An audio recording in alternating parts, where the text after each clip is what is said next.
4 days ago, my father died, and I found myself alone in this city drowning in neon light. When I was still a child, illness took my mother, and I was left completely without relatives.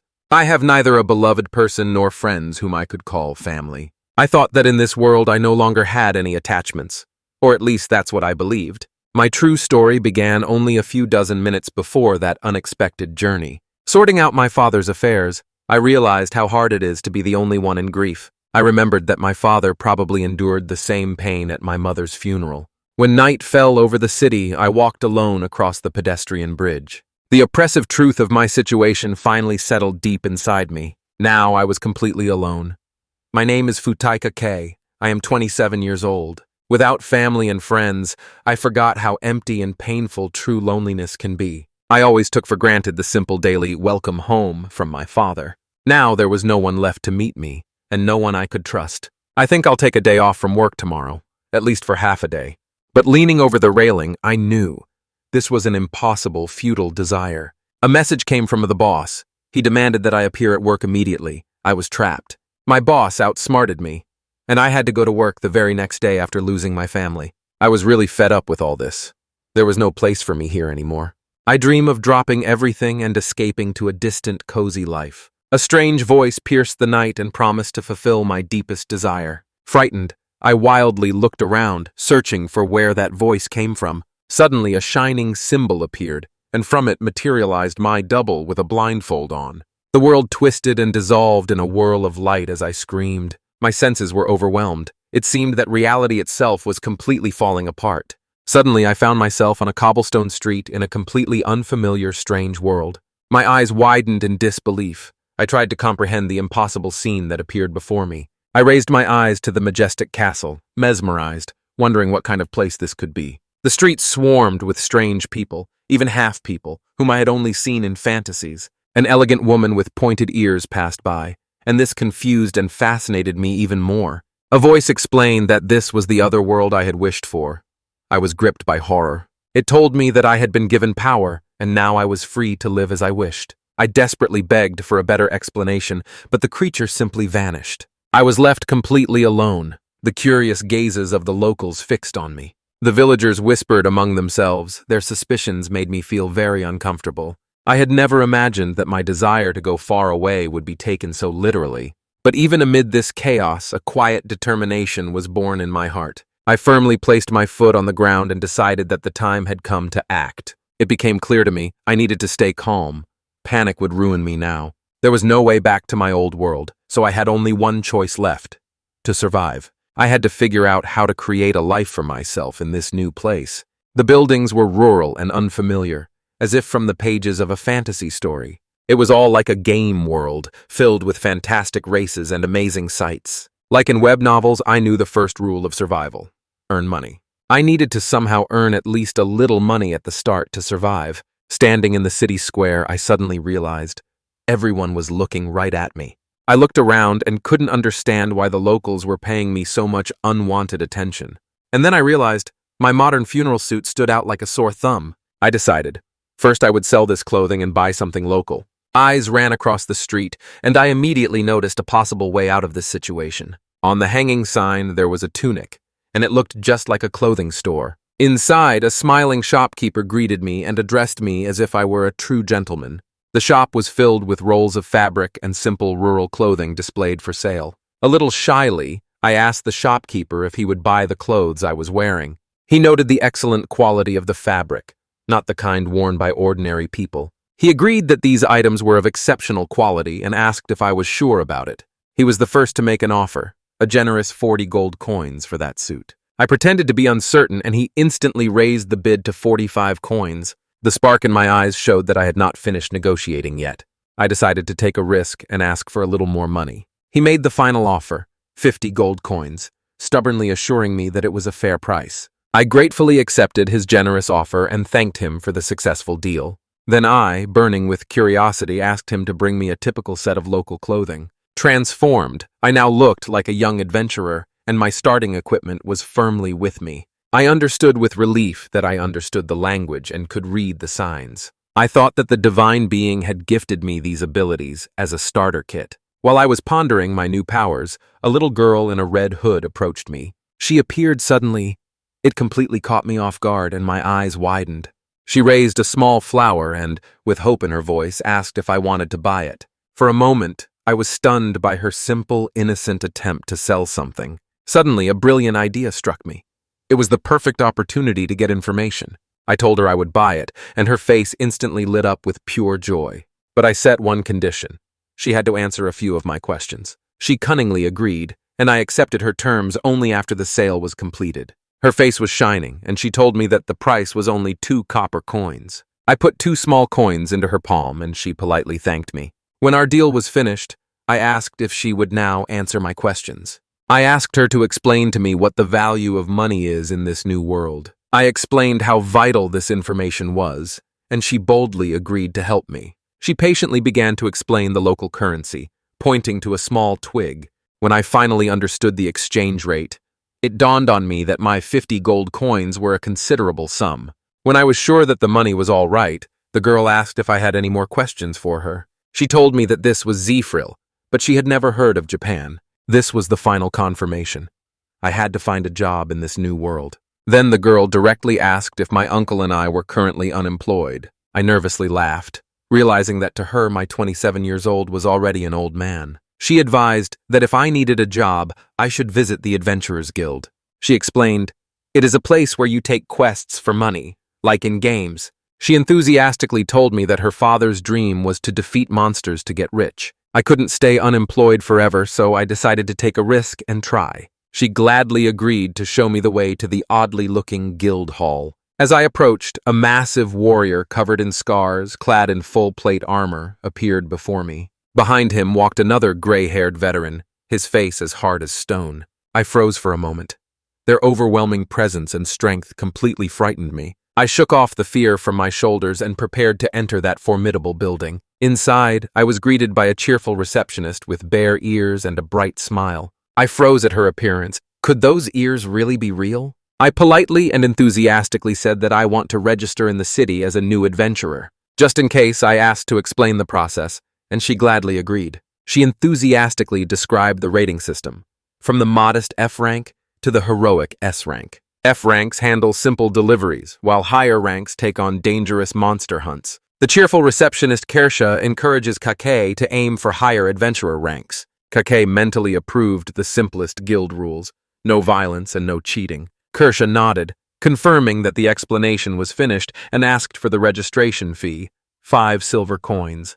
She gestured to a large crystal orb and ordered him to place his hand on it. Kake asks about that thing, and she explains that it is needed to register adventurers. She adds that the guild network provides access to his data from any branch. Kersha apologizes and sincerely admits that she cannot explain the complex mechanics of how it works. Waving her hand humorously, she confessed that she actually does not know how it works. She gently convinces him that it is enough to simply touch the sphere. Cake's eye widens slightly when his gloved hand touches the sphere. He suddenly stands in the void, surrounded by swirling, glowing magical runes. The deep sensation fades, and he opens his eyes, slightly catching his breath. In the guild hall, Kersha announces that his information is now being displayed. She begins to read his name but suddenly falls silent, her brow furrowing in surprise. The sphere revealed his ability in a form it had never seen before. Space magic. Kersha calls her colleague Lumina over and asks if she understands this new magic. Cake suddenly realized his power is not from the usual elements like fire or water. He asks if the guildmaster knows, but he is told that he is currently busy. The embarrassed Curse turned to Kake and quietly asked if he still wanted to continue. While the receptionists hesitate about what to do, Kake calmly says that everything will be fine. Kusha agrees. It dawns on him. No one forbids registering an unusual type of magic. The registration was completed. She asked if he wanted a quest, but he declined for now.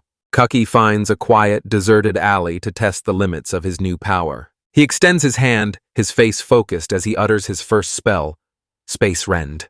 In just a moment, an invisible force cleanly sliced the wooden barrel in half. He shifts his gaze to another barrel, preparing to cast another spell. With a quiet command, he releases his ability to distort space. A flickering, disc-shaped field of warped reality appears on the side of the trunk. The distortion suddenly closed into a vortex, shattering and consuming the wood. He realizes his magic directly manipulates the very fabric of space. At first slow but confident, a smile spread across his face as he understood what this meant. He thoughtfully reflects that a power capable of interfering with space should not exist in this world. A chill ran down his spine as he pondered the danger of such power. He is troubled by the thought.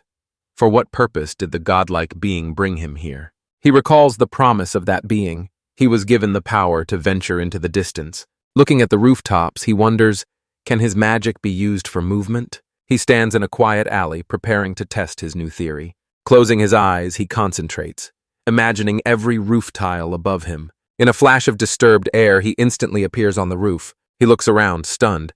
He cannot believe he moved in an instant. He gazes down at the noisy cobblestone street lying far below. The successful test fills him with excitement. He wants a better view. He disappears from the roof with another silent flash of spatial magic. He appears on the balcony of a tall clock tower, stumbles and grabs the railing. He is gasping for breath, catching his breath, and admits that the view from this height is incredible. The majestic panorama of the city of Zephril spread out before him. He looks at the breathtaking panorama of the city and quietly whispers, "What a beautiful view." This scene suddenly evokes in him a memory of standing on a similar balcony with his father. He recalls his father's words, "Your life is only yours." His father's last wish was for him to live the life he truly desired. Cake closes his eyes and feels the full weight and meaning of that precious memory. He remembers the world he left behind, with its skyscrapers, cars, and trains. He recalls the stifling corporate life and those superficial relationships he broke free from. He realizes that living the way he wants, just as the mysterious being said, feels right. Leaning against the railing, he feels enveloped by deep calm and complete satisfaction. From his high place, he sees the entire city sprawling below. In the distance on the hill proudly stands a majestic castle overlooking the city. Finally, he understood that his father's words and the gift of that creature were one and the same. A new flame of determination ignited in his eyes.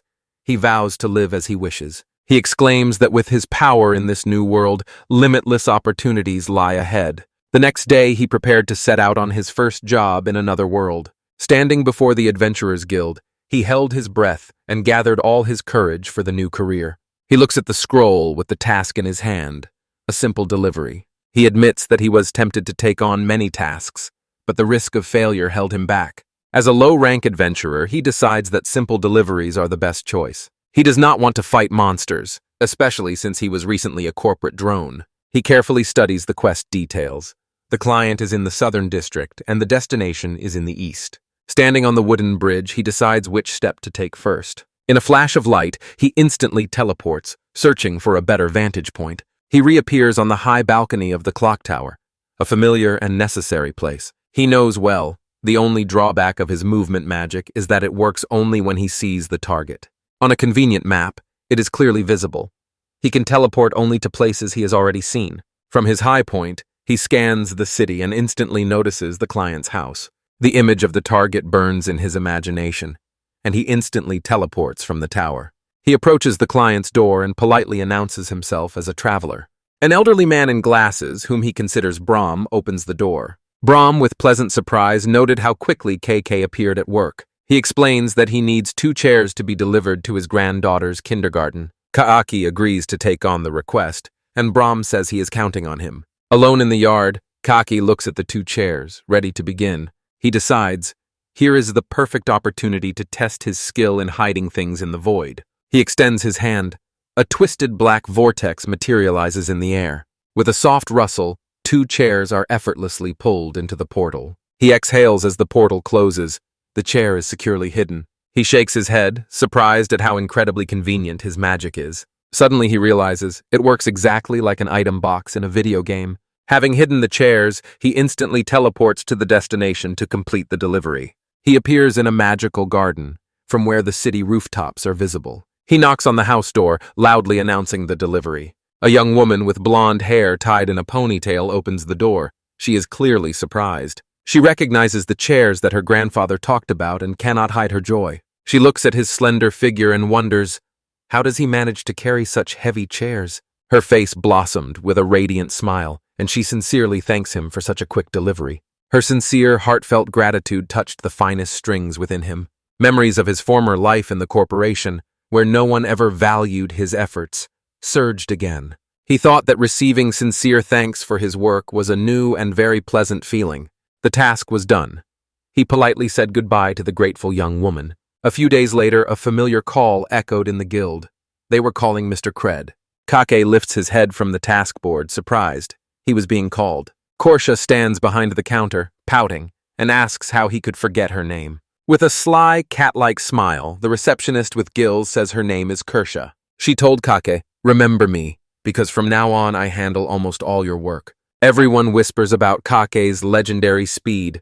A quest taken just 15 minutes ago is already completed. He says her work looks hard, then asks what business she has with him. Korsha's eyes lit up when she offered him a special quest for delivery outside the capital. Cake asks in surprise, "Why do I suddenly need to leave the city?" With a painful smile, she explains that his efficiency caused complaints from other adventurers. She reasons that work outside the city could really be a great help.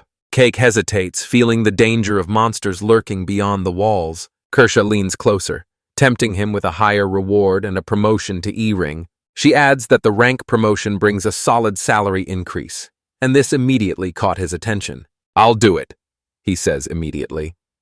Korsha is delighted because he knows he won't be able to resist the money. Cake leaves the capital, captivated by the endless sunlit plains spread out before him. He looks with admiration at the majestic open landscape, completely different from the city's cramped spaces. He thought, one of the pleasant little things for an adventurer is not paying tax when leaving. The task is simple. Deliver a letter and a pouch of coins to the village of Holland. He understands. When it comes to money, it is a true test of his responsibility, perfect for a promotion. He looks at the long, winding road, and the wind rustles in the grass. Close up, his face, quiet but unwavering determination.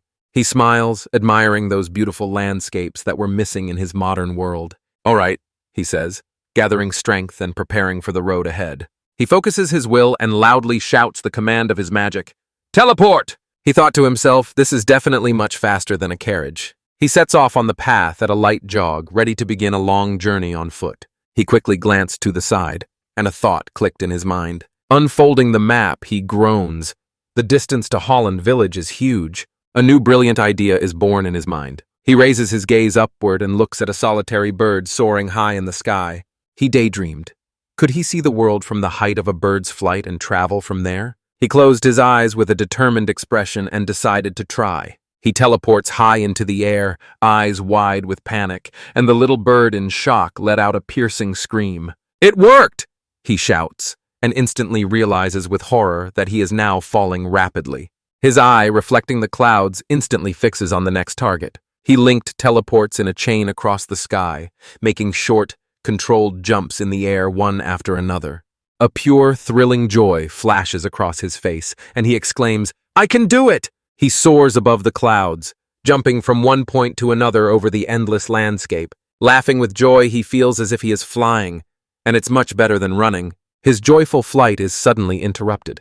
Below on the road, he notices something. He looks down and cannot decide if those few tiny creatures are goblins. He remembered wanted posters and realized that these are probably outcasts. He is seeing one with his own eyes for the first time. He remembered that he had never used his offensive magic anywhere except training barrels. His expression becomes serious. A drop of sweat slides down his temple. He gathers his will into a fist, knowing that he cannot avoid the fight forever, and lands on the road. A pack of growling goblins instantly noticed him, waving rough wooden sticks. The goblins growled threateningly, their faces twisted with aggression, baring sharp teeth. Surrounded by roaring creatures, Kake realizes, this is a real fight. His eyes narrow with sharp focus, and the world around seems to become sharper. He pushes his hand forward, releasing his power and shouting, "Space Rind!" Around his palm suddenly rises a sphere of warped space, instantly intercepting the goblin's attack. The goblin's head instantly disappeared, as if it had never existed, and the rest howled in terror. Kake instantly dashed forward and focused on the monster's left, frozen in horror. He casts another spell, his hand spinning as he summons a spatial distortion. A gigantic vortex of spatial energy crushes the goblin, its body unnaturally twisting. A short, brutal battle ended, leaving Cake standing among the fallen creatures. He exhales with a trembling breath and admits to himself that somehow he managed. Looking at the bloody massacre, he feels that the place is hideous and deeply unpleasant. He realizes that he has never killed before, and despite the circumstances, he is gripped by remorse. He looks at his hand and understands that such powerful magic must be handled carefully. He recalls the guild rule: first gather the proof of the era, then hide it. He sets off again, soaring above the stunning chain of snow-covered peaks. After some time, he notices something in the distance. His eyes widen. He looks down from above. The valley shelters a small village surrounded by walls. Here it is, he says, recognizing his place, Holland Village. He lands and approaches the village gates, where a burly guard stands watch. The guard, noticing an unfamiliar face, asks if he is a traveler. Keiki introduced himself. "I am Kret, an adventurer who arrived at the request of the capital." The guard glanced in surprise. What could have brought someone to their remote village? When the guard asks who the sender is, Keiki names Gleg and Tira. A man with disheveled hair approaches us, laughing loudly. This is Gleg, and the delivery is for him. Gleg smiles and says he understands Keiki's situation well. Keik is surprised and filled with gratitude. Gleg came from so far to meet him. He feels that the guard is a good person, so he asks for directions to that address. Gleg asks to wait and suggests finishing the delivery tomorrow. Night is already falling. Keiki agreed. He thought it would be rude to just teleport away after being invited to dinner. As Keiki says goodbye, Gleg stops him and asks where he will spend the night. Gleg smiles, throws his arm over Keiki's shoulder, and insists that he stay at his home. Keik is completely amazed by this sudden, crazy hospitality, isn't he? He tries to protest, but Gleg is already pulling him away, impatiently craving capital city stories. They arrive at a charming wooden-framed house hidden on the outskirts of the village. Gleg burst through the door with Keik behind him and loudly shouted that he was back. A woman with a kind face warmly greets her husband Andre, then suddenly notices an unexpected guest. Keik apologizes for the intrusion, calls himself Kret, and her, Stella, the wife of Andre. Keik suddenly realizes that the full name of that man is Andre Gleg, and wonders why he didn't say so. Gleg waved off with laughter. Stella scolds him reproachfully, and Keik is simply grateful for any shelter at all. Stella smiles warmly, says she will prepare food for Kakai, and gladly invites him inside. Kakai nervously looks around as he steps over the threshold of the cozy house. He feels that he is in a local private home for the first time, and immediately notices a familiar custom: to take off shoes. A young voice joyfully greets her father, who has returned home, then asks if he has a guest. A young girl with wide-open, curious eyes, with light hair and a ponytail, peeks from the doorway. Gleg proudly introduces his daughter Nina to the new guest, Kret. Kake politely introduces himself to Nina and explains that her father invited him to stay. Nina's shyness disappears. Her face lights up with a broad, radiant smile as she greets him. Kakai smiles relieved and tells Gleg what a sweet and well-mannered child she is. Gleg's face instantly darkens, and he sternly warns Kakai, "Do not dare touch my dear daughter." Stella pinches her husband's cheek so hard that he yelped in pain. She scolds him for his foolishness, and Kake is struck by her unexpected strength. Finally, Gleg comes to his senses and introduces Nina to his guest. He nervously tells his daughter that Kret came all the way from the capital. Nina raises her eyes to Kiki, and in her gaze is sincere admiration and surprise. "This is the royal capital," she exclaims, and her eyes sparkle with pure, genuine admiration. Nina passionately asks Kake to tell stories, exclaiming excitedly what a wonder it is that he is from the capital. Stella smiles warmly and explains that a traveler's tale is a wonderful entertainment in their quiet village. Gleg nudges Kake to become a conversational partner for his daughter. He is curious whether she longs for the city. His friendly tone disappears. He warns Kake, "Do not fill your head with strange ideas." Before them is a luxurious banquet, and in the center, a large steaming gratin. At the mere sight of the delicious food, saliva flowed from anticipation in Kake and Nina. Gleg proudly extends a bottle of wine to Kake and announces that this dinner is a special occasion. Kake agrees to drink, although he himself drinks little, and Gleg gladly encourages him. With a calm, steady hand, Gleg pours a glass of deep red wine for his new friend. Kake praises the wine for its wonderful taste, and this pleases Gleg, who asks if he may talk about it. Gleg explains, local winemakers are so picky that their wine this year is simply unparalleled. They raise their glasses high, clinking them loudly, a sincere toast to new friendship. Kaki swallowed and was deeply impressed. He enthusiastically noted how rich and tasty the wine's flavor was. Gleg and Nina glow with pride and boast that their village has the best wine and salads. Stella encourages Kakai, "Eat the gratin, it will be enough." He took a bite and was overwhelmed by the taste. He exclaimed that Stella's cooking is simply the best. Gleg laughed loudly and agreed that his wife's food is truly the best in the world. The family sits together, the room filled with laughter and the warmth of shared stories. Kakai thought, since his mother died, he has longed so much for a family meal. Gleg notices that his friend has a quiet cloud over his soul, asks if everything is all right, but Kakai just waved it off. Gleg, with shining eyes, inspiredly advises Kakai to give up adventures, settle down, and learn to hunt. Kakai, with a gentle smile and a light blush on his cheeks, considers the offer and agrees that it sounds pleasant. Later that night, he stands outside and thinks that a quiet, measured life might suit him. A new chapter begins, and this is the first morning when Kok wakes up in a peaceful village. He stirred in his sleep and sleepily muttered that he had to get ready for work at the former company. He suddenly realizes that the company no longer exists and decides to sleep a little longer. A satisfied smile blossomed on his face as he leaned back on the pillow and savored his freedom. In the morning, Stella warmly greets him and asks with a smile if he managed to sleep well. He sincerely thanks her for the hospitality, even for lending him that huge pajama of her husband. Stella quietly says that Nina is still sleeping, completely exhausted from the excitement over the guest. She admits that Greg's anxiety surprised her, but his happy fading still remained. Cake returns to Greg and asks who, in his opinion, could be so worried. Greg proudly puffed out his chest and declared that any father of a young daughter would have done the same. He asked Cake if he had done anything strange.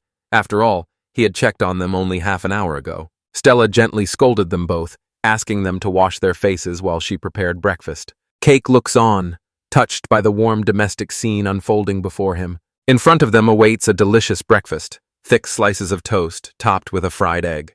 Kakai turned away and thought it would be better to wash up quickly. The morning sun gently floods the endless peaceful landscape of Holland village with light. After the meal, Kakai and Gleg set off for a walk among the wonderful rolling hills. Kakai looks at the landscape and notes how quiet and calming it is here. He confesses to Gleg that in the village it seems to him as if time slows down. Greg agrees, but with a slight smile says that for many young people such a pace of life would be boring. He adds with a knowing look that boredom is also a kind of luxury. Gleg points to a rock nearby and tells Kaki that he can confidently use it as a lookout point. Kakai sadly realizes, in his old life he was too busy surviving to ever feel boredom even once. He closes his eyes, a thoughtful expression appears on his face.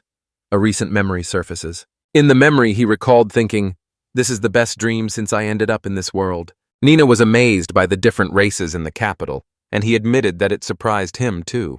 He apologized for being distracted, but Nina still wanted to hear more of his stories. She then noticed that he had also been in the capital for only a very short time. With innocent curiosity, she turned to him and asked, "Where are you from?" He explained that he came from an incredibly distant land, not from here at all.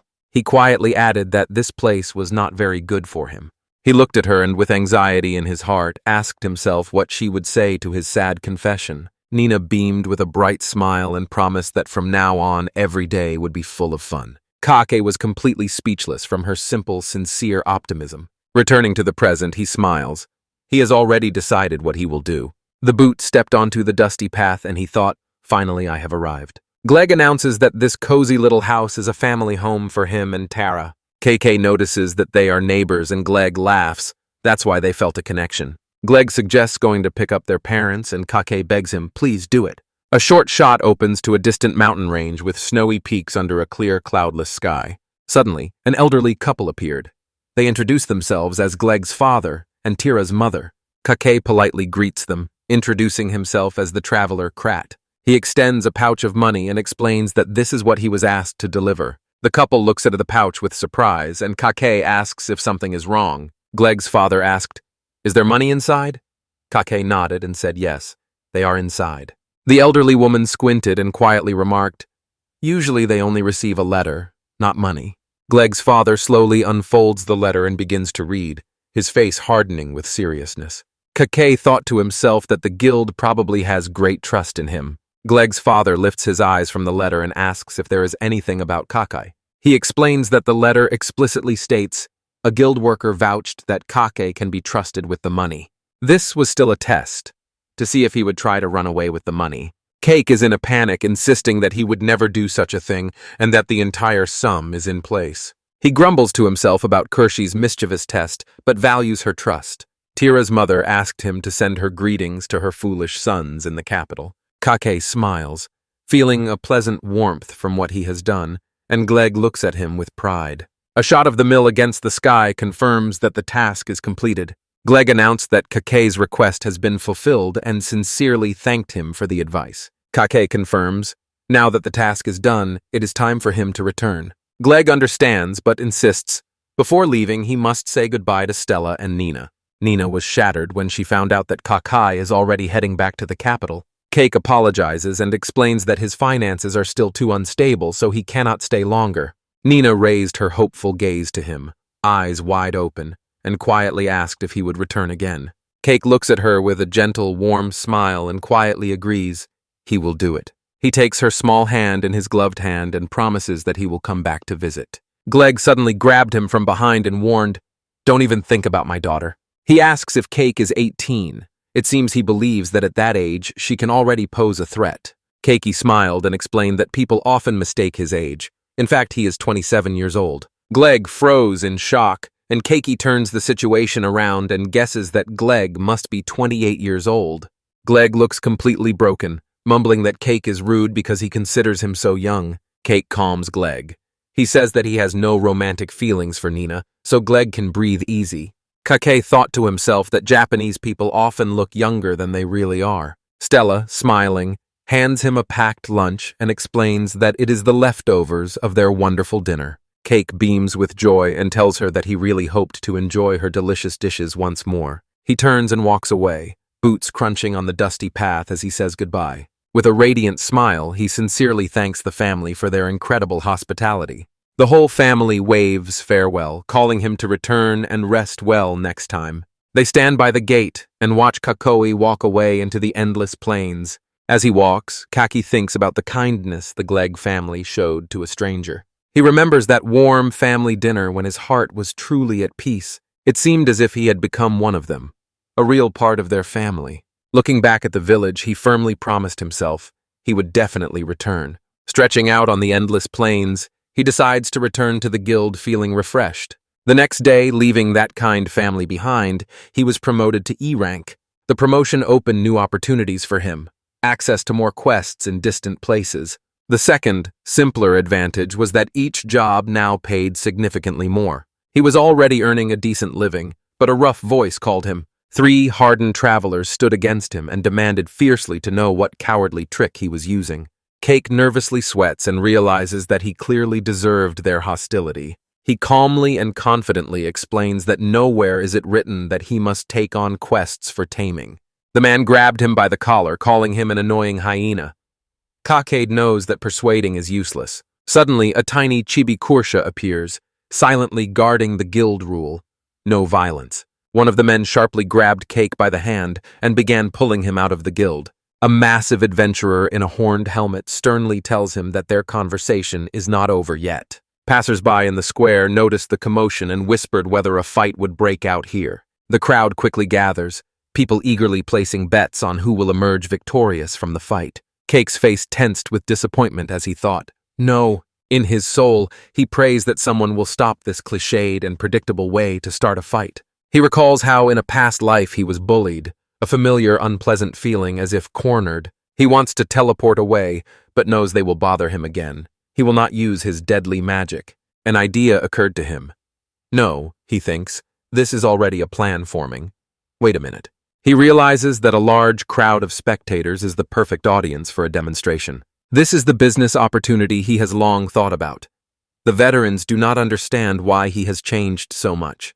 He calmly tells them that it does not matter. He firmly declares that he will not change his methods and will not allow them to intimidate him. The man smirked and challenged Kake. Prove that your threatening words are backed by actions. 3 men closely surround him, shouting that his tricks will not scare them. Kake smiles pleasantly and asks if they want to have a little chat in the sky. The 3 veterans froze speechless and confused by his strange invitation. With a flash of light, Kake instantly teleports all four high into the air. Men look around, completely confused by the sudden and impossible change of place. They look at the city far below and scream in heart-wrenching horror. Cake calmly tells them that they are falling, admires the beautiful view, and praises it while they wildly wave their arms. The trembling leader asks if this is Cake's doing. He calmly confirms that it is. The leader gradually realizes with horror, falling from this height is certain death. They all scream in terror, asking if they will really die. They desperately begged for mercy, swearing they were mistaken.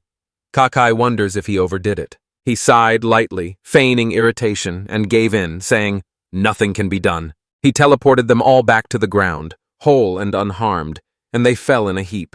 A passerby froze in shock, not understanding how they suddenly appeared again. He witnessed invisible magic. Cake addressed the stunned crowd and announced that his magic allows instant travel over long distances. The crowd buzzes and whispers, doubting his incredible power, while Kakai prepares to make his offer. He looked at the gathered travelers and asked if they would allow him to support the movement of their squad. He offers to instantly transport them to the needed places, but only within a certain distance. On the diagram, his new business model comes to life, a super-fast teleportation taxi for adventurers.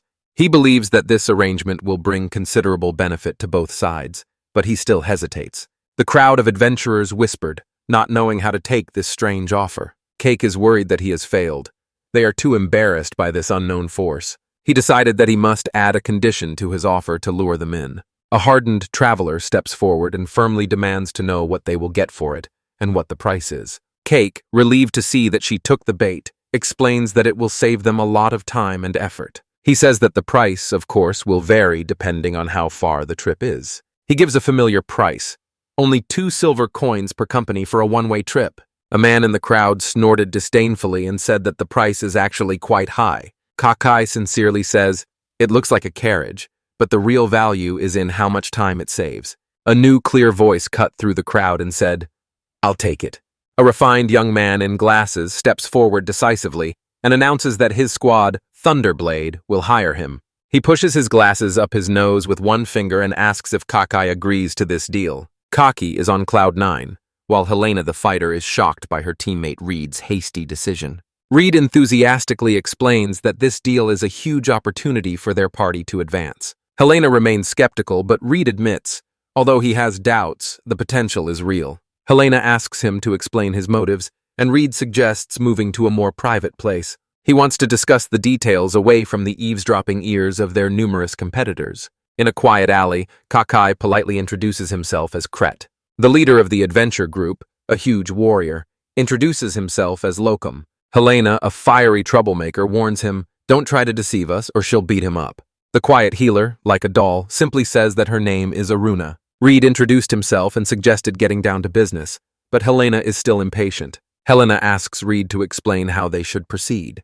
He replies that it is quite simple. Reed, with a spark in his voice, explains that with Kret's transport, they can accomplish many tasks for pennies. Locke and Helena exclaimed in shock, "2 silver coins? That is not cheap at all." Reed sighed and adjusted his glasses, a bit irritated by his teammates' nearsightedness. He explains in detail how much a regular carriage ride costs, from food and supplies to all other expenses. He asks them to count daily expenses more carefully. Kaake sympathizes with his struggle. Reed shows how the Kakai service will save them time and money and lift a heavy burden from their shoulders. Helena suddenly lets out a sharp, surprised breath. Everything is starting to make sense to her. She apologizes for her earlier hostility and now fully joins in. Kakai is embarrassed by her enthusiasm. Reed loudly declared that he will seize this advantage and break ahead before other adventurers even notice. The whole team, even Kai-Kei, cheerfully shouts with joy. Now they have a single new goal, to reach A rank. A mysterious figure appears from a dark alley, crosses their arms, and decides to accept the request. The figure smirked to themselves and whispered, "I understand." The handsome man with white hair was captivated by the idea of teleportation magic. The title, Chapter 5, appears on the screen, the action of which unfolds on the elegant streets of the capital. An hourglass stands on the table, sand slowly trickling down, measuring the sluggish flow of time. Kake sits in a street cafe, sipping a drink and anxiously waiting for his new clients. He worries if they are all right and notices that it is almost time to pick them up. In a flashback, 4 warriors of the Thunderblade fiercely fight a huge monster. A few hours ago, they found themselves on the endless rocky plain of Colts. Locke still cannot believe it. They arrived instantly, although this journey usually takes 3 days. Kakei reminds them of the limits of his magic, but Reed says it does not matter to them. Reed confirms the reliability of Cake and hands him the payment for the round trip. Reed explains that the hunt will take about 2 hours, and Cake thoughtfully says that it's easy money. Kakei says he will return to the capital briefly while they work. Helena is shocked. She angrily says that it's unfair. He sits with a cup of tea and relaxes, while they fight and sweat. Locke says that Cake won't be of any use in battle anyway. Aruna quietly whispers to Cake to do his best and sincerely wishes him a safe return. Reed confirms the meeting time, in 2 hours. Aruna grumbles that she wants tea. Kakei waves goodbye, tells the group to take care, and prepares to teleport. 2 hours dragged on in the deserted, rocky expanse of the Celtic Plains. Kaki teleports back to the meeting place, loudly calling the team. He hadn't finished yet when a hand firmly grabbed him by the shoulder. Helena, the team's fighter, indifferently says that it's just crit. Cake's breath was taken away. She almost gave him a heart attack from such a shock. He immediately asks if their mission to tame the monsters was successful. Helena confidently raised her thumb. Their hunt went smoothly. Impressed by their B-rank skill, Kakei checks the next destination. But even before they leave, the mage Reed says he has a proposal. He asked if Kakei would be willing to transport their luggage for a fee. This would allow them to return with much more valuable materials from the monsters. It's a brilliant business model. Like a convenient mobile coin locker, Kakei's eyes lit up when he agreed to take the job for 3 silver coins. Reed looks stunned at Cake, who offers an empty sack. With a dramatic gesture, Kakei summons a huge package from his spatial storage. He decisively announces that he will now take their heavy luggage. Other team members shout that his magic is like cheating, and it is completely unfair. Reed just smiles and says everyone simply acknowledges Kakei's incredible ability. Then he prepares to transfer the whole group to the Gorol forest. Thanks to him, they successfully complete 2 missions and return to the capital. In the tavern, they froze. Before them shimmered a pile of silver coins. The results far exceeded even their boldest expectations. Kakei is simply delighted that he was able to be useful. Helena sincerely apologizes for not believing him at first. She sincerely admits he is a good person and his ability is real. Then they extend him an invitation to join the Thunderblade. Kakei froze for a moment, sincerely touched by their generous offer. He politely declined, saying he does not plan to be an adventurer forever. Instead, he makes a counteroffer and immediately declares them client number 1. The party leader, Locke, understands and accepts this deal. The news about Cake's incredible speed instantly spread among adventurers. In the tavern, the adventurers loudly celebrated their new profitable deal with him. In just a few weeks, people started talking about him from mouth to mouth. His reputation grew rapidly. His teleportation shop turned into a stable and wildly profitable business. But this unprecedented success brought a new problem to the Adventurers Guild. Kershia met him halfway and shouted that his business was a huge problem. Cake stands before her, completely speechless from her sudden outburst of emotions. He jokingly calls her by her full name, and she blushes with embarrassment. She grabs him by the collar and desperately begs him to slow down. He explains that the guildmaster praised their new performance indicator. In deep despair, Kershaw hits his head against the counter. She says that the old man rarely appears in the guild. She shouted that if this continues, the entire staff will die from overwork. Cake never imagined that his success would cause such chaos with deliveries and organization. He felt pangs of guilt. He can't just force Kershaw to work to death. In the last few days, he noticed something else. His magic, it seems, is not infinite. He feels fatigue. He decides to take a break and think over his next business project. A velvety voice interrupts his thoughts and asks if he is a teleporter. Cake turned around and saw 2 figures approaching him down the street. Before me stood an extraordinarily attractive man in elegant attire. He greeted politely. Cake froze in surprise. He thought he looked like a real Hollywood actor. A man introduced himself as Emilio, a merchant from the very capital. Then he gestured to call his quiet young assistant Rodney. Cake asked what business a merchant like him could have. Emilio, smiling charmingly, asked KK to become his partner. Kake was completely confused by that ambiguous proposal, which sounded so romantic. He stammers, I'm not interested in such a partnership.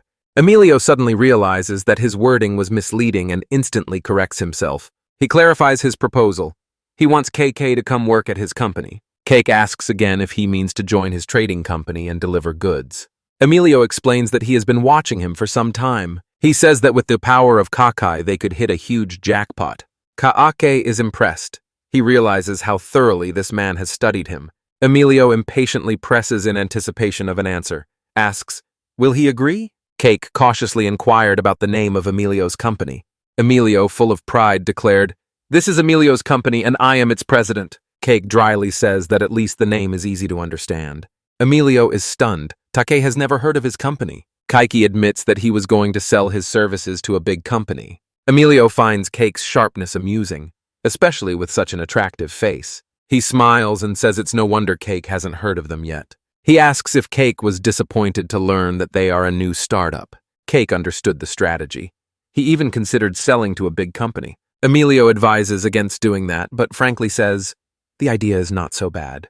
Cake asks why he thinks joining an already established company is a mistake. Emilio becomes more serious and begins to explain what it's about. He says that a large corporation will use his power and take away his freedom.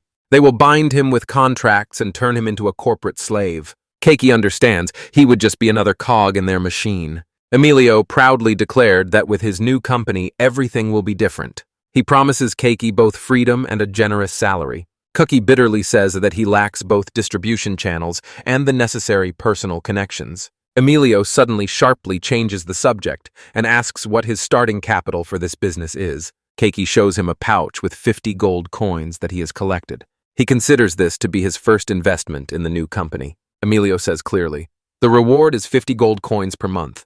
He admits, profits are small now, but he decisively plans to multiply them. Cake doubts whether he can really afford such a high daily wage. Emilio looks at him. His confidence does not waver for a moment. He assures that with Cake's help he can earn much more than this amount. Kakai is stunned by his incredible, almost divine self-confidence. Emilio asks again if he is finally ready to join the team with him. Cake freezes for a moment, carefully considering the incredible offer. He understands.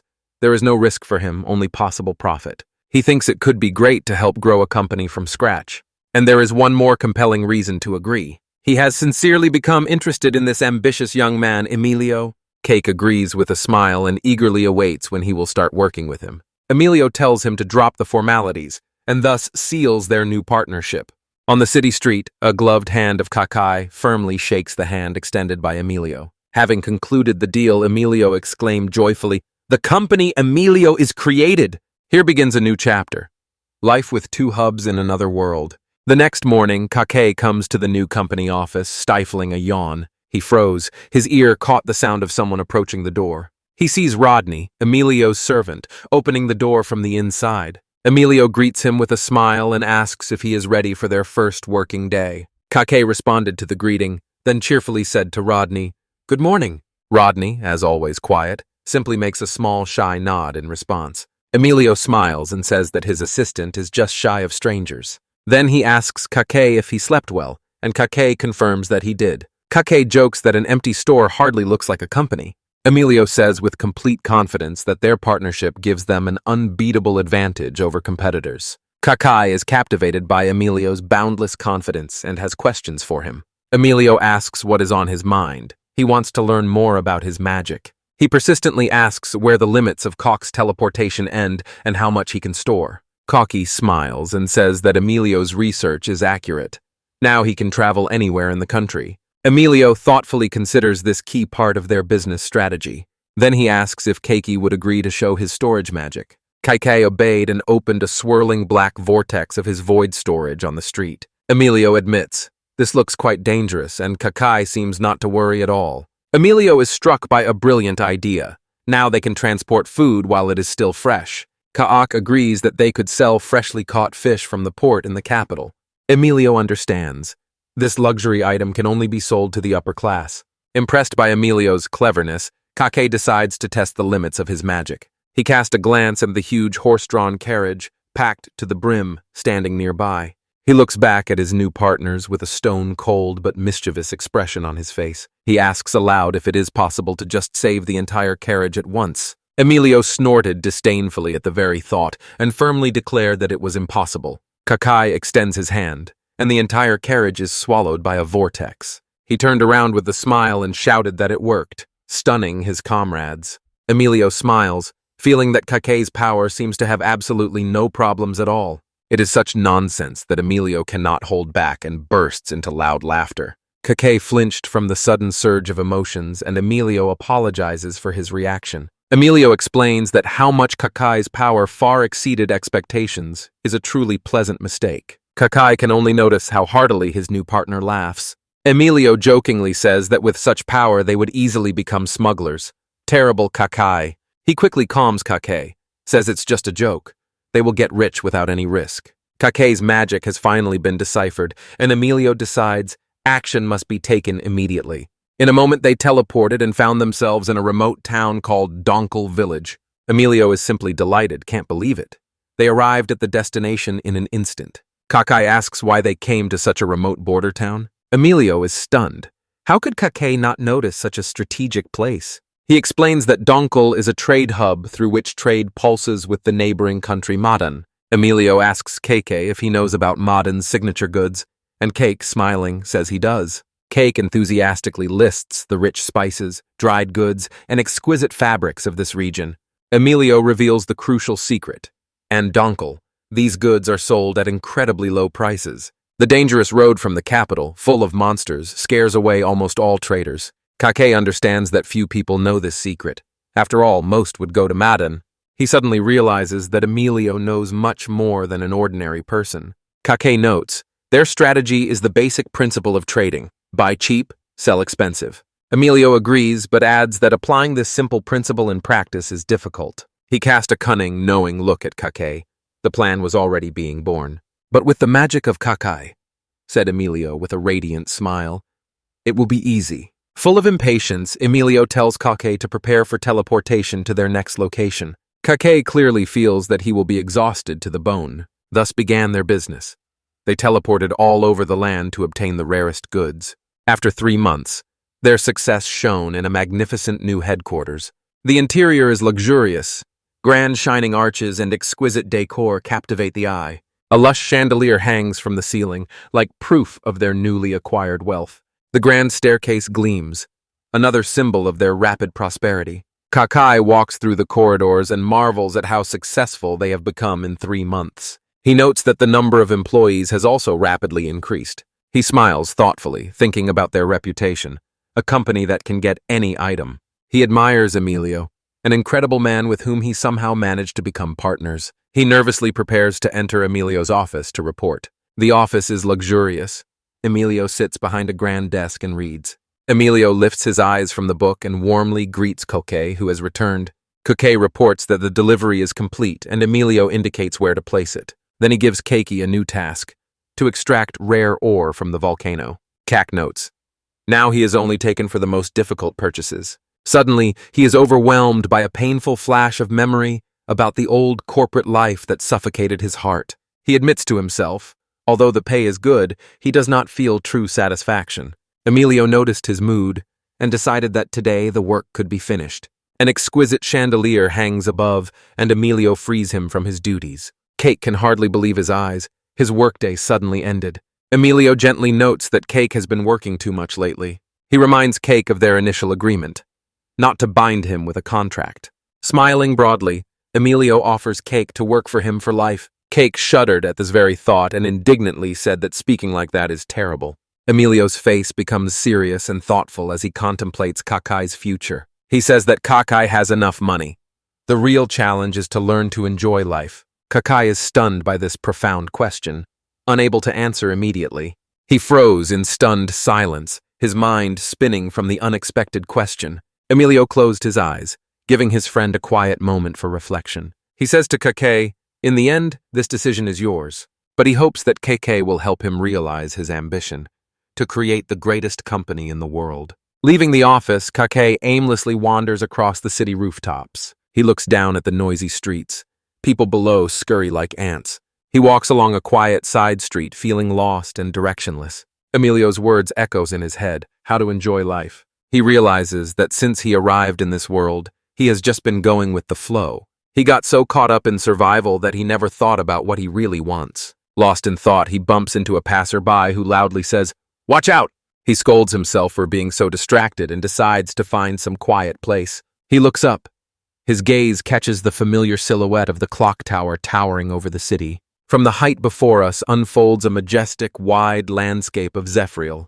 With a gentle flash of displaced air, Kake teleports. He appears on the high balcony of the clock tower and notices that quite some time has passed. He touches the railing and recalls, this was the first place he came to.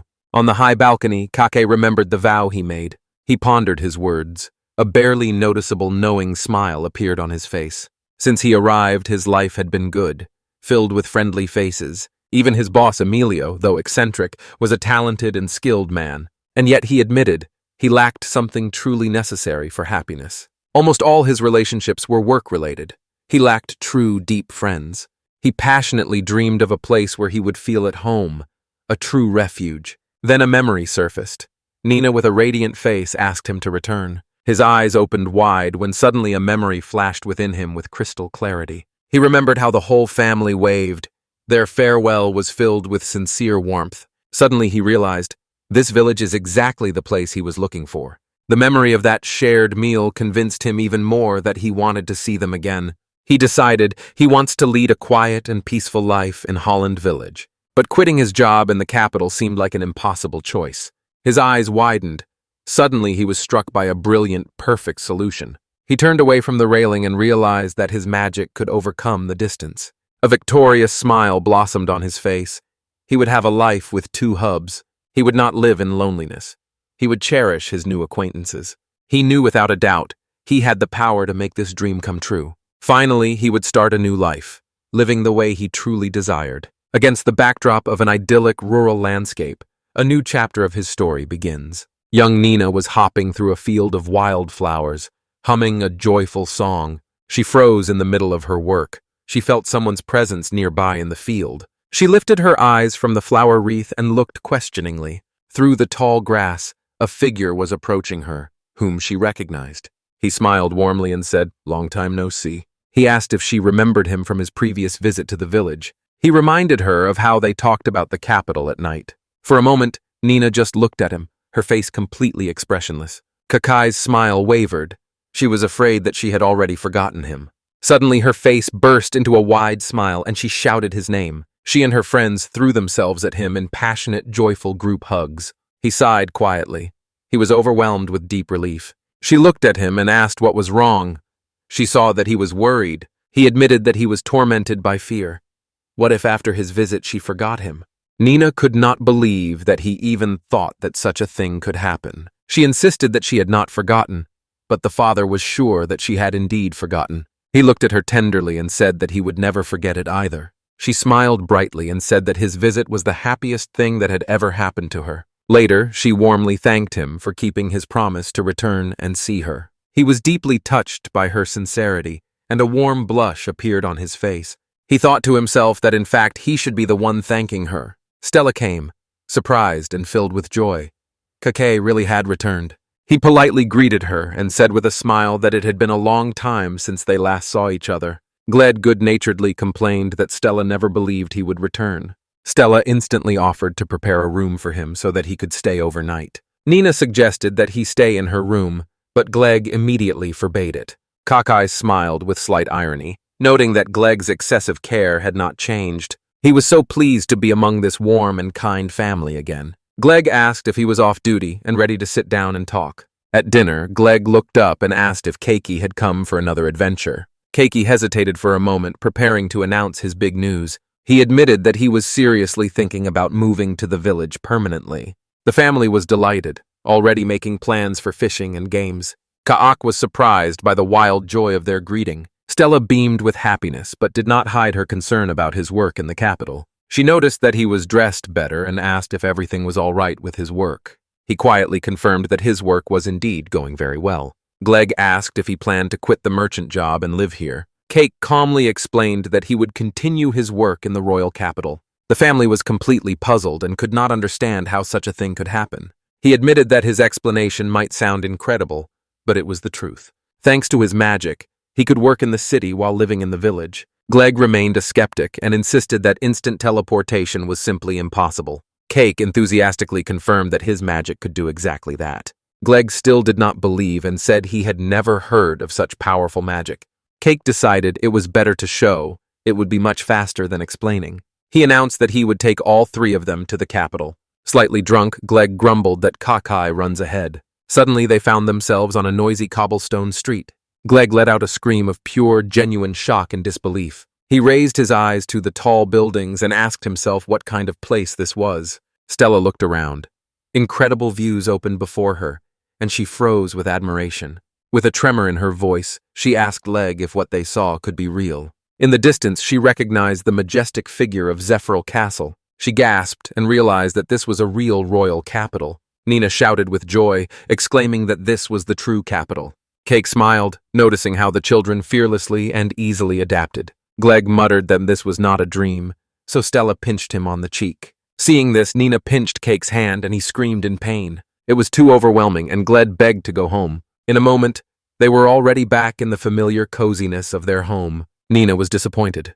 She so wanted them to stay and see even more. Cake promised to bring her again, and she made him swear. She hugged him, and to his great surprise, now understood his magic. Gleg was delighted and, smiling, remarked how interesting Cake's life was, like two centers at once. Then he asked if such a lifestyle wouldn't cost him a pretty penny.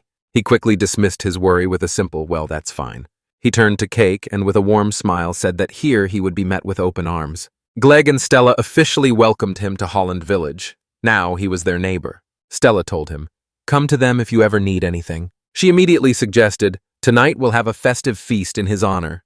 Gleg was delighted at the thought of drinking with Cake, but Stella immediately scolded him. With tears of joy in his eyes, Cakey said a deep, sincere yes. Accepting their warm welcome, he was ready to start his new life here.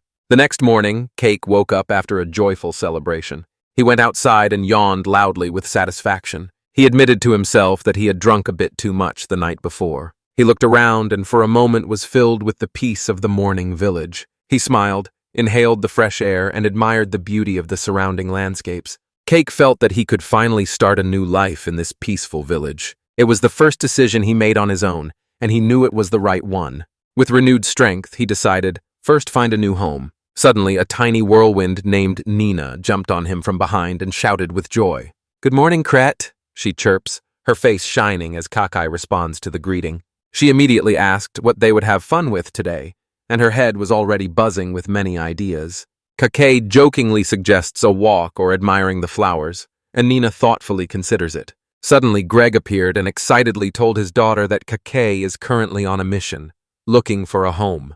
Gleg greeted Cake, then sternly ordered his daughter to give that man some space. Then he turned to Cake and asked how exactly one can buy a house in their village. Kakai describes the capital's hassle, realtors and piles of official papers. He wonders if the village follows the same confusing rules, and Greg thoughtfully reflects on this. Gleg explains that life in the village is much simpler, and this immediately arouses Kakei's curiosity. Gleg laughed loudly and announced the only rule: you must get permission from the village head. Then he can move into an empty house or build one on an empty plot. Kakei sighs with relief. The whole process sounds so simple and clear. For a moment, a doubt flashed in his mind when he asks if it is really possible to get permission. Gleg's face turned to stone with unwavering determination and loyalty to the new friend. Cake admits that he lacks confidence. His plan to live in two hubs at once seems too bold. Gleg sharply threw his arm around Kiki and decisively ordered to listen carefully. He fervently asserts that Kakei is a good person and personally guarantees it. Moreover, he says the boss will not refuse someone who has already done her a favor. Nina joined the conversation and, with a radiant smile, promised that she would also ask the boss. Moved by their support, Kakei sincerely thanks the young Nina. The plan is ready, and on Gleg's face it is clear. He is ready for action. Gleg decides that they will leave after enjoying a delicious breakfast prepared by Stella. Holland Village peacefully nestled in the valley, like a living picture of rural tranquility. Soon they approach the village elder's house, a sturdy, respectable residence. The head of the village, Riloy, patiently listens, then quietly says that she understands everything.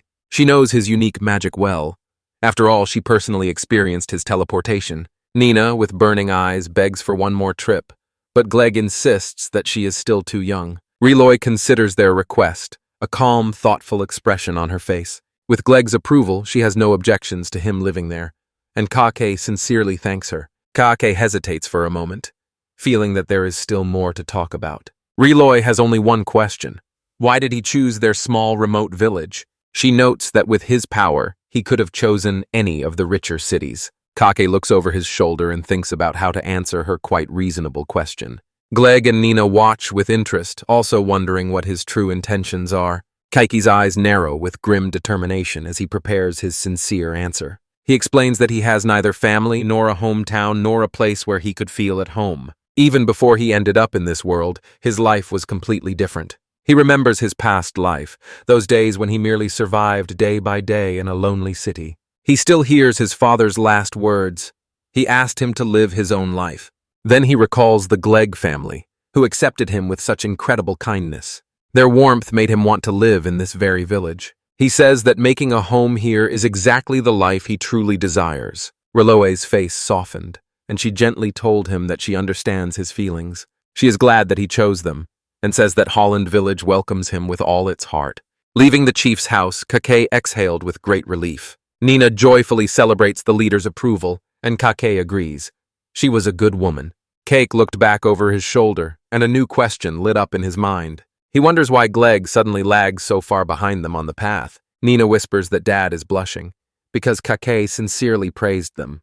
Gleg tries to hide a shy expression, but the friends have already noticed. Kake and Nina exchanged understanding smiles. They were amused by Greg's sentimentality. He felt that such sincere words are rarely spoken, and that is why they sound even stronger. Gleg, now completely serious, says that it's time to go see the empty houses. He says that Kake can either build a new one or renovate, and Kake is delighted. Kake considers the options and wants to move in as soon as possible. He decides that renovation is the most practical choice, and Greg agrees to start looking. Their first stop is a small old house that looks well-maintained. Greg says that although it is old, it is well-maintained, so he could move in immediately. Greg admits that it might be a bit small, and Kake silently agrees. Kake took this as a good starting point and immediately noticed that it is extremely convenient to get to the village from there. Gleg jokes that the place is not important for Kake, and Kake is forced to agree. Gleg enthusiastically offers them to look at a house in the mountains. They inspect several completely different dwellings, each with its own unique style and location. Kake and Nina examine every corner inside another possible house, while Gleg quietly follows them. They stand near another house, look at it from all sides, and mentally weigh its pros and cons. Standing on a nearby hill, they survey another plot and admire the picturesque view. Gleg asks if he has found someone he likes, and Kake admits that no one is suitable yet. He struggles with the choice. His usual decisiveness betrays him precisely in this personal matter. He knows he cannot choose lightly the house in which he will live. He asks to see one more, the last house, hoping that it is finally the right one. He apologizes for taking his time, but Gleg says, "Don't worry." They arrive at a charming house made of stone and wood, nestled on a gentle slope. Kake is immediately enchanted by the special charm of this house and its wonderful location. Nina happily says that the house is very close to their home. Kake is surprised and does not believe that such a beautiful house is vacant, but Gleg explains where it is located. 3 months ago, the family that lived here moved out, and the beautiful house remained empty. Gleg jokes that the neighborhood can be annoying, but Kake is not worried at all. He says, "Actually, the proximity to the Gleg family makes this option the most attractive." Gleg and Nina froze in surprise. His completely honest and sincere confession stunned them. Gleg blushes, and Kake impatiently asks if they can now look inside. With a creak, the heavy wooden doors opened, revealing a view inside. Kake's eyes widen with surprise as he steps over the threshold. He finds himself in a spacious, seemingly carefully preserved hallway. The floor is tiled. Beautiful wooden stairs with a sturdy railing lead to the second floor. A large window on the landing floods the entire stairwell with natural light. He quietly made a sound of admiration. The strength of the house really impressed him. The living room is huge, and Gleg says that once a large family lived here. Gleg hesitates, wondering if the house is too big, but Kake insists that a spacious home is exactly what is needed. He imagines how much easier it will be to store all his things. Nina calls from the top of the stairs, insisting that he come up and look upstairs. She excitedly rushes down the long corridor on the upper floor, with Kake almost on her heels. He peeks into a room and is surprised to notice how many bedrooms there are on the second floor. In one of the bedrooms is a large built-in desk, cozily nestled under a bright window. Another room has spacious shelves and plenty of storage space. It would be perfect as an office or guest room. He thinks he can turn the extra rooms into storage or keep them for guests. Suddenly, Nina grabs his hand and excitedly pulls him to another part of the house. Nina anxiously pulls Kake up the stairs and impatiently asks what he found. Kake follows behind, a little surprised by her seemingly endless and contagious energy.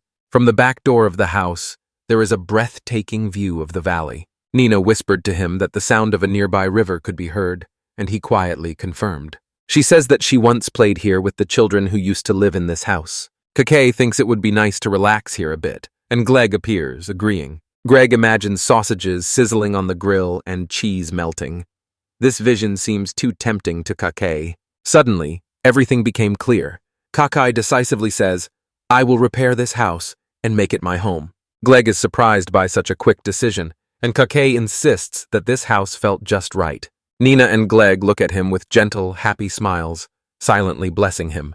Gleg suggests going to report to the village chief, and Kake enthusiastically agrees. The chapter begins with local craftsmen carrying boards to the house chosen by Kake. Kayake watches as workers begin repairing his new house in the village. Gleg asked Kay if it was true that he did not plan to do many major repairs. Kake explains that he likes the layout, so he will only update the kitchen and the hallway. Having received his dream home, Kake finally felt peace and warm satisfaction. Gleg, smiling broadly, suggests celebrating with a fishing trip. Kake is delighted with the idea, and Gleg says his magic will make the trip easy. Kake smiles, imagining the simple rural joy of a day spent fishing. A sudden, sharp realization struck Kake and instantly shattered his happy thoughts. He sincerely apologizes, suddenly remembering that he must return to the capital. Gleg understands. Andre asks uncertainly if everything is okay with his work. Kake admits that the village is just too cozy. He decides to use this trip also as a chance to find stylish furniture for himself. Cake promises that as soon as he returns, they will go fishing, and Gleg sees him off. As soon as Kake teleported, Nina rushed to meet him, and Gleg did not hide his admiration for his incredible magic. Nina grumbles that it's boring without Cake, and Dad quietly asks her to be patient for a while. A majestic, sprawling cityscape of fragile royal capitals emerges. Cake's foot firmly lands on the cobblestones. He materialized in the city. He spread his arms wide and exclaimed, "How good it is to be here again!" He raises his gaze and looks intently at the familiar timber frame architecture of the Capitol buildings. He mentally tells himself that the city, with all its lively energy, is also a pleasant place. He decisively makes a plan, first to contact Emilio, then to go buy furniture. He walks down a quiet alley, thinking about having a tasty lunch in the city. He shudders when Rodney, Emilio's servant, calmly greets him from the shadows. Rodney asks what he is doing here, explaining that Emilio has already been waiting for him. Kake, in amusing panic, grabs his chest and marvels at how far ahead Emilio plans. Rodney suggested that it would be faster to go straight to Emilio, and they set off. They approach the magnificent, impressive headquarters of Emilio's company. Cake bursts into the luxurious office where Emilio is already waiting for him. Emilio greets him with a tired smile and says that he has finally returned. A female employee confirms. She was told to inform all visitors that Emilia is not here. Emilio admits that he was worried. He thought Kake had run away, and Kake explains that the village was just too pleasant. Emilio says that it is not urgent, but he is increasingly worried about his friend. He immediately realized that Cake had finally found a way to enjoy life and asked him to tell about it. A transitional shot shows the majestic facade of Emilio's company building. Emilio became interested. Kake proposes living in two places at once, in the village and in the capital. Kake, with a dreamy sparkle in his eyes, talks about his dream, a spacious, peaceful house in the village where he can finally relax. He lowers his gaze down, with a gentle smile on his face, and continues his story. He told Emilio that the Dutch village is a wonderful place where many good people live. He smiled broadly and happily, confident that he had done the right thing. Emilio looks back at him, a sincere and understanding smile playing on his face. He glanced at Kake and quietly said that he looked happy and that he respected his choice to seek balance. He sighed with relief upon hearing that Kake still wanted to work with him. Emilio sighed dramatically and said that the company still needed Kake's indispensable help. His face became serious as his sharp strategic mind began to consider a new problem. A brilliant, though somewhat manipulative idea struck him like lightning. He inquired whether living with two hubs meant that Kakai would also have a home in the capital. Kakai said confusedly that he would be perfectly fine staying in a hotel. "No!" Emilio shouted, jumping to his feet and insisting that Kakai must have a home. He argued that the ends are unreliable, pose a security threat, and harm the business.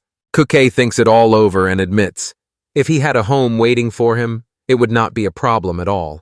Emilio stubbornly insists a house in the city is a necessary part of his plan. Kakai reluctantly agrees and Emilio beams with joy, proudly showing his proof of success. Emilio slyly suggested that Kakai could even hire a servant to help him. Cake protests, hiring a servant is clearly too much. He insists that despite his earnings, he was born and raised a simple man. He thought, in such a bourgeois atmosphere, relaxing is never possible. Emilio looks at him intently, preparing to make the next move in his flawless argument. He asks doubtfully whether Kiki can really manage maintaining both the city and country houses by himself. He sighs and says how hard it is to keep even one big house clean and aired out. He concludes, maintaining two houses alone is too much work. He looks at Kay and asks, "Don't you agree with my perfectly constructed reasoning?" Defeated, Kakai admits that his friend is truly right. Emilio smiles gently. Emilio exclaims triumphantly, "Buying a house here and hiring a servant is the best option." Cake looks at his dazzling, self-satisfied friend with a stone-faced expression. He squints. It is quite clear to him what his friend is really planning. He points out that Emilio just wants to use the house as a warehouse for the company, and Emilio confirms this. Emilio offers to use his connections to get Kakai a profitable real estate deal. Cake is impressed by how carefully thought out and refreshingly straightforward Emilio's plan is. And so Kakai found himself at a house viewing, walking the streets of capital. He stands on a quiet street and thoughtfully reflects on the unexpected need for a city apartment. He grumbles that Emilio is too intrusive, but he himself suspects his intentions.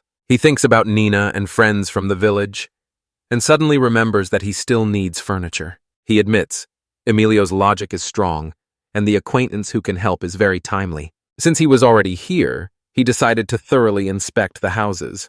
When he turned the corner, he flinched and ran straight into a young woman. In a narrow panel, the moment of their awkward, unexpected collision froze. He caught her as she was apologizing and asking if everything was all right, and she replied that everything was fine. She walks away. He catches her beauty with his gaze and involuntarily wonders if she might be the daughter of some noble family. A close-up shows her long, elegant hair as she walks down the street. The beautiful woman freezes. Sadness fills her face as the inspection of the Kake house begins. The title page of this new chapter shows a majestic mansion and teases the upcoming house search. The first mansion is a huge, shining estate with exquisite gates, and Kake is not even impressed. The next is an even more luxurious mansion with fountains, but he refuses again. Kake looked at his friend with a cold gaze, ready to demand smarter options. Standing in front of yet another huge mansion, he asked Emilio why every house was so luxurious. Emilio only smiles and insists that a bigger house is better for his friend. He stubbornly claims that hiring a servant for a house of that size is perfectly normal. He insists, since I am already helping, Kakai should live in a nice house. A professional realtor warmly welcomes them, ready to show the best real estate properties. Emilio's eye shines as he grandly invites Cake to state his terms. Looking confused, Cakey can only quietly, hesitantly say yes. Emilio said that everything is decided and eagerly wanted to immediately inspect the house. Cake asks why Emilio seems to be having more fun than he is. Emilio innocently replies that helping a friend find a home is fun. A simple, disarming confession of friendship left Kaki speechless. Cheeks burning with embarrassment, Keiki notices the wonderful view from their first stop. Emilio smiles and suggests settling it here and now. Keiki recoiled and tremblingly pointed, "This is the main office of their company." Emilio thoughtfully admits that this is not right, and they need to be more careful. They stand together in front of a tall, classical mansion in a quiet neighborhood. The shot captures their trio inside the luxurious foyer of another estate. They leisurely walk along a stone path outside, flanked by neatly maintained gardens. The shot reveals a charming, quiet cobblestone street lined with elegant houses. Keiki notes that it is strangely quiet here, even for the capital. The agent explained that this estate was the home of a nobleman, quiet and securely protected. She theatrically waves her hand and loudly announces that they have arrived. The low-angle shot shows the dignified stone estate looming with its majestic facade. Keiki feels a gentle calm, and Amelia admires its classical design with delight. The agent explains that the previous nobleman preferred to live simply and ascetically. Keiki smiles happily, rejoicing that he has the same taste as the previous owner. The agent suggests opening the gates so they can peek inside. Keiki holds his breath in admiration, seeing the majestic vestibule with wide curved stairs. He notes that this estate is spacious but quiet, quite different from the previous one. He is simply delighted. It turns out there are plenty of convenient magical tools here. The agent reviews her notes, preparing to reveal another special feature. She announces that it accepts baths, and Kike explodes with shock. Standing in the huge, luxurious bathroom, Kike froze in amazement.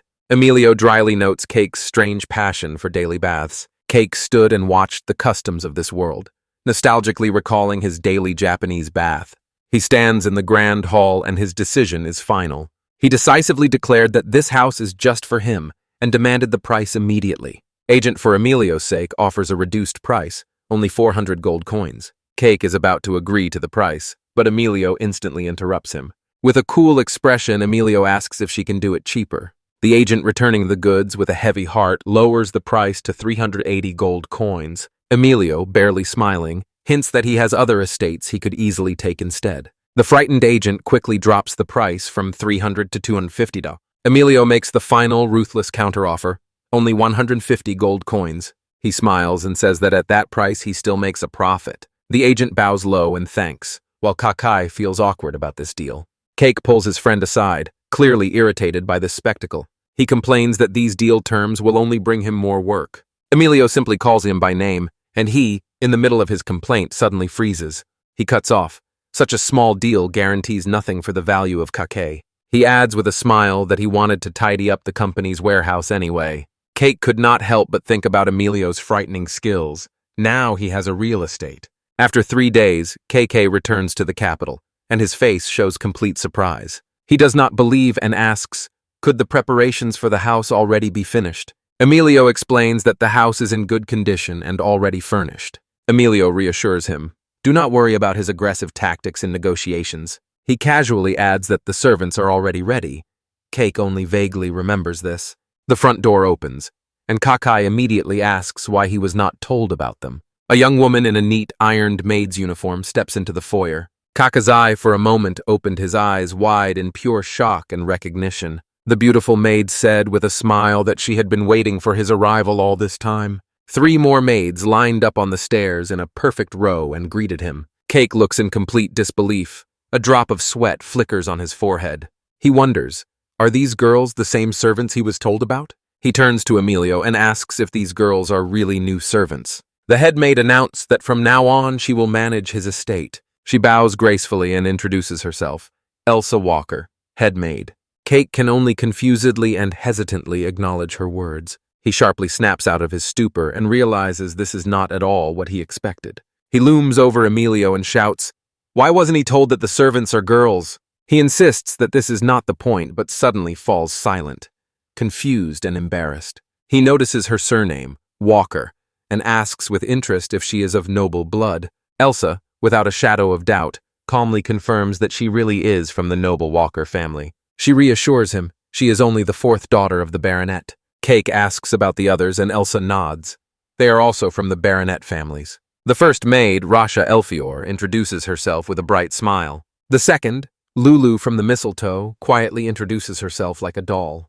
The third, Alche Landora, introduces herself energetically and cheerfully. Emilio explains that they all trained in his company to gain experience. Kakai accuses Emilio, saying that he slipped these girls to him in his estate. Emilio, in the role of Koi, indignantly asks what he could have meant by making such an accusation. Cake understands. The problem is not only that they are nobles in service. He immediately recognized the Walker family, one of Emilio's most important clients. He notices how young they still are, and when he realizes they are all teenagers, it seems almost a crime to him. He buried his face in his hands and could not imagine how to relax now. Emilio teases that very soon he will not be able to wait to return home to them. Kakai explains that what he is looking for can be found in the life of his village. A cunning expression appears on Emilio's face as he begins to piece together all the fragments. He guesses that in Holland village on Creta, some woman is waiting. Kakai froze at the accusation, and Emilio only smiles as if he knew everything. Kaka stubbornly rejects this, imagining dangerous consequences. He, completely confused, mumbles about some woman in the village. In the memory, Nina waves happily, and her father Gleg looks sinister. Cake's sighs seem to again find a semblance of his calm. He insists that he only wants a quiet life, not a romance that could cost him his life. Later, Kaki and Emilio comfortably settled in the luxurious living room. Elsie approaches with a tea set and asks if they want some tea. Cake asks for his drink plain. Meanwhile, Emilio asks for some sugar. Cake watches as she prepares tea with impeccable professional grace. He awkwardly fidgets on the plush sofa, feeling completely out of place. He complains to Emilio that he cannot relax while there are maids in his residence. Cake admits, commanding is difficult for him. He is used to receiving orders, not giving them. Elsa serves him a cup of tea with impeccable professional confidence. He thanks her, his voice too polite and formally restrained. Elsa told him that such formal language is unnecessary. She is his servant, after all. Cake awkwardly explains that he feels very uncomfortable in the role of the new master. Elsie calmly advises him not to rush and to gradually get used to his position. Feeling relief from her professional understanding, Cake gratefully agrees to her proposal. Suddenly, Elsa's powerful presence fills the room and stuns Cake. From her lips quietly escaped a sound of firm determination, while her gaze remained unbreakable. He involuntarily realized that his beautiful new maid was also a bit frightening. Fleeing from the estate, Keiki sighed with relief for a long time. He stretched and smiled with relief, finally free from the suffocating air inside. He remembers how Emilio hurriedly left immediately after signing contracts for the maids. He remembers how Elsa coldly accepted his secret. Her calm threatened him like a killer nearby. Her cold, professional manner is the real reason why she is called the Ice Maid. Lost in thought, he wanders the streets until a familiar voice calls him. A young boy in glasses turns around and asks if he is a Crete. Kake joyfully recognizes Reed, the very one from the adventurer squad Thunderblade. In the tavern, Reed asks how he has been doing lately. He boldly jokes that he has been busy all the time with new business affairs. Keiki anxiously asks Reed where the others from his squad are. Reed explains, the women are in the public bathhouse and Locke is meanwhile drinking. Just the word bath instantly brings KK back in thought to his luxurious private tub. Reed cannot resist asking, is KK really now stuck in the hustle of a merchant's life? Kaki hesitates, unsure how much to reveal about his new situation. Reed cannot believe Kauk now has a luxurious mansion with a whole staff. He sharply interrupts Reed, insisting that these details are the most secret business matters. Reed greets him, but Kakai is still worried about this idea. Gather rumors bit by bit, piece together the puzzle, and you will understand Keiki's dilemma with his noble maids. Reed looks on with envy, and Keiki insists that he is truly worried. Reed thoughtfully considers his friend's trouble and sincerely says that it is not easy. Reed notices, for a young man, worrying is completely natural. He sincerely shares his past, recalling a series of early defeats. He explains that it was precisely thanks to perseverance that they eventually found success and stability. He frankly admits, becoming an employer for the first time is a real challenge. He advises Kakeya to be a firm and reliable master, for the sake of the servant herself. He reads the words, they resonate in his heart, and Kike goes home with new determination. He agrees with Reed's assessment, realizing what he must do. He suddenly understands. For his young servants, this is also their first real job. His past office work ignites in him the determination to be a good boss. With a determined groan, he gathers strength for his new role. He stands before his mansion, ready to act as a true master. Inside, in the silence, Els quietly locks the estate for the night. Her face is calm and focused as she carries out her task. The sudden arrival of Cake so frightened the unflappable maid that she screamed. He is stunned by her reaction, seeing a crack in her flawless composure. Confused by the commotion, Kakai cannot find the right words. Elsie, blushing, awkwardly apologizes for her uncharacteristic outburst of surprise. He quickly apologizes for having scared her so much upon his return. He realizes this shared awkwardness is completely normal. He repeats to himself that although she is so reserved, she is still just a young woman. As her new master, he makes the first official request, a hot bath. Her face darkened, and Elsie asked if she should prepare it immediately. Her face softens, and a beautiful smile blooms on it as she accepts his order. Cake is delighted. He eagerly awaits his relaxing bath. Later, while Cake relaxes, Elsa checks on him to make sure he is all right. She asks if he has already eaten, and he instantly understands he has only been drinking. Suddenly he realizes he completely neglected the cook, a small detail he missed. Elsa suggests ordering delivery from a restaurant for the evening. She offers to cook, and Cake, surprised and delighted, agrees. Soon he is served a luxurious homemade dish. He is surprised that they know how to prepare such a familiar, simple folk dish. Els explains that her life in the remote barony was almost no different. He learns that younger daughters of aristocrats often marry into lower-ranking families. He realizes that their practical skills are part of the preparation of brides. While he eats, a sudden troubling thought flashes through his mind. He is unsettled by the thought of whether Emilio really introduced these girls as potential brides. Deciding that this thought is too terrible, he enjoys the food and sleeps soundly. A new chapter begins. Ahead is a luxurious morning in his new home. He stretches, waking up in his luxurious new bedroom. He yawns widely, still shaking off the last traces of sleep. He got up and looked around in awe at the magnificent, unfamiliar spaces of his room. He admits to himself, a luxurious life really does have its charms. He finally decides that living in the capital is not bad at all. He luxuriates in his private, spacious bath, a true symbol of wealth. He marvels at what an incredible convenience it is to have such a luxurious bath at home. He remembers how at first he was embarrassed by the maid's overly close attention. He strongly hopes not to get into such awkward cultural misunderstandings again. Dressed for the day, Elsa greets him and asks what his plans are. He told her that he is going to Holland village for 3 days. He asked her to manage the estate and sincerely admitted that he enjoys living with them. Just as he was about to leave, Elsa loudly called his name. She utters a restrained but tender farewell, seeing him off on his journey. He says to her with a bright smile that he is coming now. He dissolves into the shimmer of magic, and Elsa stands, thoughtfully watching. He arrives in the peaceful, sunlit Dutch village. He impatiently runs to his newly renovated summer house. He glows with joy upon seeing that the renovation is complete. He stands in front of his charming new house and admires the result with delight. He notes that although the exterior appearance has not changed, it still looks wonderful. He notices a fresh coat of paint, a small but very pleasant detail. He also rejoiced upon seeing that a small garden has appeared. Simple little things fill his heart with a warm feeling of joy. Filled with impatience to see what's inside, he reaches for the door and suddenly stops. Suddenly he remembers. He doesn't have the key to the new lock. He suddenly realizes that he never picked up the new key from the carpenter. Giving up, he decides to ask the boss, but a voice stops him. It's Nina.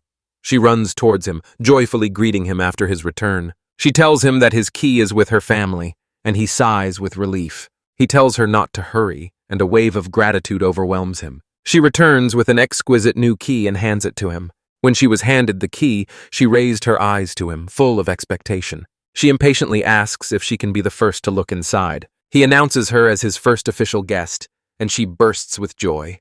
All right, says Cake, smiling warmly. Our first client. Looking at Nina's sincere, unrestrained joy, Cake thinks how lovely these lively children are. Romance does not interest him now, but sometimes he is gnawed by the thought, will he ever want to have a family?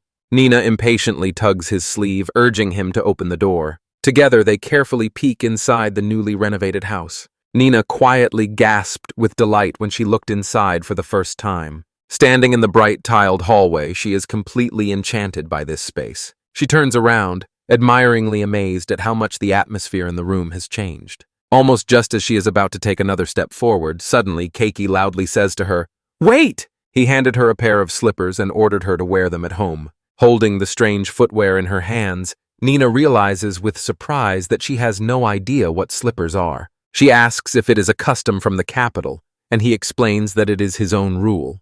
With innocent sincerity, she tells him that he is a bit strange, and this remark hurts deeply. Despite noticing this, Cake stands his ground. The rule will not change. He thoughtfully compares clean city streets and dirty rural paths. It is a cultural habit. He proudly says, "This is my rule number 1, and Nina seems impressed by this. Trying them on, Nina surprisingly realizes that the slippers are unusually comfortable and cheerful. Cake exclaims with delight, "Isn't it true my strange habit is a success?" Gleg and Stella enter, and Stella enthusiastically praises the slippers. What a brilliantly smart idea. Stella even suggests taking some for their home, and Cake simply beams with joy. The recently renovated living room impresses with an incredibly bright and spacious appearance. Nina exclaims how huge the room seems to her, and Keiki quietly explains that it is just an illusion. He explains that he removed the wall so that the living room and kitchen became one space. The cramped kitchen, he admits, completely takes away any desire he has to cook. Nina is in complete shock and asks Kake if he really knows how to cook. He says that living alone for so long, he has learned to cook quite well. Stella enthusiastically says how impressive it is when a man cooks so skillfully in the kitchen. Nina complains that her dad only drinks, and Kake laughs at this. Meanwhile, outside, Gleg is standing shirtless and wonders if he feels a sudden draft. Sakai mentally notes that in this world, men usually do not do household chores like cooking. He suggests cooking together with Nina sometime, and she excitedly asks if he is serious. He explains that the house was designed so that everyone could cook and eat together. He generously offers them his home for use, free of charge, even when he himself is not there. In this new life, he wants to build the family bonds he never had. He does not want his home to stand empty and unused while he is away. Nina Bims exclaimed with a sparkle in her eyes. From now on, every day will be even more fun. She enthusiastically lists all the entertainments she wants to share with him. She, shining with joy, tells him how happy she is that he came to their village. She politely extended her hand, greeting him as her brand new neighbor. Kake takes her hand in a handshake with a gentle smile and quiet agreement. When they shook hands, he told her it would be nice to be neighbors. He gently, lovingly stroked Nina's head, solidifying their friendship. Suddenly, Nina remembers something important and screams in fright. She turns and runs away, leaving the embarrassed Kakai watching her retreat. She appears at the window and loudly calls out that she must go home now. From afar, a church bell rang, as if whispering that it was time for her to return. She says she must help in the family garden with leeks, and this impresses Kake. She would like to explore more, but knows now she can visit any time. She smiles and promises to share their harvest with him, waving cheerfully goodbye. He watches her leave and smiles, thinking about the boundless, incredible energy of children. He recalls that Gleg once talked about growing vegetables when he first visited them. Now that he finally has his own home, he wonders whether to start his own garden. He decides that soon he will definitely ask Stella to tell him more about gardening. His eyes widen as he surveys the huge empty space of his new home. The room is empty, its space echoing with a depressing absence of life. He decides, first, he must drive away that gloomy, lifeless atmosphere in the house. He decides, first of all, to open the windows and air out the place. He opens the old window and looks outside with a quiet, calm expression. A gentle breeze quietly enters, lifting a few lost autumn leaves. He gazes at the peaceful village landscape and the distant church. The wind rustles in the trees nearby, and he continues to look outside. A satisfied smile plays on his lips as he declares that his life with 2 centers has already begun. He clenches his fist, full of determination, ready to start this exciting new chapter. He resolutely immediately begins preparing for his new life in the village. The very next day, Gleg appeared with a loud greeting and offered to help him with the move. Kakai is pleasantly surprised and sincerely thanks his friend Andre. Then he explains that the work is already finished, and Gleg is completely stunned. Cake, with a lively sparkle in his voice, talks about his convenient magic, and Gleg smiles and says how interesting it is. Cake apologizes warmly and does not stop, because Gleg came all the way here just to help him. Gleg insists that he should at least stay for a cup of tea. He cheerfully suggests instead to have a housewarming party right now. Cake enthusiastically agreed, considering it a great opportunity to celebrate. He refused Greg, who suggested that Stella should cook. He is eager to try out his new kitchen himself. Greg excitedly rushes to call his wife and daughter to a spontaneous party. Cake smiles. Greg runs just like Nina, energy he should take as an example. Left alone, Kakai decides to prepare drinks for his guests. Soon, Nina and Stella approach and wave cheerfully at him. Stella worries that she is intruding, but Kake insists, no problem, everything is fine. With a bright smile, Stella happily accepts his invitation to come inside. Just as they were about to enter, Nina raised her hand to stop them. She proudly announced to her confused parents, "In Kake, it is strictly forbidden to enter with shoes on." Cake laughs while his new little helper confidently explains the house rules. Nina points to the slippers and explains that they must be worn inside the house. His rule about slippers turned out to be a real hit with the whole family. They enter the living room and freeze. It has turned into complete coziness. Nina joyfully exclaims that the empty space has finally become a real, beautiful home. Gleg, impressed, smiles and tells Kake that he has surprisingly good taste in furniture. Kake ponders. In his old life, he would never have gotten a houseplant. Suddenly, he notices that Stella seems frozen in quiet shock. He asks what happened. Seeing her cover her mouth and lower her eyes sparkle like stars. She raises her gaze and whispers, "Amazing." Her explosive reaction completely surprised both Kake and Gleg. She is simply delighted with this ultra-modern kitchen from Capital. Kake notices his own excitement, and Gleg grumbles, saying it is probably very expensive. She apologizes for her enthusiastic outburst, but Kake reassures her, "No problem." He generously tells her, "My kitchen is yours. Use it whenever you want." While they chat warmly, Gleg looks at them thoughtfully. Gleg decides that the time has come. He and Nina should explore the rest of the house. They rushed away, ignoring Stella's protests that it was an intrusion into someone else's home. Cake gently reassured the apologetic Stella, "Don't worry, let's start cooking." Cake explained that he had prepared some food at home and brought it with him. He and Stella look inside a large woven basket full of supplies. Kake joyfully exclaimed, "Ooh," admiring the sight of the food. In the basket, a hearty, thick potato soup with milk and several fresh loaves. Stella offers fried venison, and Kake excitedly exclaims that he would gladly take some. He pondered. This world, like Japan, also has 4 distinct seasons. Stella curiously asks what else he plans to cook for their housewarming.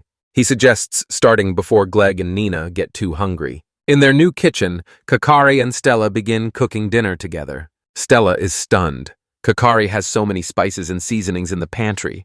He skillfully uses the magical heating element, lighting the stove to illuminate Nina. Following Nina's instructions, Keiki demonstrates his skill with the kitchen knife. Stella, impressed, says that he really knows how to cook. He brushed off the compliment and with a slight smile said he is used to it. After all, he lives alone. Stella insists that being able to cook for oneself is still an incredible skill. Kakai was a bit embarrassed, but the sincere praise deeply moved her. He feels a bit awkward, because he knows that Stella's husband, Gleg, never helps her cook. He thinks that Gleg must love his family incredibly to inspire such devotion. He confidently says that Gleg is a true family man. A shadowy figure with narrowed eyes menacingly peeks from around the corner. Kakai exclaimed with feigned surprise, frightening both Stella and the lurking Gleg. Gleg calls Kakai, confused by the sudden commotion. Cake jokingly asks his friend to rest a bit while he takes care of everything. He does not understand what is happening until Nina approaches him with a serious expression. Nina explains that her father became gloomy and grumbled because Cake and her mother started getting along well. Cake blushed and smiled, realizing that Gleg was jealous. He shouts what hell is going on here, and Nina anxiously asks if he is all right. Together, Cake and Nina sneak a peek over the counter at Gleg and Stella. Gleg yelped. He burned himself, and Stella gently scolded him for clumsiness. Cake and Nina watch the tender moment of the couple with warm smiles. Cake quietly whispers that her parents are truly a wonderful couple. Nina confidently says, "When I get married, I want a love like theirs."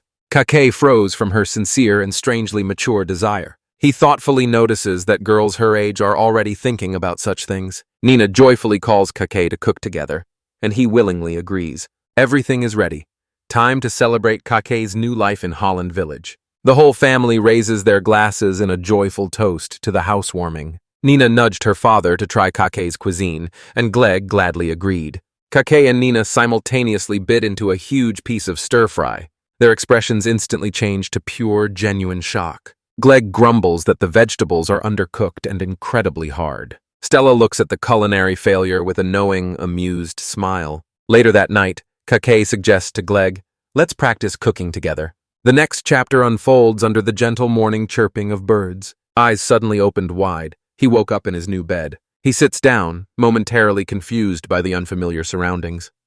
Yes, he thought, remembering where he was. He is in his home, in the beautiful, quiet Holland village. He turns on the magical heater and boils water for his morning cup. With the mug in hand, he gently slides open the door to his balcony. He leans on the railing and gazes mesmerized at the peaceful mountain view. The view of the distant church bell tower simply takes his breath away.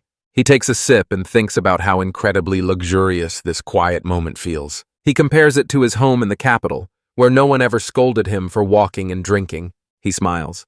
This cozy house seems like his own castle. He thoughtfully reflects on the perfect balance of his life, held on 2 centers. Having finished drinking, he puts the empty mug and plate in the sink. He decides to go outside to stretch a little. He stretches widely, spreading his arms and stretching his back in the fresh morning air. Suddenly, a familiar, cheerful voice called him by name. Nina rushes to him, waves her hand, and sincerely wishes him good morning. He responds to her greeting and, with curiosity in his voice, asks what she is doing so early. She is curious about what strange exercises he is doing to relax. Not fully understanding, she enthusiastically says she wants to join. He asks her to copy his movements, and she gladly agrees.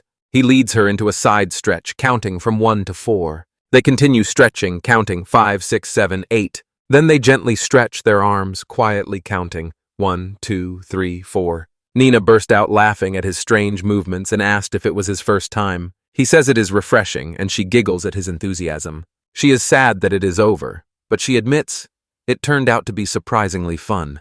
Another voice politely wishes Kake good morning. It is Stella herself who apologizes for Nina disturbing him so early. Kake insists that it is a real pleasure for him. He likes being near her. Stella noticed how Nina seemed to bloom.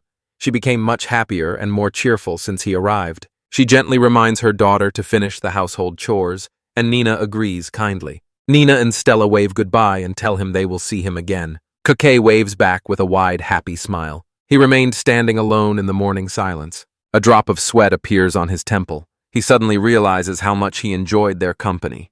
He realizes that Nina had truly been by his side all this time. He clenches his fists, deciding that these peaceful moments are truly important. He recalls Greg's idea to roast sausages over an open fire. He sits down, deciding that it is still a bit too early for that. He finds a quiet, shaded spot under a tree to rest. He thought to himself how nice it is just to rest in the shade. He closes his eyes, a blissful smile blooming on his face. He remembers Greg's suggestion to roast sausages, but postpones it until morning. He looks up and sees leaves rustling above him. He sits under the canopy, satisfied, enjoying the deep silence. Suddenly, a brilliant idea comes to his mind. He stands on the forest path, and a plan quietly forms in his head. He stretches a simple, cozy hammock between 2 sturdy trees. "All right," he says, satisfied with his work. "Doesn't it look wonderful?" He recalled how he took the rope and fabric at Emilio's company. He feels a little anxious.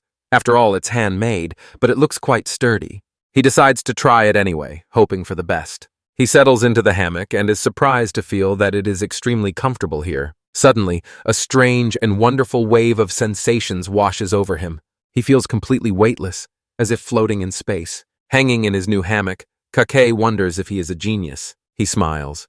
This is a luxury he never even dreamed of in his former life.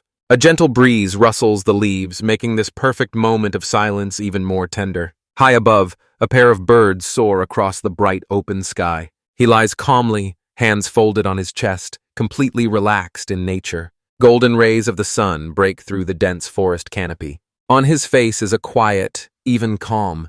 He watches as a single leaf slowly twirls in the wind. He closes his eyes and sinks into a state of pure, blissful relaxation. The forest is a quiet refuge, bathing in beautiful beams of light. Suddenly, a cheerful voice called his name and asked what he was doing. Kakai's eyes opened wide in shock. He saw that Nina was looking at him from above. He admits that she scared him and asks if she has finished her business. He apologized, saying he was so relaxed that he didn't notice what was happening around him. Nina explains that she was just curious. He looked as if he was having fun. She asks if she can try the hammock, and Kakai gladly agrees. He tells her to come in, assuring her that he will hold it firmly for her. Nina laughs with genuine delight and exclaims how incredibly fun it is. Cake gently nudges her and Stella looks on and laughs warmly. Stella glanced at Nina and asked if she had had enough fun, adding that it was time to go. Nina excitedly nudged her mother to try the fun hammock herself. KK extends the hammock to Stella, and she sincerely thanks him for such a kind offer. Stella hesitated for a moment, a faint blush appearing on her cheeks. She decides to accept his invitation and carefully steps into the hammock. Settling in, she says contentedly how pleasant it feels, and Nina looks at her with a slight smile. She closes her eyes and agrees with Nina. It is truly wonderfully peaceful here. Cake and Nina watch as Estella gently swings, completely relaxed. A quiet moment passes while the hammock slowly sways in the peaceful forest. Soon they realized that Stella had been completely lulled to sleep and was sleeping soundly. Nina whispers in surprise, "Mom fell asleep?" Stella suddenly wakes up, embarrassed that she was slacking off at work. Cookie gently says that today's fun and games are enough. Nina, in despair, grabbed her hair. She did not want this good time to end at all. He explains that plants are living beings, so they must live with a certain purpose. Waving goodbye, Nina smiles and asks Cake to let her swing in the hammock again soon. Cake waved back with a warm smile and promised to see her again. He quietly rethinks his words about the fields being alive. In his past life, he never had pets. He knew it would be difficult. He sees Stella and Nina thoughtfully reflecting on their self-sufficient lifestyle. Living in the village, he realizes he knows nothing about this way of life. He climbs out of the hammock. A new idea is sprouting in his mind. He longs for a feeling that will be only his. He imagines tending to his own little patch of land. He imagines a small house surrounded by rows of lush grapevines. He sat up sharply, suddenly seized by the desire to try it himself. He decides to take it seriously and make a real step toward his new dream. And for the rest of the day, he decides to simply rest. The idyllic village of Holland peacefully nestled in a mountain valley. Its silence is broken by Glegg, who excitedly demands his turn. Cake can only sigh wearily as his quiet day comes to an end. He decided to soon teach Glegg how to do it. Inspired by Nina, Cake decides to try growing a crop. He comes across Glegg in his garden and approaches him to ask for advice. Glegg asked what had happened, seeing how Cakey was intently gazing at the field.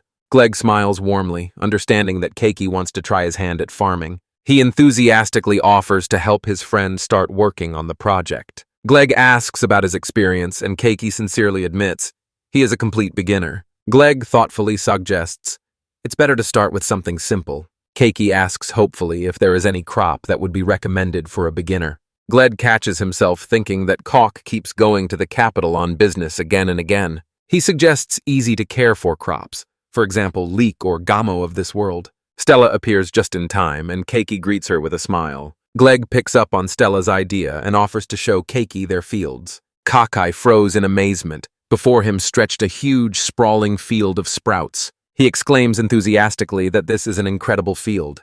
The scent is already in the air. He is worried whether he will manage, but Stella reassures him. Everything will be fine. She gladly explains that leek can be grown even in small pots and buckets. Confident in himself, Kake is happy. It seems he can handle it. He gladly grabs Glegg's offer to taste freshly harvested leek. He held his breath and watched as Glegg pulled one from the fertile soil. Glegg hands him that huge leek. Its size and thickness are simply impressive. Kake is shocked by how huge this fresh leek is. He asks if it is really that big, and Glegg says that here it is normal. Kake thinks it must be at least 3 times thicker than he imagined. He explains that in other regions, they are much smaller and thinner. He feels like a weirdo because he considers it so huge. Glegg encourages him to try it raw, smiling and assuring that it is incredibly tasty. Cake politely accepts a piece of leek from a smiling friend. He hesitates for a moment, but bites off a generous piece of the raw vegetable. His eyes open wide, and he exclaims what an incredible sweetness it is. He says the taste is rather fruity, and there is no sharp smell at all. Leek is an incredibly versatile ingredient that suits almost any dish. He solemnly vows, "I will grow leek and eat it every day." Stella also suggested they visit Jimmo fields. Cake asked, "What is gamo?" and made sure it was not from his world. Stella says they are tasty and strongly recommends planting them in his garden. They walk towards another endless field. It is covered with dense green leaves. While they admire the beautiful landscape, Stella offers to dig one up for him. Glegg says that the plants of the game are simply incredibly hardy and resilient. They can survive even with minimal care, so they are very easy to manage. Glegg believes they are even simpler than the springs. Perfect for Cake. Stella presents the freshly dug Kyra to the surprised Keke. He holds it in his hands and cannot help but notice. The long, slender shape resembles a sweet potato. Stella warns him they need to be cooked, but still hands it to him as a gift. She smiles and asks him what he thinks about their local crops. Glegg agrees that increasing both springs in Gamo is a great idea. Stella generously offers to give him all the seeds and seedlings he needs. Glegg reassures him, "We have enough, so don't worry at all." He tells Cake, "Ask for help at any time. I will always be nearby." Kakai feels that he has already received more help from them than necessary. He is about to take his first steps in his new life as a farmer. Cake carefully measures the dimensions of his new garden. He surveys the area, and a satisfied smile appears on his face. The size is exactly as Gregg advised. He knows that starting with a huge field is simply impossible to manage. With a cheerful smile, he decides to take on the unpleasant but important task, weeding the weeds. He stands before a dense, overgrown patch of land, ready to get to work. For a moment he freezes and silently contemplates the challenge ahead of him. He has a brilliant idea. He sharply stretches his hand forward, uttering a spell. Space, tear! Instantly, an invisible force cleanly cut through the thick thickets. He marvels at how simple it was, and thoughtfully thinks that the god who gave him this power clearly did not intend it for gardening. Magic saved him a lot of time, but he sees that the roots still remain. He still has to dig the soil to make the bed truly ready. He takes on the hard physical labor, turning over the stubborn earth. He pauses for a moment, wondering whether to use space warp to instantly and magically plow the land. But he immediately rejects this thought, realizing it would be a mistake. If he makes everything too simple, the work itself will lose its meaning. Suddenly, Gleg appears and offers to share his fertilizer. He is shocked.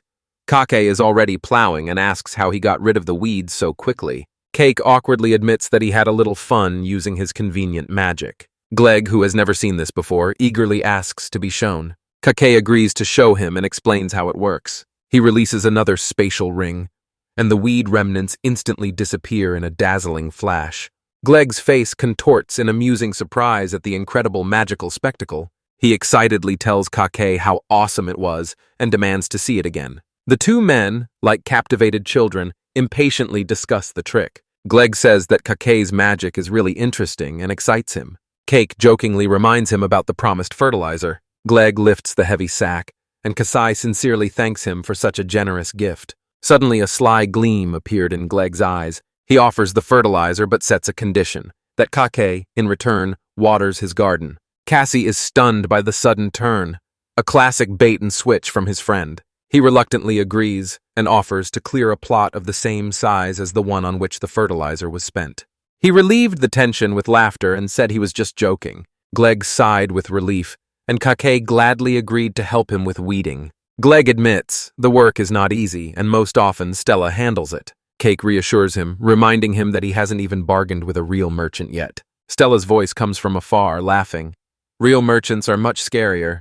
How he watched as Gleg relaxes while much more serious thoughts arise in his own head. He remembers this village and that wonderful family he met here. He thoughtfully realizes all his life he was only the one who accepted their kindness. Looking at the beautiful landscape, he passionately sought a way to properly thank them. He stands and thinks about how, with his unique power, he can truly help them. Above the view of his new garden suddenly appears the title, Chapter 16. The next day the shovel digs deeply into the freshly plowed earth.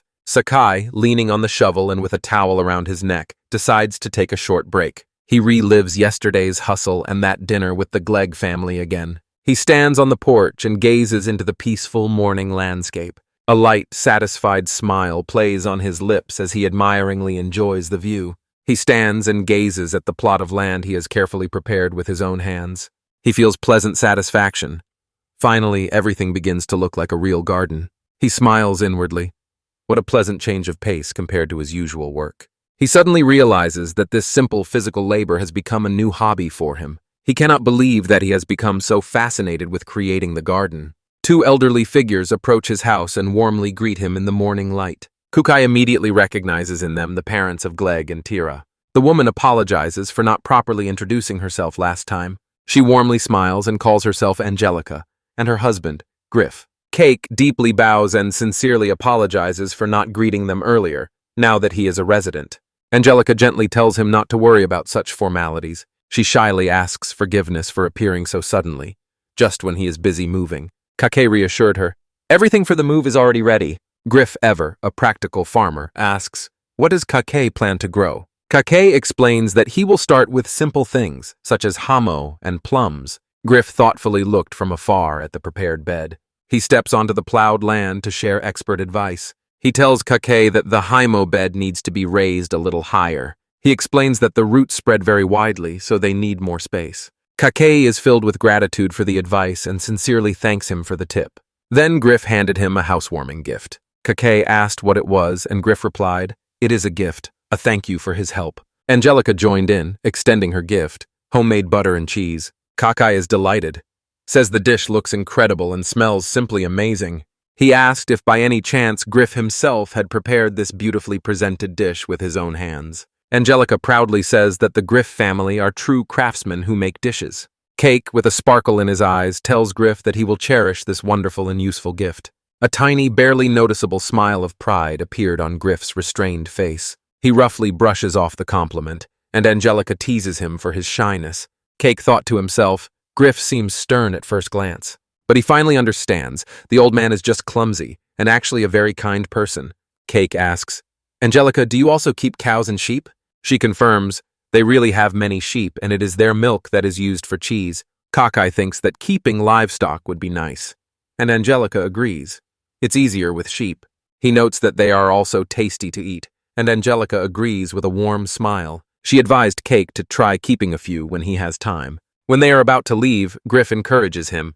Do everything you can in your new life. How loudly and from the bottom of his heart he shouted to both of them, Thank you! That night, his new home was quiet and peaceful under the starry sky. He prepares a dish from the gifts and exclaims excitedly how delicious everything looks. He enjoys the tender butter and cheese, the true taste of the village's generosity. He sincerely likes the subtle craftsmanship of Griff that is felt in this dish. He eats with pleasure, and a thoughtful, serious expression flashed across his face. He understands. In this village, everyone has their important role.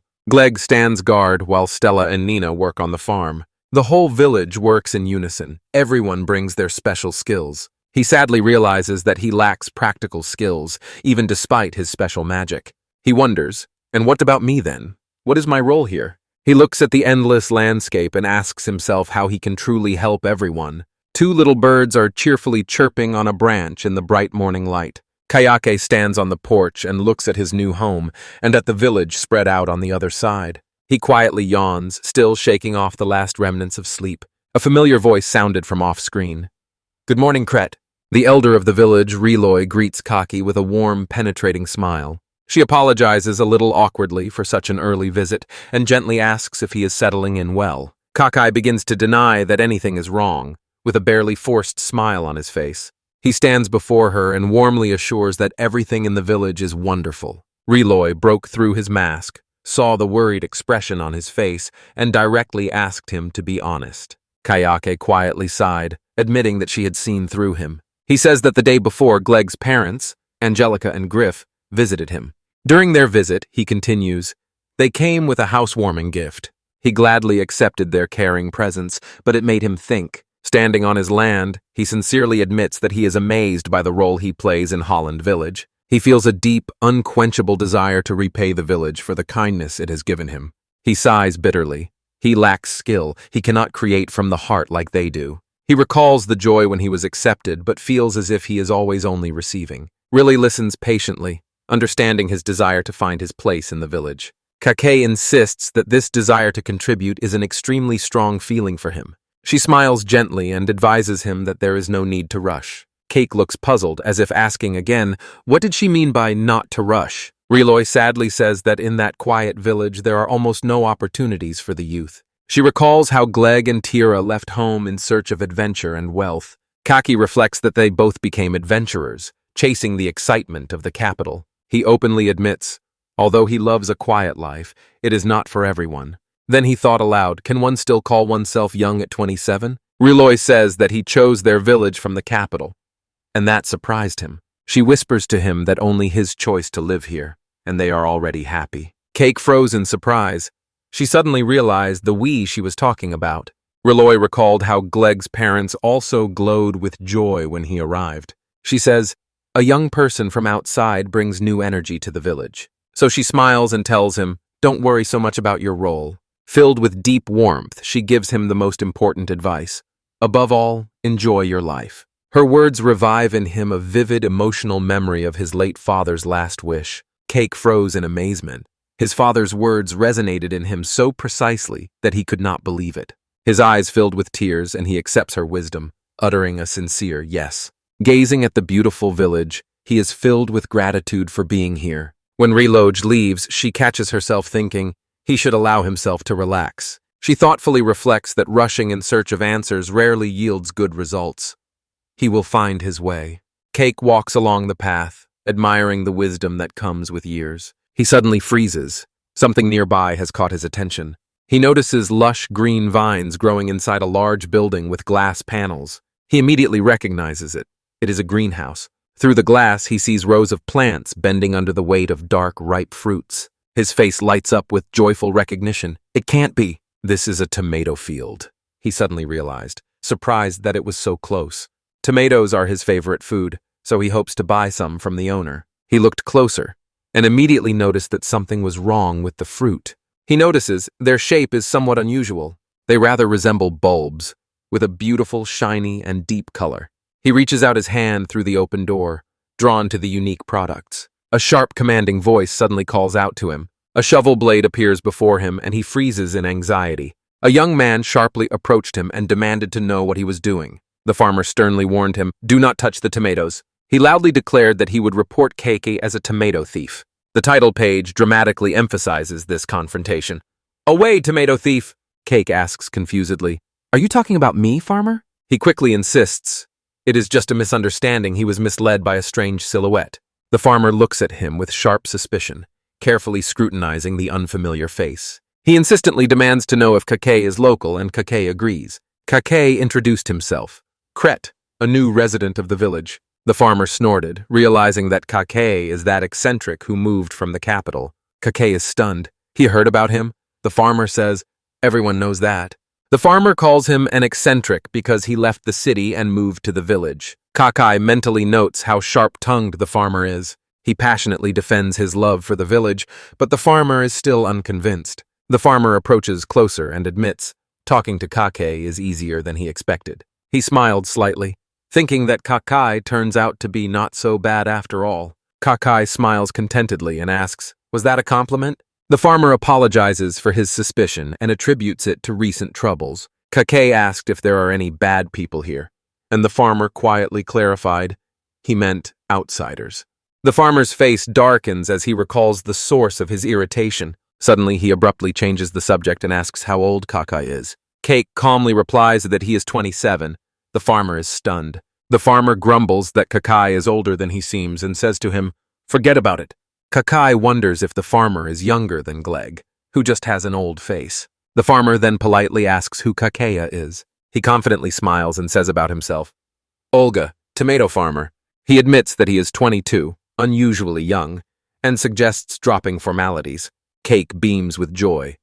He had no idea there was someone his age in the village. He confesses that he has long wanted to find a friend closer in age. He smiles and extends his hand, ready to start their friendship. Olga agrees, smiling slyly. Their hands clasped in a firm, friendly handshake. Keiki feels something wet and sloshing suddenly in his palm. He looks down. His hand is covered with the pulp of a crushed tomato. Olga turns away, trying to hide his laughter while he apologizes. Then he slyly winked and admitted that he did it on purpose. Keiki smiles mischievously. He thinks Olga is a real prankster. Despite that prank, he is sure he and Olga can become true friends. While they wash their hands, Keiki asks about those unique tomatoes. Olga is confused by the question. She does not understand what he means. He stubbornly says that these are just ordinary tomatoes. Keiki insists that the tomatoes he knows are much rounder. Olga says that he only knows the variety he grows himself. He explains sadly, "I sell them only to neighboring villages. I can't go further." Keiki nods, understanding the harsh logistical difficulties of this world. He imagines all the risks that await Olga on the road to the distant city. Keiki turns back to Olga, and an idea is born in his head. He points to the greenhouse and, with hope in his voice, asks, "Can I take just one?" Olga begins to protest, exclaiming, "Wait!" With a soft, muffled thud in his hand, Keiki materializes one tomato. Olga froze in shock. Keiki is holding an unripe fruit. Olga extends to Keiki one of her most valuable tomatoes, and Keiki accepts it gratefully. Keiki squeezes the unique dark fruit in his palms and looks at it intently. He notices its unexpected weight and senses a subtle, earthy smell emanating from it. Lost in thought, he admires its smooth skin until Olga interrupts him. Olga, with an irritated look, told him to stop staring and just eat it. Keiki bites a big piece with pleasure. The skin cracks with a crispy sound. His eyes widen in shock, and he exclaims at the incredible sweetness and tartness. A blissful smile spreads across his face as he truly enjoys the amazing taste. Olga pretends to be indifferent and asks what his final verdict is. Keiki bursts out with delight. "This is incredibly delicious." He insists. This is the tastiest tomato he has ever tasted in his life. Olga tries to hide a proud smile and simply says, "Is that so?" He admits he is confident in the taste, especially for a city boy. Cake knows that Olga is happy because his hard work was so sincerely praised. He feels this is not just flattery. This tomato is a true masterpiece. This incredible quality comes from the soul that Olga put into growing it. But Kake notices a fatal flaw. Olga does not know its true value.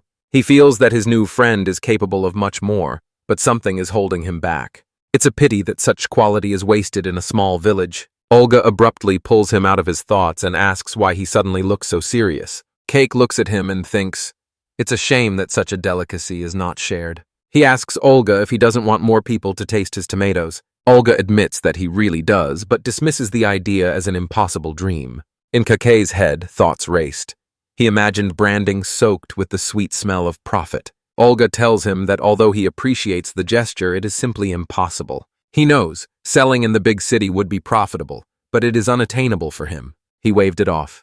It's a fairy tale because Holland is a remote village. Kake passionately insists that this is not the case at all. He proudly declares that he can make August tomatoes famous throughout the country. Olga is shocked and demands to know if Kake is serious, and Kake confirms that he is.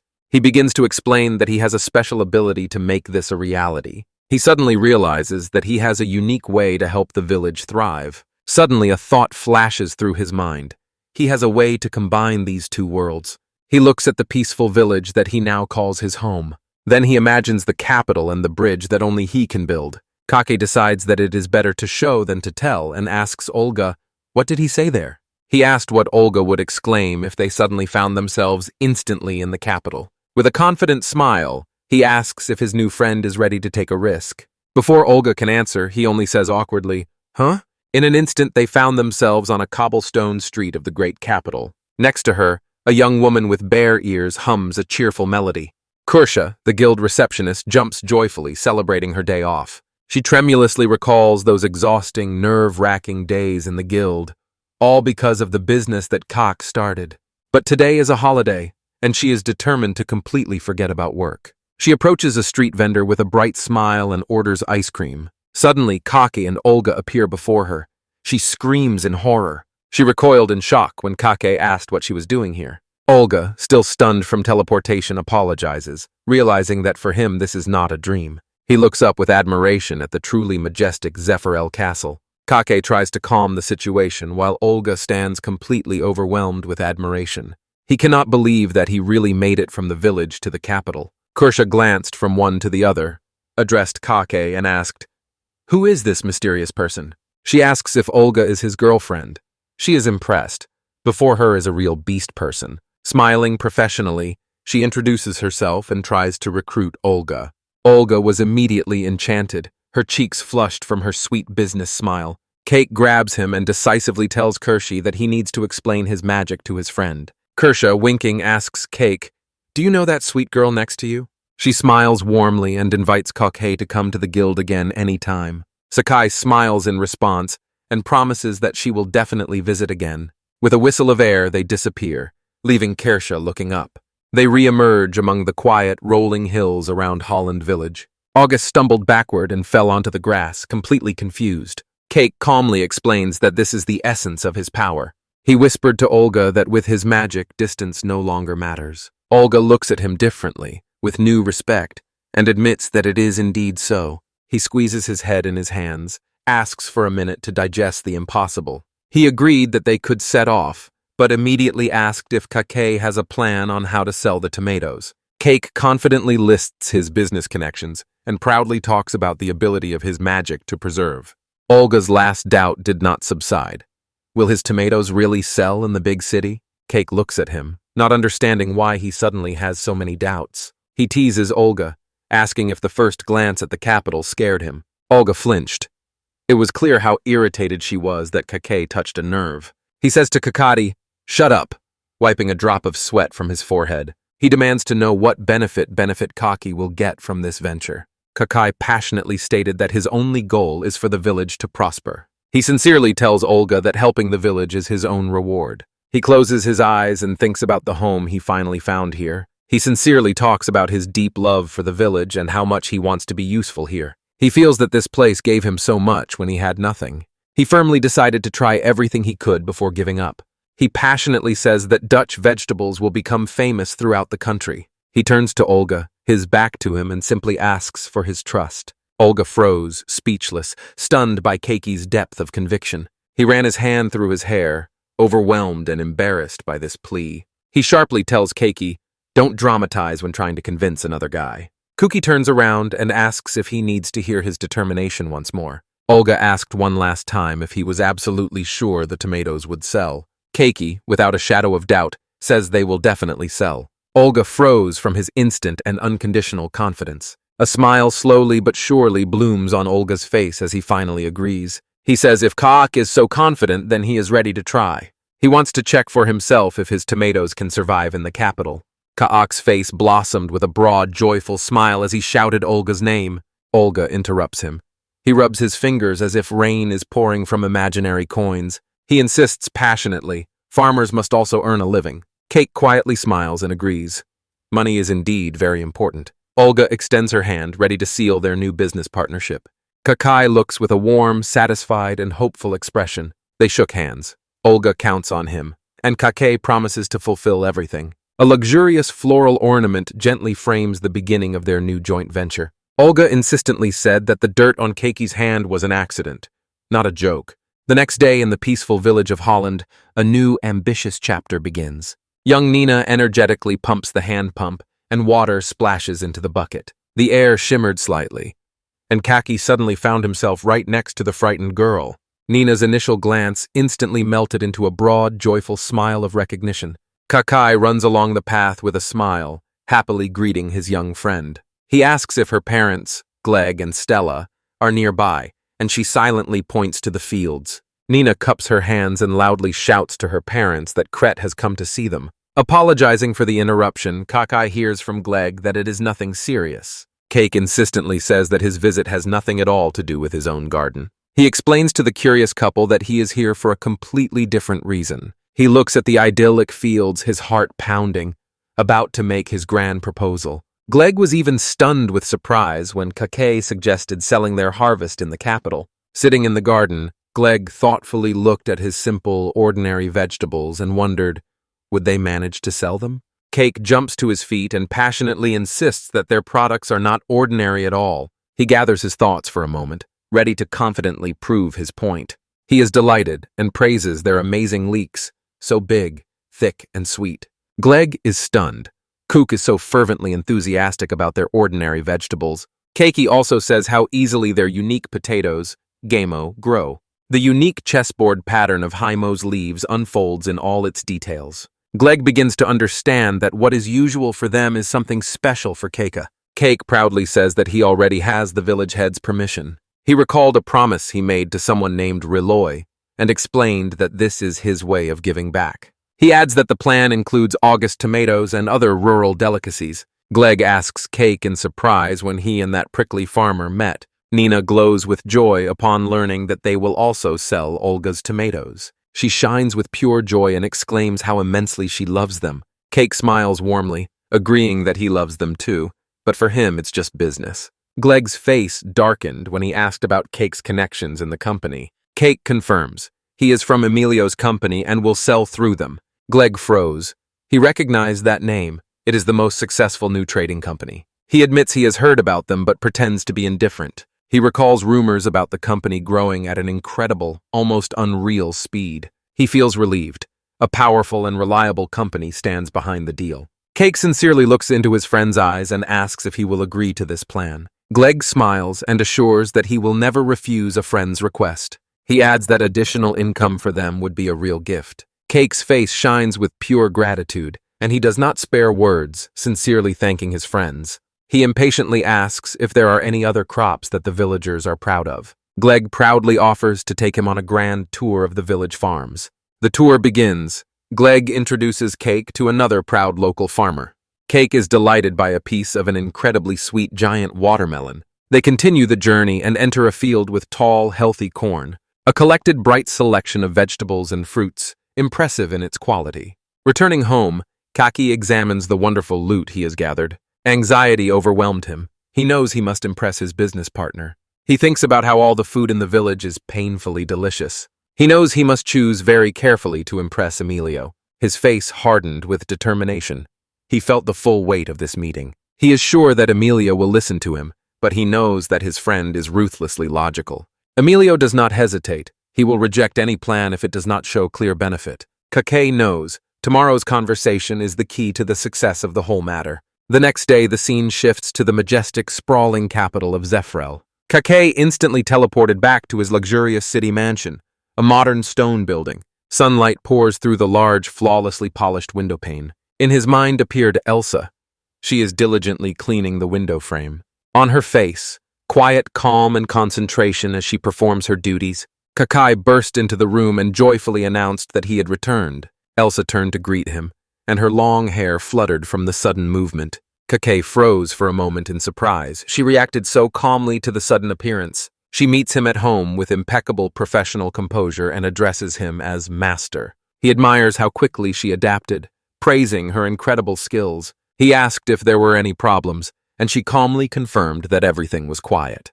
LZ listens as he says he is going to visit Emilio at the company. She begins to tell him something important about his business partner. "Welcome back, Cret!"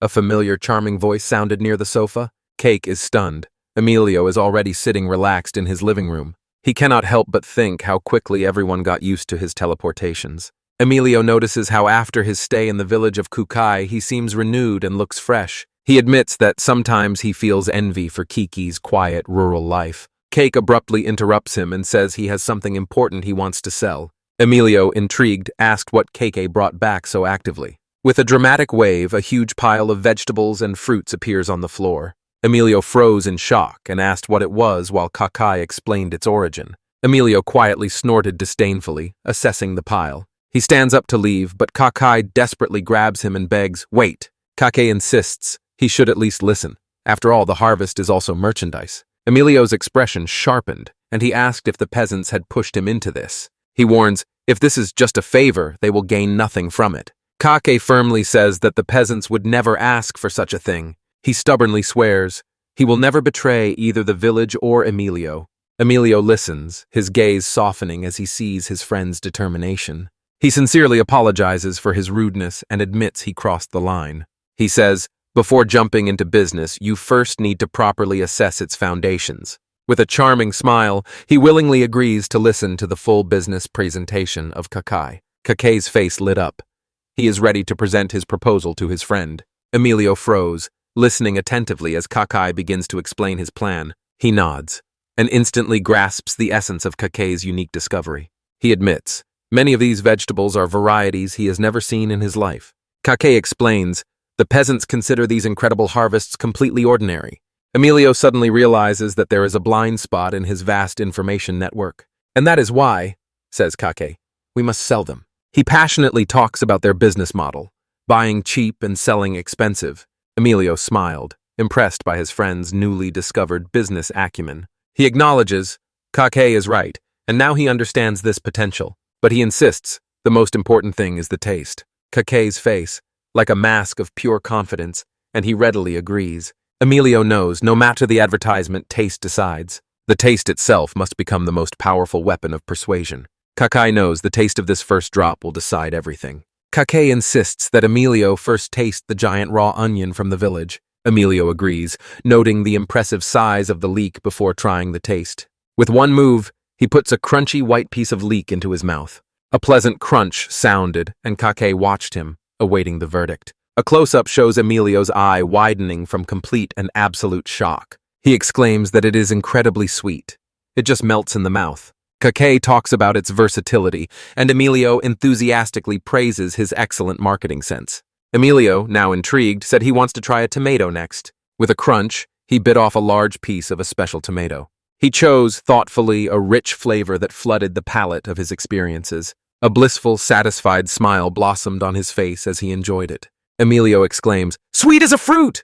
And Kake agrees, "Yes, it's touching." He enthusiastically praises its rich flavor and perfect balance. Nothing like city tomatoes. Inspired, Kake turns to his senior maid Elsa with a request. Giving in to desire, he asked her to prepare soup from that tomato. Other maids eagerly gathered around as Kake decided to continue the tasting. After the meal, Kake impatiently asks Emilio if he thinks their harvest will sell out. Emilio froze, wiped his lips with a napkin, and focused on preparing to announce his final verdict. At first, he apologizes and admits these are not just souvenirs he tasted before. He confidently exclaims that all Dutch harvests are of the highest quality and will definitely sell out. Kake rejoices to tears when Emilio says he brought something truly special. Emilio offers an exclusive contract, only he will sell all the products of Holland. He asked Kay to help them with the crazy influx of sales that was coming. The chapter opens with a charming mountain landscape of Holland. The village gate opens to meet another peaceful day. Not the slightest hint of trouble. Gleg on guard notices that pleasant, unchanging thing. Kake suddenly teleports next to him and loudly greets him, scaring him. Gleg jumped back, shocked, and Kake apologizes for his sudden arrival. He complains that teleportation harms his heart, and Kaka just smiles. Kaaki, with a sly smile, admits that he took a little revenge. Gleg asks why he returned, and Kakai calmly says it concerns business. Kake announced that he set off to the capital to sell the valuable harvests of everyone. Gled grabbed him and asked in panic if they managed to sell their harvest. Kakai calms his friend and assures that he will explain everything now. He asked Leg to gather all the peasants in the central square. Kake waits because he knows the peasants are probably worried about the results. The Dutch begin nervously gathering around the central well. The village elders murmur anxiously. Worry is visible on their faces. Kake cannot believe his eyes. So many people came, even the peasants' families. He feels that they are all anxious about the fate of their crops. Pressure tightens his stomach. This pain immediately reminds him of his old job. Suddenly, a sharp voice from the crowd shouted his name. It is Olga, the tomato farmer. She is terribly tense and completely on edge. He grabbed Kake and, with a burning look, demanded to know what happened to his tomatoes. Olga says that he could not fall asleep. Keiki tells him to calm down and listen. A young woman sharply pulled Olga back and shouted at her brother to stop. Cake is surprised. He did not even suspect that Olga has a sister. Olga smilingly introduces him to his sister Mira, who helps him on the farm. What a shock. He did not expect that Olga has a sister who helps him. Cake politely introduced himself, and Mira greeted him with a nod. Olga notes, finding an unmarried young woman here is a real rarity. He is gradually trying to matchmake Keiki Miri, and it just drove her crazy. Cake instantly rejects the forced matchmaking and says to Olga, "Stop joking." While Mira was handing noogie to her brother, Kake suddenly got distracted. Nina tugs his sleeve, her eyes wide open with worry for the peasants. She says that some people simply fainted from the stress itself. Cake apologized to the anxious crowd for making them wait so long. He announces that now, without delay, he will immediately proceed to the summary of his trip. He feels the oppressive, silent weight of the peasants' expectations. He thinks about that pressure, the result of his own ambitious plan. He remembers how they entrusted their precious harvests to him, a newcomer. Gathering his courage, he knows he has done everything he could. The peasants look at him, hope and fear intertwined on their faces. Sakai sadly said that he could not sell their harvest at the market. Gleg and Stella froze in silence, as if they heard terrible news. Olga and Mira look on, their faces like masks of shock and confusion. The entire village square fell silent when the bad news reached the people. Cake freezes briefly, allowing the dramatic tension to build. He explains, "This is not a failure. It is a conscious choice." Olga looks completely puzzled, a drop of sweat on his forehead. He insists on knowing what Keiki means by his confusing expression. Suddenly, we return to the past. Kake and Emilio are passionately discussing their business plan. Emilio asked Kiki what kind of food their company usually sells. Kaka hesitated for a moment before answering the partner's question.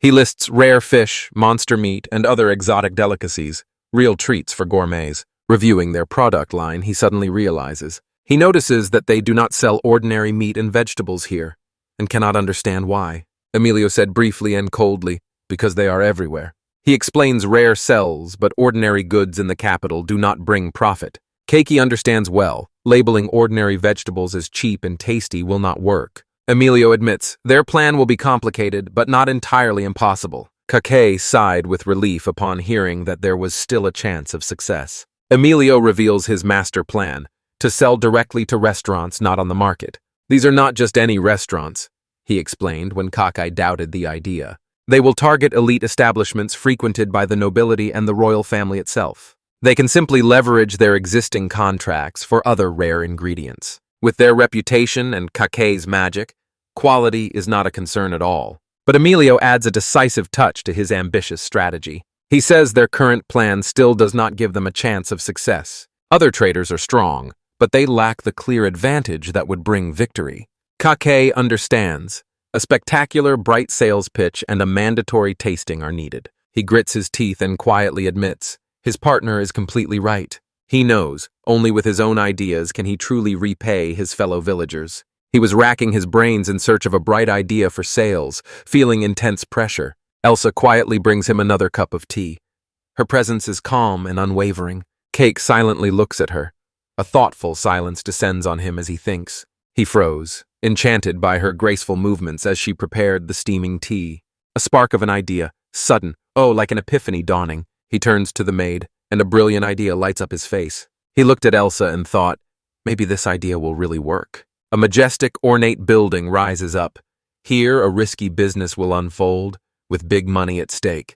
The host asked the esteemed representatives of various restaurants to stand in a neat row. Russia, smiling, holds a sign, announcing the final call for tasting from the company, Emilio.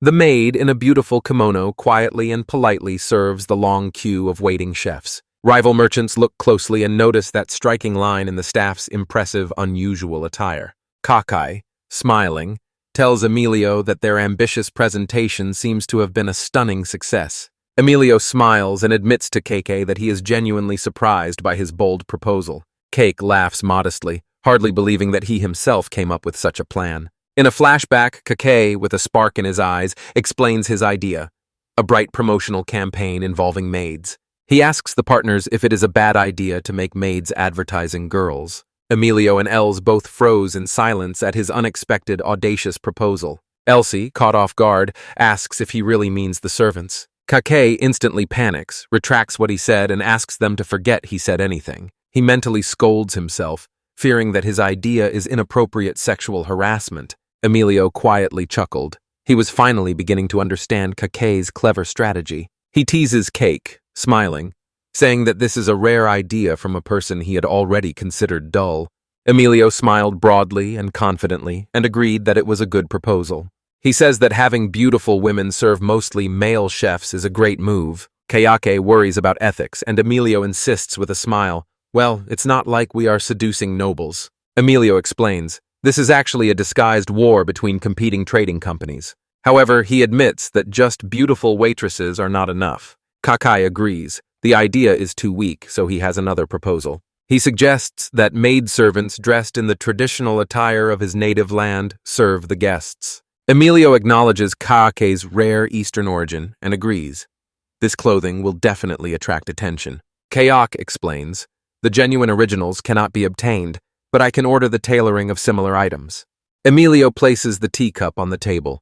It is clear that he is captivated by this brilliant and unusual idea. A sharp, approving smile appears on Emilio's face as he considers all the possibilities. He confidently says that the idea is very interesting and definitely worth trying. Kak gratefully thinks that Emilio never objects too strongly to his wild ideas. Emilio turned to Elsa and said decisively, first, we need to get her and the consent of the other party. Elsie, with impeccable professional calm, simply says that she understands and accepts the task. Kakai confirmed with surprise that she does not mind wearing another company's uniform to serve clients. He presses her, with tension in his voice, asking if she really agrees to this, considering her noble status. LZ calmly explains. Emilio told her to be helpful for the sake of his company's business. She freezes for a moment, her face thoughtful, then continues to explain again. Kayake sits on the sofa and listens attentively to what she has to say. She sincerely says that he asked for so little, so it is quite natural to help when he is in trouble. Elsa looks him straight in the eyes and says that he can confidently rely on her more. Kak is touched by her dedication and quietly whispered her name with admiration and gratitude. Emilio watches the exchange with a satisfied, knowing smile, arms crossed in approval. Emilio says that now they only have to listen to 3 more maids. It turns out that 3 more maids are standing in the doorway, eavesdropping with interest. They excitedly ask what the traditional clothing of Master Kretz from his native land looks like, and if he is nice. Elsa calmly and confidently told the admiring maids that this is indeed their new task. Everyone is glowing with agreement, and Emilio announces with a smile that the matter is finally settled. Emilio's face becomes serious and he explains that there is one more detail to resolve. He says, "We need to add a special touch to our dishes." At the West, the chef froze in surprise. A huge, incredibly sweet drip. The head chef is glowing with admiration. This juicy tomato is too delicious to cook. Another chef, shining with joy, shouts "Bravo" and eagerly asks for another portion. Emilio smiled and noted that the plan to win them over with tasting was a great success. He smiles and tells Kake not to worry. Now it's time for his secret plan. Elsie approaches in a kimono and announces that the special dishes are ready to be served. Cake turns his head, a simple, admiring acknowledgement on his lips. Els serves a tray with food and Kaki sincerely thanks her. "I'm counting on you." The chef smells a wonderful aroma and asks Elsie if he can taste a little. Els extends to him a bowl with that vegetable dish, and he sincerely thanks her. He looks into the bowl, intrigued and filled with curiosity about the unfamiliar dish. He notices this is not potofurum and wonders with interest what kind of dish it could be. Elsie explains that this is a traditional Eastern stew with gaimo, pork, and tomato. She smiles and explains that it is made only from the vegetables of their company and invites him to taste it. The chef takes the first bite, and a pleasant, complete surprise blooms on his face. Around him, flowers seem to bloom as he exclaims that it is simply incredibly delicious. He enthusiastically praises the warm, tender dish and says that it enhances the sweetness of the vegetable.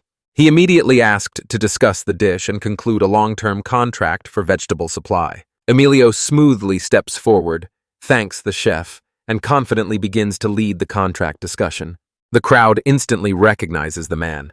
It is Chamontier, a famous chef known for his meticulousness. They whisper that he is a top-class head chef from a 5-star restaurant. Other maids in their kimonos politely approach other waiting chefs. They smile and ask other guests if they would also like to try. Kake stands alone, with ethereal images of his smiling mother and father on either side. A tender, blurred memory of his smiling mother surfaces in his mind. The same warm recollection floods in, his father's gentle, smiling face. He sees them both together.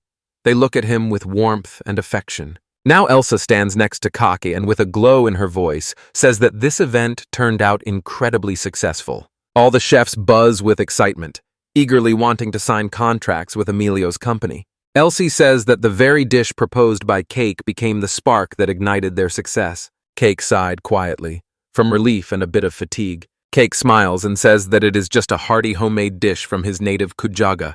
The diagram shows Nikayaga in Dutch style, with gaimo, leeks, and tomatoes. He smiles, warmly recalling that in their family this dish was always cooked with tomatoes. Elsie agrees that although it is unconventional, the dish is indeed better with tomatoes.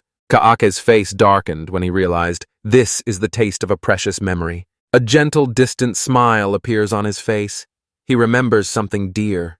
He recalls how his mother cooked this for him and always added tomatoes because he loved them very much. He turned to Elsie and sincerely thanked her for helping him remember this precious memory. He sincerely thanks her for the hard work, for recreating the taste and preparing this dish. Elsie modestly insists that this achievement belongs entirely to Master Kret, not to her. She smiled warmly and said that she was simply glad to help. Kaki and Elsa stand nearby, sharing a quiet moment amid a successful event. Cake slightly blushed, touching his ear while pondering her gentle words. His face becomes thoughtful as he thinks about the deeper meaning of their success. He knows that he would not have achieved this alone, and gives all credit to his friends. He feels that if his old culture gave birth to this success, then his new life finally has meaning. He understands.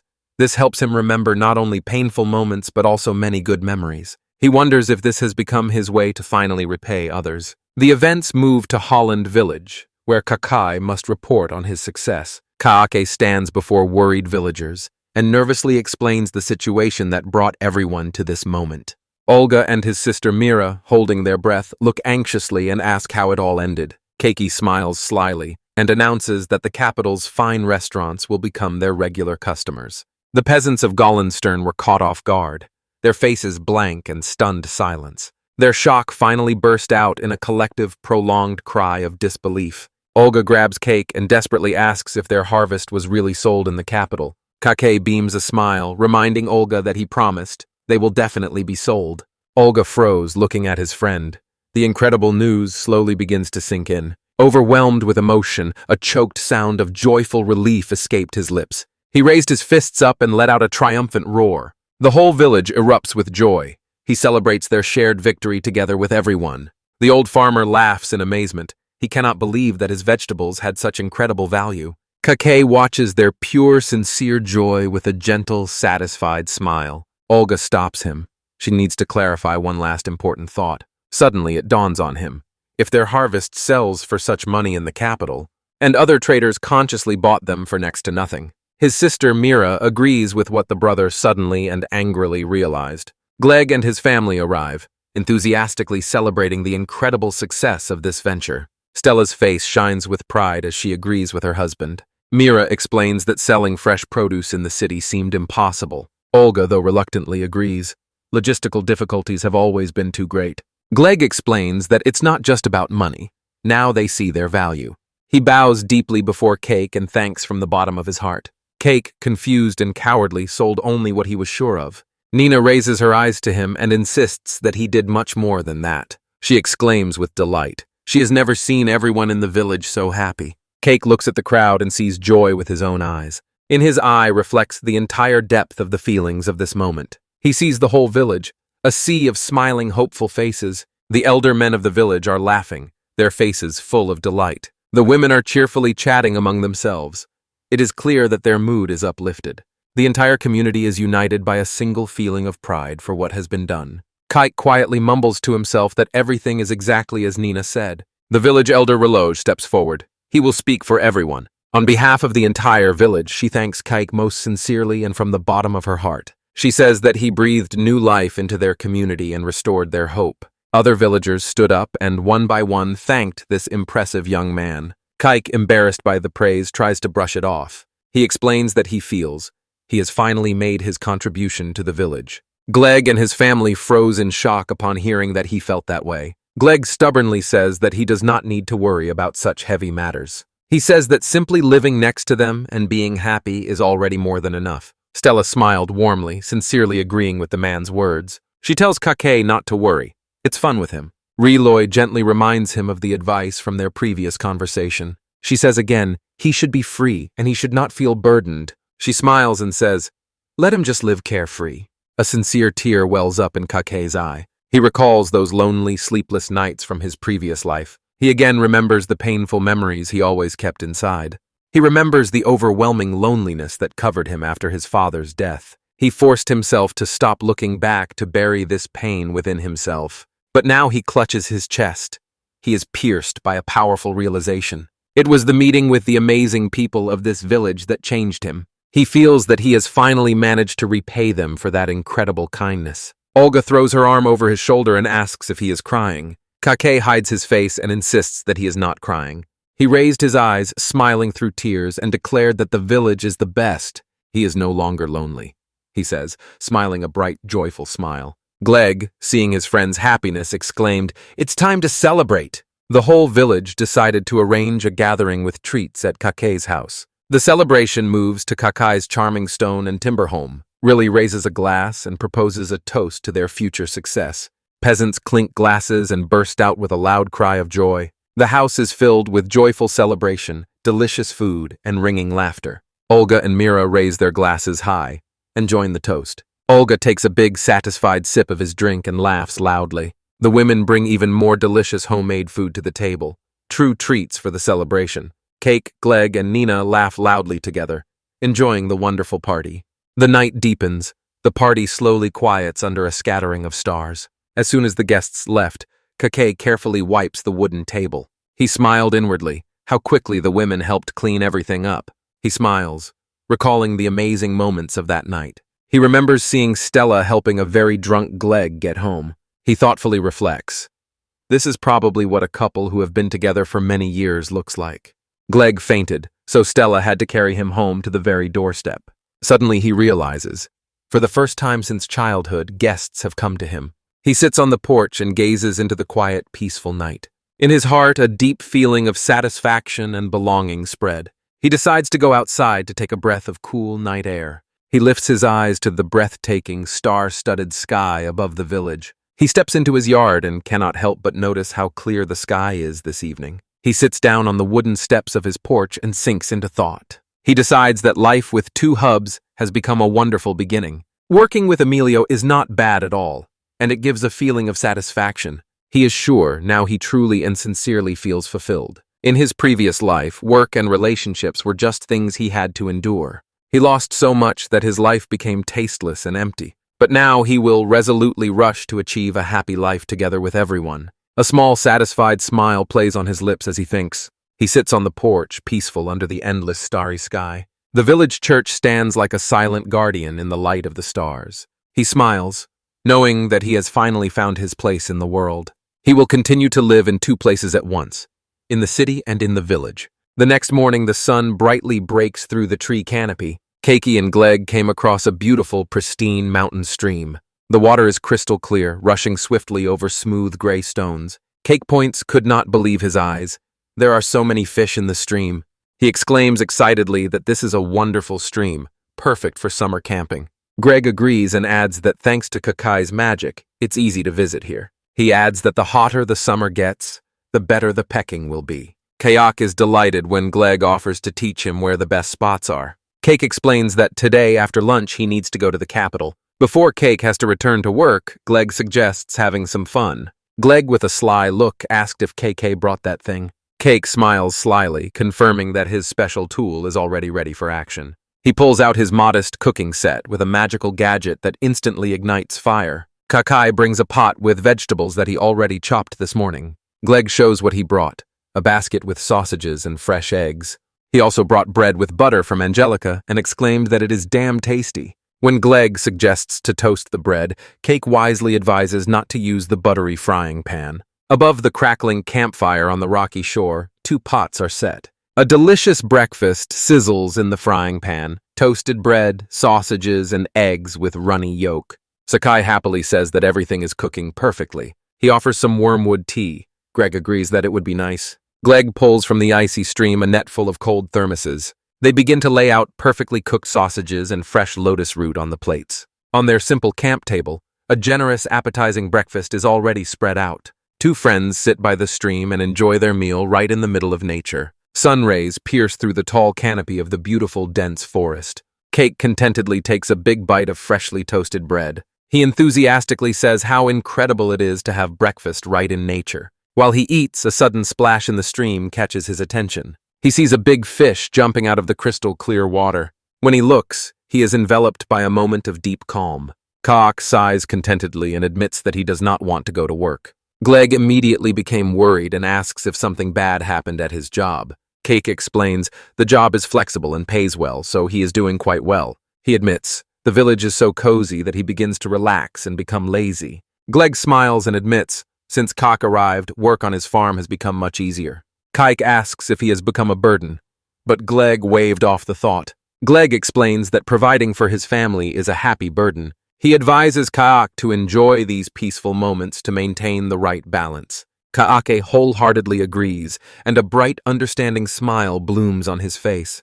He decides, as soon as they finish eating, it's time to return. The panorama reveals the picturesque, rolling hills of Holland village. With a single, simple word, KK teleports Gleg back towards his home. Finally, they safely found themselves in front of Gleg's charming little house, all covered in flowers. Gleg sincerely thanks him for the ride, and Kike smiles and says that breakfast was a real treat. Cake is getting ready for work and asks Gleg to send his regards to Stella and Nina. Gleg thoughtfully reflects that Kekai is now a hard-working man of the capital. He enthusiastically cheered on his friend one last time. Cake smiles broadly and says, "Yes, I'm going." Gleg watches with a gentle smile as Kakai disappears into the spatial vortex. Some time passed after Kakai's arrival, and finally summer came. He had already gotten used to the double life, between the hustle of the capital and the quiet of the village. Two places that were never meant to meet are now connected by his magic. Just when everything was going smoothly, a new twist emerged.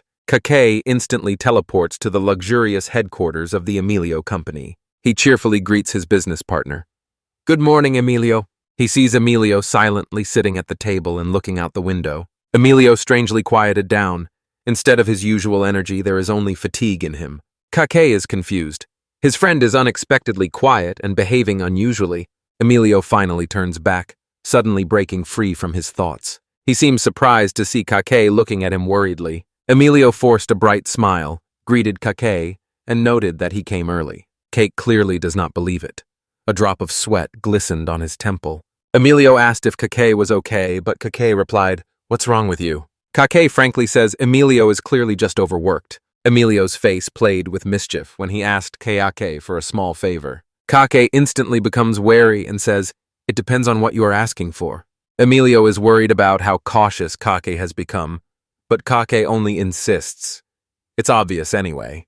Emilio reminds him of that last dangerous mission that Kake accepted without hesitation. He smirked. From that mission, they pulled an incredible profit. Emilio reassures him. This request is not that scary, but Kake looks skeptical.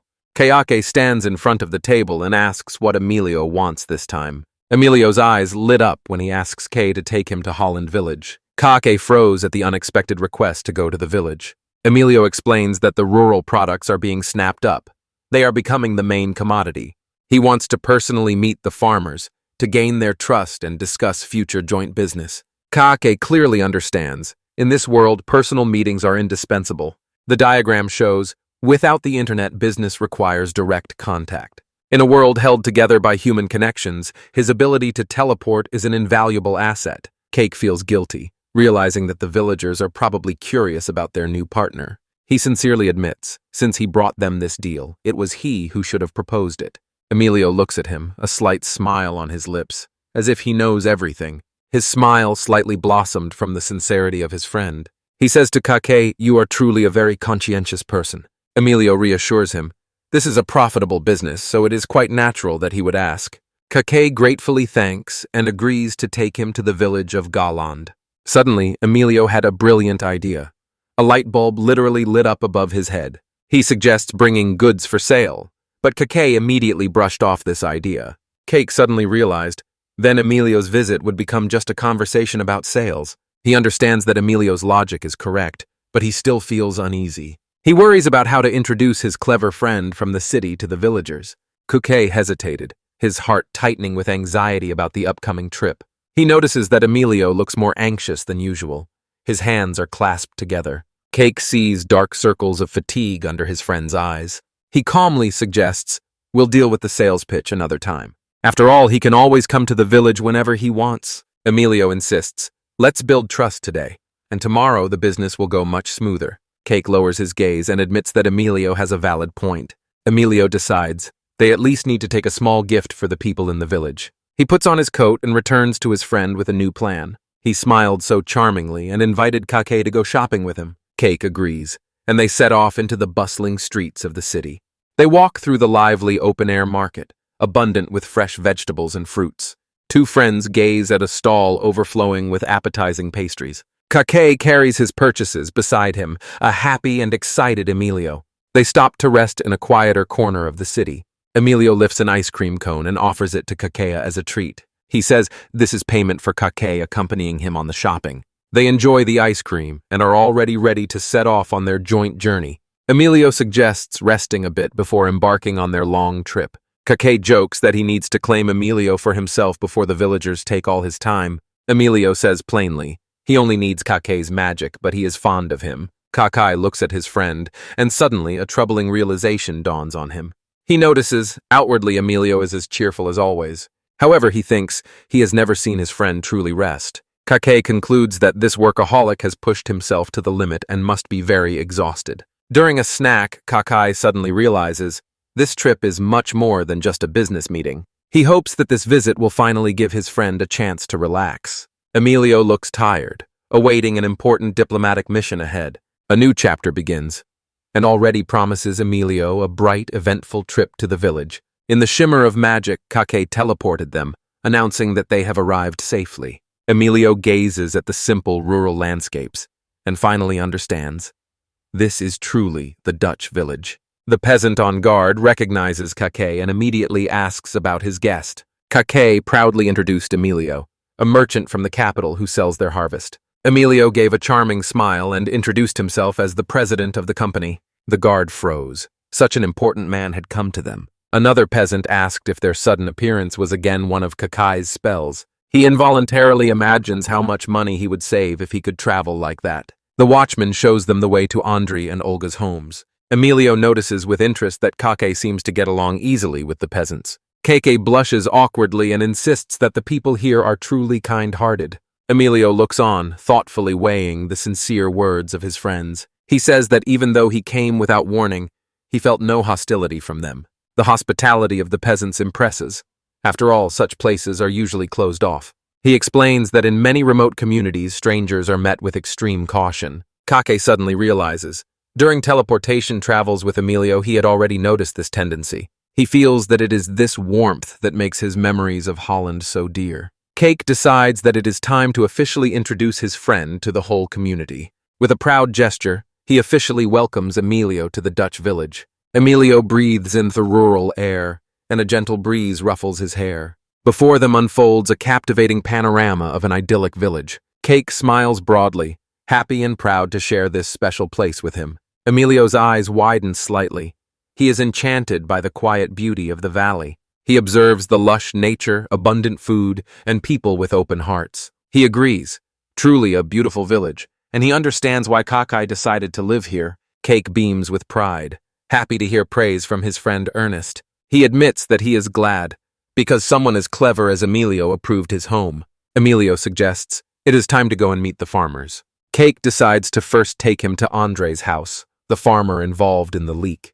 Emilio recalls that this is the family Kakai constantly talks about. From afar, two young girls from the village noticed the visiting handsome man. Emilio turns to them and smiles so brightly that it seems flowers bloom around him. The two girls instantly melted with feelings. Their cheeks blushed, and they pressed their hands to their chests. Emilio quietly giggles, seeing their sincere and so sweet reaction as they hurriedly run away.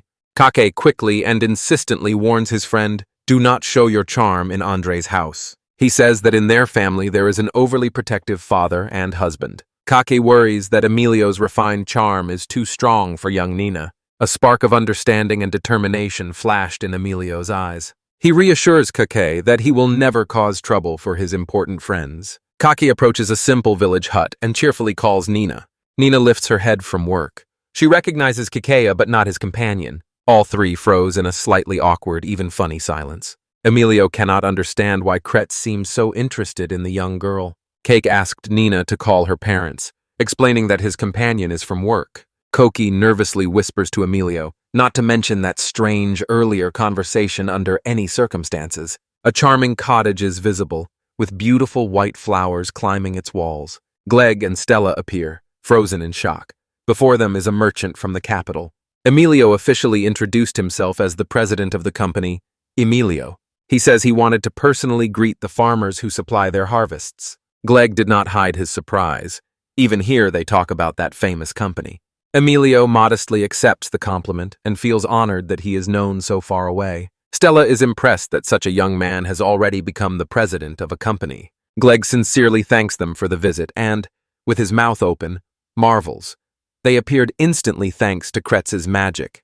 Emilio smiled at Kankai and noted that these peasants are truly good people. Gleg explains that they are simply glad to finally meet the one who buys their harvest. He introduces himself, Andre, his wife Stella, and their farm Gimo. He points to his daughter Nina, who is diligently working in the background.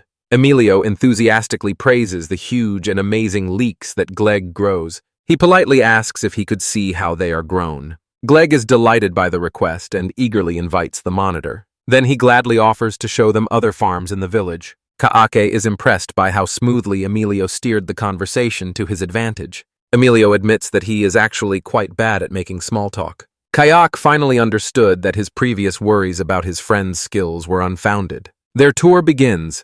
Rural cottages stretch out before them, pressed against a rocky cliff.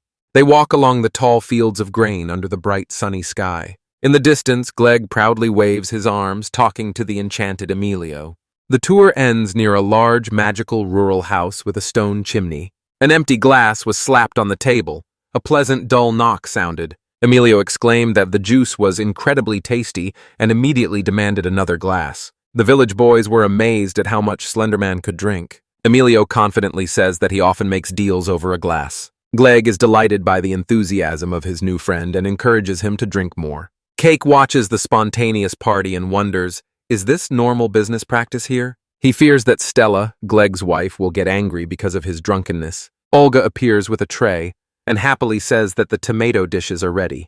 The table quickly filled with a variety of bright tomato dishes. Olga insists. They must understand the taste of his dish to truly sell it. The other villagers, hearing this, all saw the light as one. They are seized with enthusiasm, and they also offer to share their family recipes. Cake is happy to see everyone excited and ready to enjoy the festive treat. Emilio watches, a little surprised by the sudden, passionate culinary competition. Olga explains that cooking with tomatoes here is unusual, and grilling them even more so. He enthusiastically describes how the grill reveals umami and emphasizes the taste of the cheese. Cake and Emilio simultaneously took a bite of the grilled tomato dish. They are both wildly impressed, exclaiming how incredibly delicious it is. Olga explains, simply frying them is not bad, but this is much better. Cake is so impressed that he begs Olga to sell him a whole box. Emilio said that Olga really knows how to best enjoy tomatoes. Emilio slyly smiles, agreeing that this is a natural move, teasing Kakai. Cake listens attentively, his face thoughtful, as if turning this idea over in his mind. Cake turned to his companions, ready to ask the important question that everyone had forgotten. He asks under what names they will sell the harvest of another village. Emilio and Mira shuddered simultaneously, suddenly realizing they had missed this detail. With a sudden jolt, Emilio understands the absolute importance of branding. Mira beamed with joy and exclaimed that this was exactly why she came. Emilio passionately says that selling nameless crops is an incredible loss. Cake calmly agrees, saying that without a recognizable brand name, there is no success here. He recalls premium brands from his world, special melons and leeks. Emilio, with a drop of sweat, suddenly realized that the name was a big oversight. Mira says she will think more before completely changing her mind. She brazenly demands that they immediately voice the new brand names. The peasants get drunk and passionately argue about the choice of brand. Cake embarrassedly protests. How is it? Suddenly demanding to invent names. Mira suggests making it a habit to indicate the name of the region or manufacturer. Kaki weighs the options and suggests Holland tomato or something else. He jokingly calls her Olga Tomato, and Olga explodes with rage. Olga, blushing, screamed in shame, and Mira considers this name very cute. Mira thoughtfully considers Holland tomato as a quite acceptable alternative name. Emilio insists that Holland is too bland, and Olga's personal brand is much more valuable. Engrossed in the fierce discussion, Emilio grabs his head in despair. Turning away from the others, he said he needed a moment to think. He stands with crossed arms, tensely focused and searching for a solution. Emilio exploded, accusing Kaaki of the fact that Olga Tomato got stuck in his head. A peaceful night descends over Kaak's charming little house in the village. Finally, they decided on new brand names, and among them is the sensational Olga Tomato. Kaak happily tidies his home. He is too full after the dinner banquet. He recalls with a smile how Olga, agreeing, blushed brightly. A sudden noise from the balcony catches his attention, and he raises his head. Emilio stands alone on the balcony, gazing into the quiet night landscape. Kaaka quietly whispers the name of his friend, standing in the doorway without looking away. Kaake extends a cup of wormwood tea, and Emilio gratefully accepts it. A bright full moon hangs high in the clear sky, sprinkled with stars. Two simple cups stand quietly on the railing, like a silent toast to today's work. Kaake insists that Emilio should be the one tired, but Emilio disagrees. Emilio held the cup and with a smile noticed what a calm and relaxed rural coziness there was. Kaake explains that here one can live at their own pace. Kayake's energetic agreement startled Emilio. He tightly grips his cup. Kaake, with a mischievous wink, invites Emilio to move in with him, but he quickly refuses. Emilio smiles crookedly and admits that this is exactly what he would say. In the memory, Emilio and Rodney walk along a lively street of the capital. Suddenly, someone threw a discarded object. It flew right over their heads. Angry, an elderly merchant came out to meet them and blocked the road. The trader curses Emilio's company in fury, his face twisted. He accuses them of his failed contracts, and Rodney advises, don't pay attention to him. Emilio stands firm, not paying any attention to the merchant's fierce outburst of anger. Emilio explains that such anger is simply a consequence of becoming famous. Kake listens with worry on his face and turns to look at his friend. Emilio gently calms him down. He knows that Cake's good nature makes him anxious. He whispered to Kake that it is better for him not to know this. Emilio says that visiting the village once again strengthened his faith in his own business. With renewed enthusiasm, he says that his company will become even bigger. His eyes shine. He is not going to allow the capital to limit him. Kakai admires the relentless energy of his friends and feels that he must learn from them. Kakai smiles, acknowledging that this ambition defines Emilio. When Kakai gets tired, Emilio always offers him the village as a quiet refuge. Cake looks at his friend, surprised by the sincere offer of support. A barely noticeable, understanding smile appears on Kakei's face as he replies. He promises, as soon as Emilio wants to rest, he will instantly teleport him to the village. He brazenly adds that, of course, he will charge for it. Emilio teases him, jokes about a discount for friends and family, and Kakai firmly brushes it off. Emilio announced that he is leaving, and this stunned Kakai. He was sure that he would stay. Emilio emphasizes that Takei's magic makes the return instant. Kakai understands. His friend is simply burning with the desire to return to work. Kakai agrees, calling Emilio boss, while the shot smoothly glides over the village. The next morning, the light rose, and before his eyes stood the magical stone wooden house of Kakai. A new chapter begins. Kakai is squatting in the middle of an overgrown bed in his garden. The garden plot is a chaotic, overgrown mess of weeds and wildflowers. Kakai squinted with determination, surveying the daunting task. Weeding, he sighs, realizing that even his magic will not make this big job easy. Nina cheerfully calls him, and he greets her with a smile. She asks if he is weeding the garden, and he answers yes. He thinks to himself, this sweet but boring work is inevitable. Nina clenches her fist with determination and offers her help.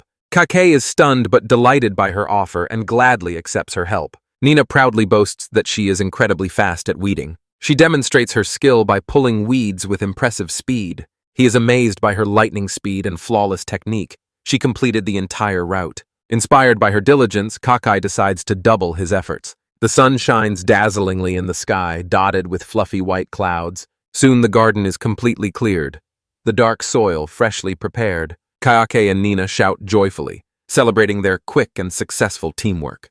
Kakai stretches his aching back and marvels at Nina's boundless youthful energy. He was fanning himself, feeling the unbearable summer heat of the rural morning. He sincerely thanks Nina. She helped him without any complaint. Surrounded by sunflowers, Nina beams with a smile and says that they are glad to have him here. Cake is touched by her kindness and thinks to himself that she is an angel. He suggests a water break. Nina gladly agrees. He smiles and invites her to come into his house to hide from the scorching sun. Nina suddenly remembered her task and asked him to wait while she took the basket. He understands that she went to get firewood before helping him. To show his gratitude, he offered to help her gather firewood in return. He says that his family also collects firewood for the bonfire themselves. The bright summer sun gently pours onto the roof of his house. Inside, on the table, there is a metal bucket filled with freshly made ice. Nina drinks icy water and joyfully exclaims how refreshing she is. She turned green with envy. He has ice in the house, a true summer luxury. She presses the cold glass to her cheek, enjoying the pleasant chill. Cake laughs, rejoices at her simple, childishly sweet reaction. Cake impatiently suggests setting off. His throat is already drying up. Nina, tired of the heat, agrees to do everything possible not to make her mother buzz. Suddenly a thought flashed through Cake, and he exclaimed, "I just remembered!" He calls Nina, and she looks up at him with a curious gaze. Nina lets out a surprised scream when Cake presses a cold, wet towel to her cheek. She exclaimed at how cold it was here, and he suggested wrapping it around her neck. She sincerely thanks him, calling him a savior for his clever idea. A cicada buzzes loudly from the tree, its song spreading through the hot summer air. Kakai and Nina set off along a familiar path deep into the forest. Kaak notices that there is little firewood and wonders if others have already gathered it. He realizes that this safe entrance nearby is probably the most popular place among the villagers. He cheerfully suggests teleporting deeper, and Nina is thrilled by the very thought of magic. Suddenly they appear in a wild part of the forest, near a steep rocky stream. Cake softly and gracefully landed on the grassy shore after his instant journey. He asked Nina what she thought, and she exclaimed at the amount of firewood. Nina happily ran away, and KK could not get enough of how cool and refreshing this spot was. He looks at her with a gentle gaze, thinking about her light and carefree nature. He thinks that even his incredible magic cannot quench Nina's curiosity. He tells her, "Gather as much firewood as you want. I will carry it." He opened his storage void and ordered her to put the firewood into the portal. Nina cheerfully throws the gathered firewood into the swirling vortex of his pocket dimension. She says it feels strange to sense it disappearing, and he agrees.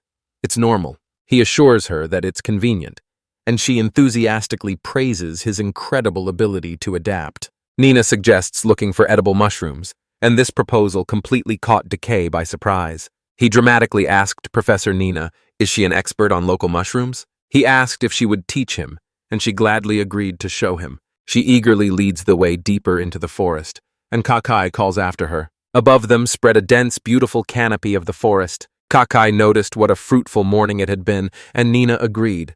They had worked well. He suggests they rest at his home, and Nina, glowing with delight, asks for some ice. The scene shifts us to the charming rural roof of Kakai's new home. The boots stand neatly by the door.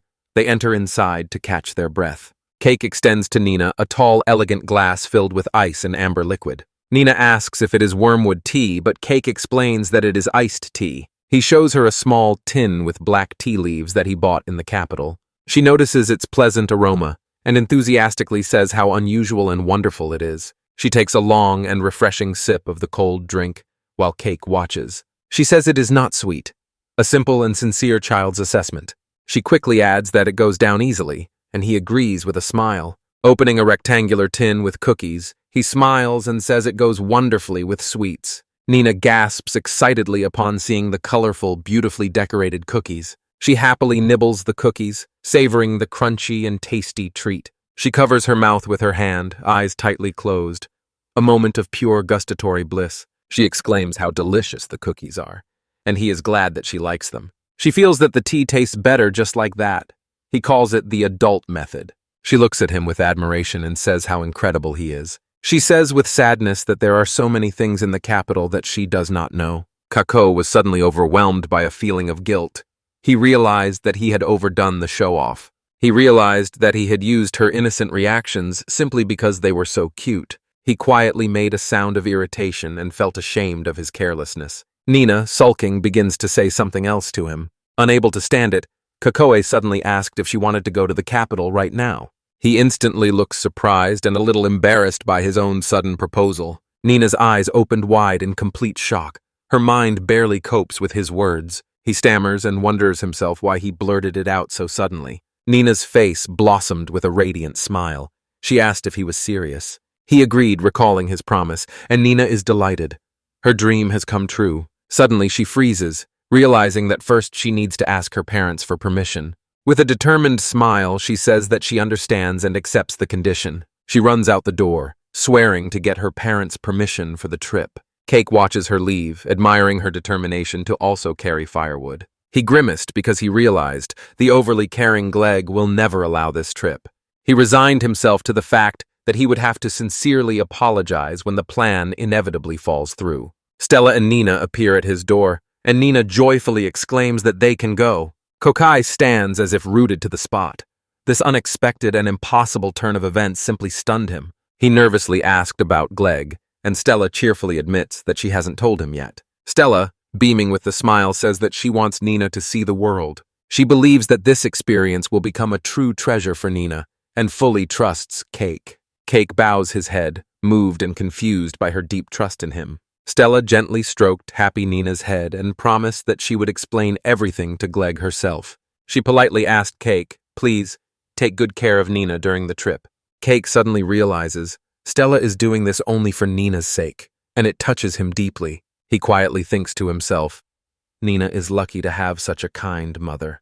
With new determination, he smiles warmly and agrees to her sincere request. He confidently promises to give her dear daughter the best memories. He solemnly promised to take care of their precious little daughter. Stella and Nina shine with joy, but Stella has one more thing she wants to add. She winked and jokingly warned him, don't perish at Glegg's hands when they return. Kakai was already about to leave, but Stella stopped him and said, wait. Nina is in panic. She realizes her hair is sweaty and she wants to groom herself even more. She quickly turned back inside to get ready, leaving Kakai and Stella stunned. Stella apologizes for the delay and asks him to wait a little longer. Kake smiled, and suddenly realized 10 years old is still a girl after all.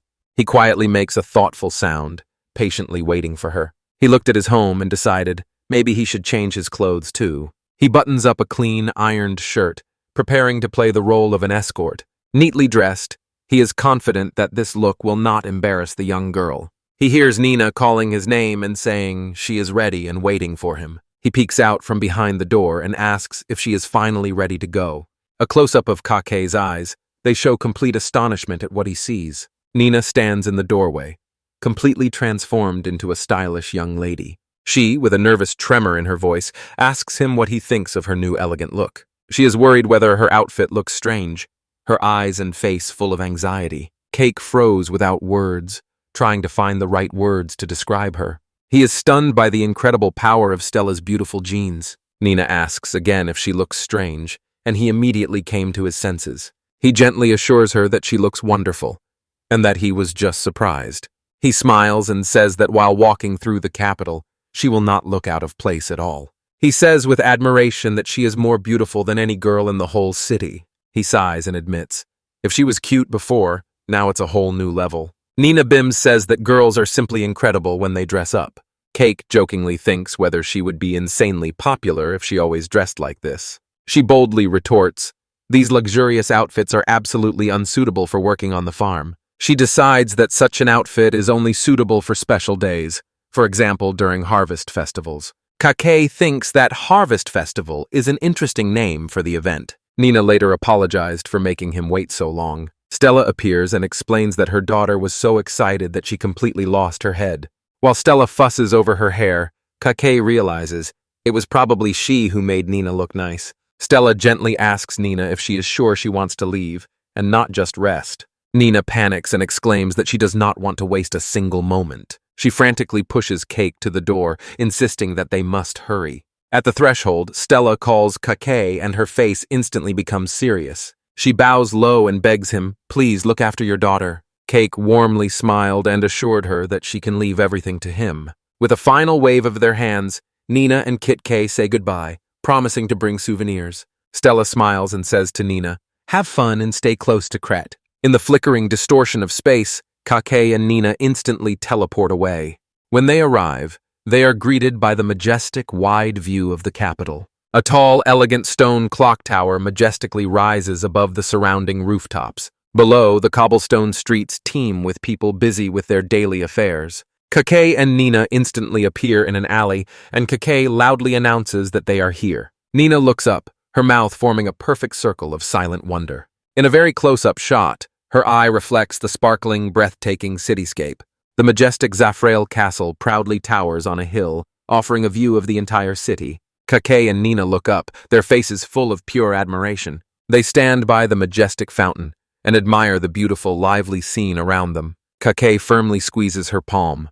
Together they raise their eyes to the towering clock tower. Nina turned her head, trying to capture with her sight and hearing all the new images and sounds. She clasps her hands together, slightly stunned by the scale of it all. Kayake catches her expression and quietly asks if she is nervous now that they are already here. Her initial anxiety explodes into a scream of pure, genuine joy. Kake smiled and pressed his palm to his face, realizing that his worries were completely pointless. Nina points upward and exclaims how incredibly tall all these buildings are. She pointed her hand down the street, looking in awe at the incredible number of luxurious shops. She looks at the crowd, enchanted by how many people fill the city. Cake looks at her and smiles because he sees how infinitely happy she is about everything. He thoughtfully watches her, reflecting on her unrestrained joy. He notices, although she is curious, she is not shy at all. He understands. Everything in this city must seem completely new to her. Her energy is almost overwhelming, and he asks her not to get lost. Scratching his cheek, he begins to see the city through her eyes. A memory suddenly surfaced of his arrival in a funeral suit. He recalls that at that time he felt mostly admiration, not anxiety. It becomes clear to him. Nina is experiencing the same thing right now that he did then. Nina raises her eyes to the huge clock tower and lets out an admiring cry. She exclaims upon seeing that tall building, and Keiki confirms, it is the clock tower. He says that it sets magic in motion so the whole city follows the schedule. Nina is impressed, but Keiki admits that he prefers the slow pace of village life. He asks if she wants to go inside, but she seems distracted. A beautiful shining butterfly flies by, capturing all her attention. She exclaims at the beauty, and Kite calmly explains, it is simple projection magic. Their gazes stopped on a street magician who was smiling and calling children to his show. The magician tips his hat and announces the start of his wonderful illusion show. He extends his empty top hat to the impatient, smiling children. With a dramatic flourish, a huge bouquet of flowers shoots out of the hat. The wizard releases a shower of flowers and twinkling lights into the air. Nina joyfully reaches out and catches a large white lily flying from the sky. The air around the fountain fills with a magical cascade of falling flowers. She gently holds the flower and whispers how incredibly beautiful it is. Leaning against Kake, she sighs happily. The capital is truly amazing. Cookie looks at her with a tender smile. He is glad she is enjoying herself. He feels a slight pang of regret. He wishes he had brought her earlier. He winks and brushes off her praise, as if to say his teleportation magic is nothing special. Nina insists that his magic is incredible, and he just laughs and waves it off, saying it's a joke. He asks if she will be content just to stay here in the square. Then he asks if there is any other place she would like to go. Nina pauses for a moment, then decides, the best place is where they sell food. Cake was confused, but quickly explained, food is the simplest thing to understand. He understands. Her logic is strong, she is right. Otherwise, this huge city would simply crush him. He agrees that food is the most familiar and closest starting point. He decides to take her to the lively central market district of the city. The chapter begins with a title page, on which a lively European street comes to life. Nina froze with admiration, looking at the endless buildings and huge crowds of people. Cake mentally decides to keep pace with her. He points to two formidable figures in the crowd, a lizard man and a werewolf. He says with admiration that Nina knows what they are, calling her a diligent student. She shines and admits that she has read about them but has never seen them in real life. She sees more cuteness than fear in them, and this makes Kake smile. He explains that beast folk can be very different.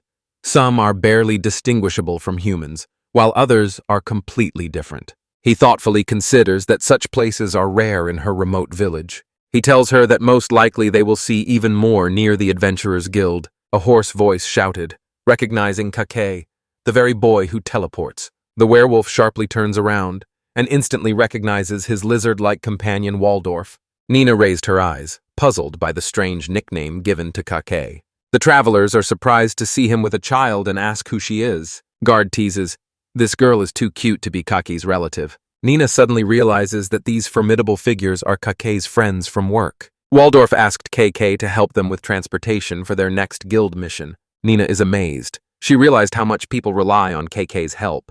Gordolf fully focuses on Nina, his muscular body sparkling. He crouches down and asks if it is the first time she sees other races. He offers her to touch his fur, and her face explodes with joy. He agrees but sets one condition. She cannot touch his tail or belly. Nina hesitantly reaches out and touches his fluffy forearm. She presses her face to his hand and exclaims excitedly how incredibly soft it is. Gardov blushes with pleasure, and the reserved Waldorf simply says she is sweet. Cake proudly puffs out his chest, then wonders, why is he showing off? Nina, gathering courage, asks if she can touch the forbidden tail. Cake jokingly asks if he can touch it too, and instead receives a fierce roar from Gordolf. Cake laughs, recalling how that very adventure fell to its knees after their aerial confrontation. The impressive traveler Waldorf asked Nina if she would like to touch his scales. Nina, full of admiration, gently touches his hand and exclaims how smooth it is. Kaki smiles, thinking how unusual it is that the child is not afraid of Waldorf at all.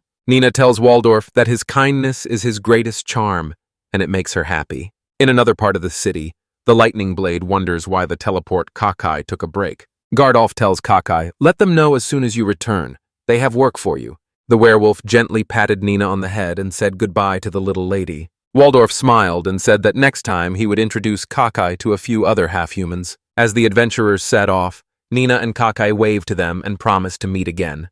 Nina happily tells Konki that his work colleagues are very nice people. She thinks about his various jobs and wonders how he had such different acquaintances. Looking at him with admiration, she says it is amazing how many people rely on him. Kake warmly smiles, simply agreeing with her remark. He tells her that being needed by others is true happiness. He recalls all those people he has learned to rely on in this new world. He looks into his lonely past and suddenly realizes human connections matter more than just money. Deciding to continue their walk, he asked if she wanted to go to the market. Before them unfolded a majestic view of the capital, and in the distance a castle was visible. Nina constantly points out every new landmark as they walk through the noisy streets. From above, You can see how the market street is bustling with people and rows of trading tents. Their feet step on the worn cobblestones of the crowded city street. The market is bustling with trade. Buyers stroll between stalls and examine fresh products. The flower seller calls out from behind a dazzling curtain of colorful flowers. Nina catches her breath in admiration, completely captivated by the lively atmosphere of the market. She, with eyes wide open, exclaims, "There are so many shops everywhere." Cake says that the capital is a place where all the best ingredients of the region gather. Nina is amazed. She has never seen so much food sold in one place. Kake wondered how a remote Dutch village has to rely on traveling merchants to get the necessary goods. He admits to himself, even he is a bit overwhelmed by the scale of the market. Nina suddenly shouted. She saw a fish with an interesting, strange face. Cake instantly recognized that big striped fish on the ice. It is a sea dweller, Suvo-o. Nina is impressed by his knowledge and thinks that he probably came from the sea. Her jaw drops when she sees the price tag and exclaims, 8 silver coins? Cake explains that the high cost is because mages use ice magic for transportation. The woman nearby adds, local delicacies are cheaper if eaten right where they are prepared. Suddenly, an idea flashed in Nina's mind, as if a light bulb of insight lit up. Kake is stunned. She figured out his business model. Buy cheap, sell expensive. He thoughtfully considers that she has a good business mind and could succeed in the capital. Nina's eyes sparkle. She asks with admiration if he really thinks so. She grabbed his hand and, with a tremor in her voice, asked if she could earn a living in the capital when she grows up. Cake froze in surprise.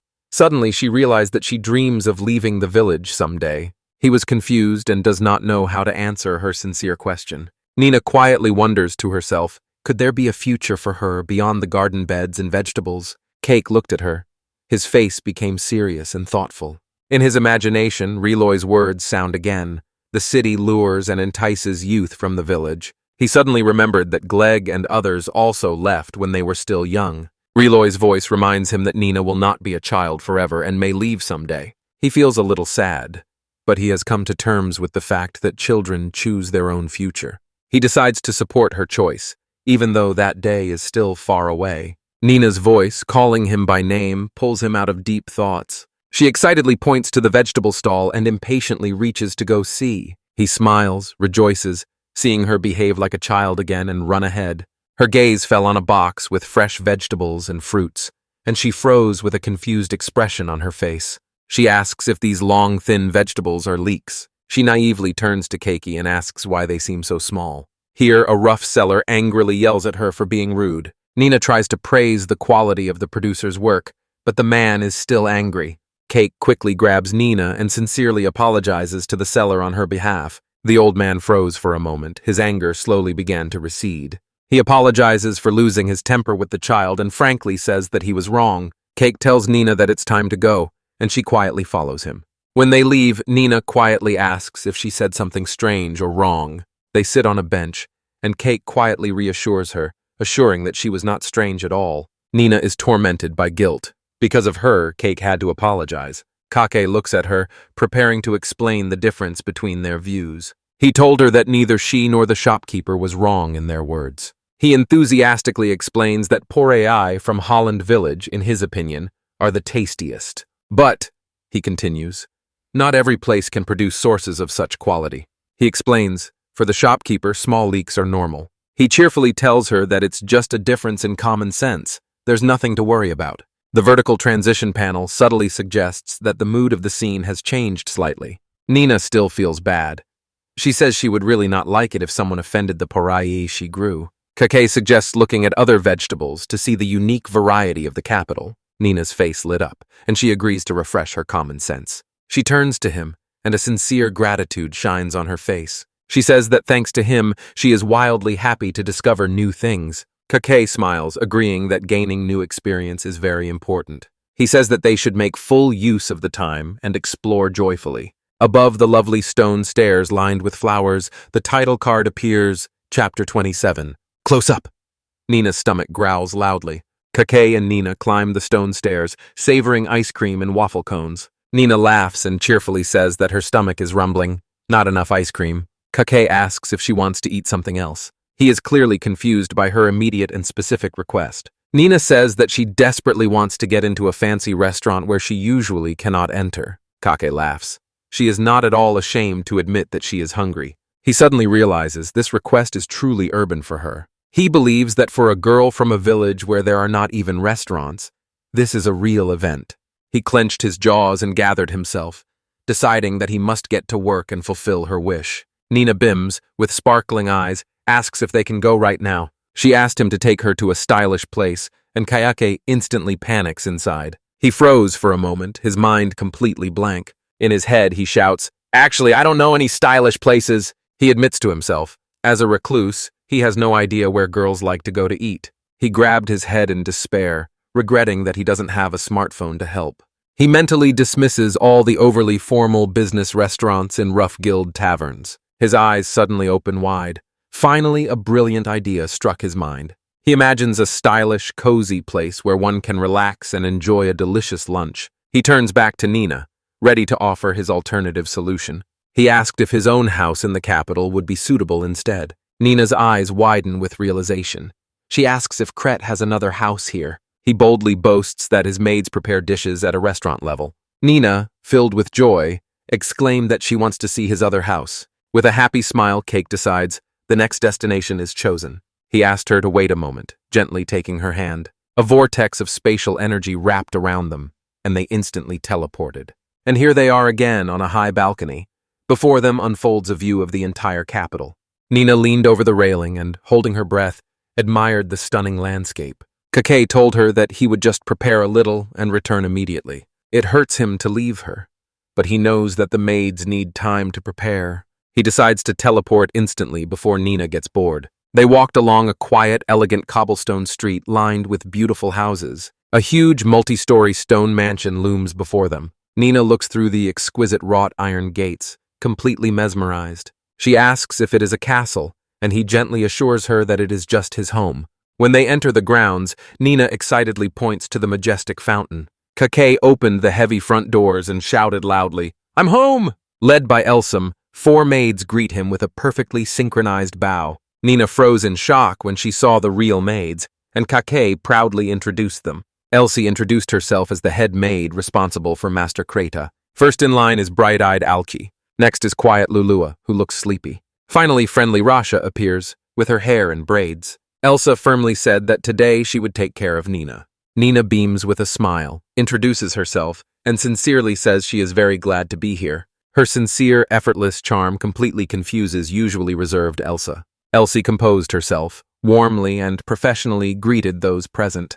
Kake is delighted, noticing that Elsa seems to love children. Maid Rasha offers to lead them to the dining room. Nina asks if she should take off her shoes, like in the village. Cake smiles warmly and explains that in this house it is allowed to walk in shoes. Nina happily slips inside, anticipating exploring the magnificent mansion. Elsa quietly notes how bright and cheerful Nina is. Cake agrees. He says she is a good girl, although he has heard rumors. Elle says that Nina is younger than she expected for his lover. Kakai is completely stunned by the sudden absurd accusation. He stammers and utters denials when Elsa asks if she misunderstood. LZ says that Emilio told her about his close friend. Cake explains in panic that Nina is a child, just a friend. Elle asked why he is so sure their relationship will not go further. He points to their 17-year age difference and asks, "Isn't that strange?" Elsie explains that for the nobility, such age differences are common. Kaake insists strongly that their relationship is not like that at all. He falls silent, still stunned by this incredibly awkward conversation. He gestures to call one of the other maids, Rasha, to come over. Rasha asks what he needs, and Elsa looks indifferently. He asked Rasha if he really looks like someone who loves little girls. Rasha is confused and says that his reaction hurts the most. Entering the dining room, Nina gasped with admiration. The room is huge and elegant,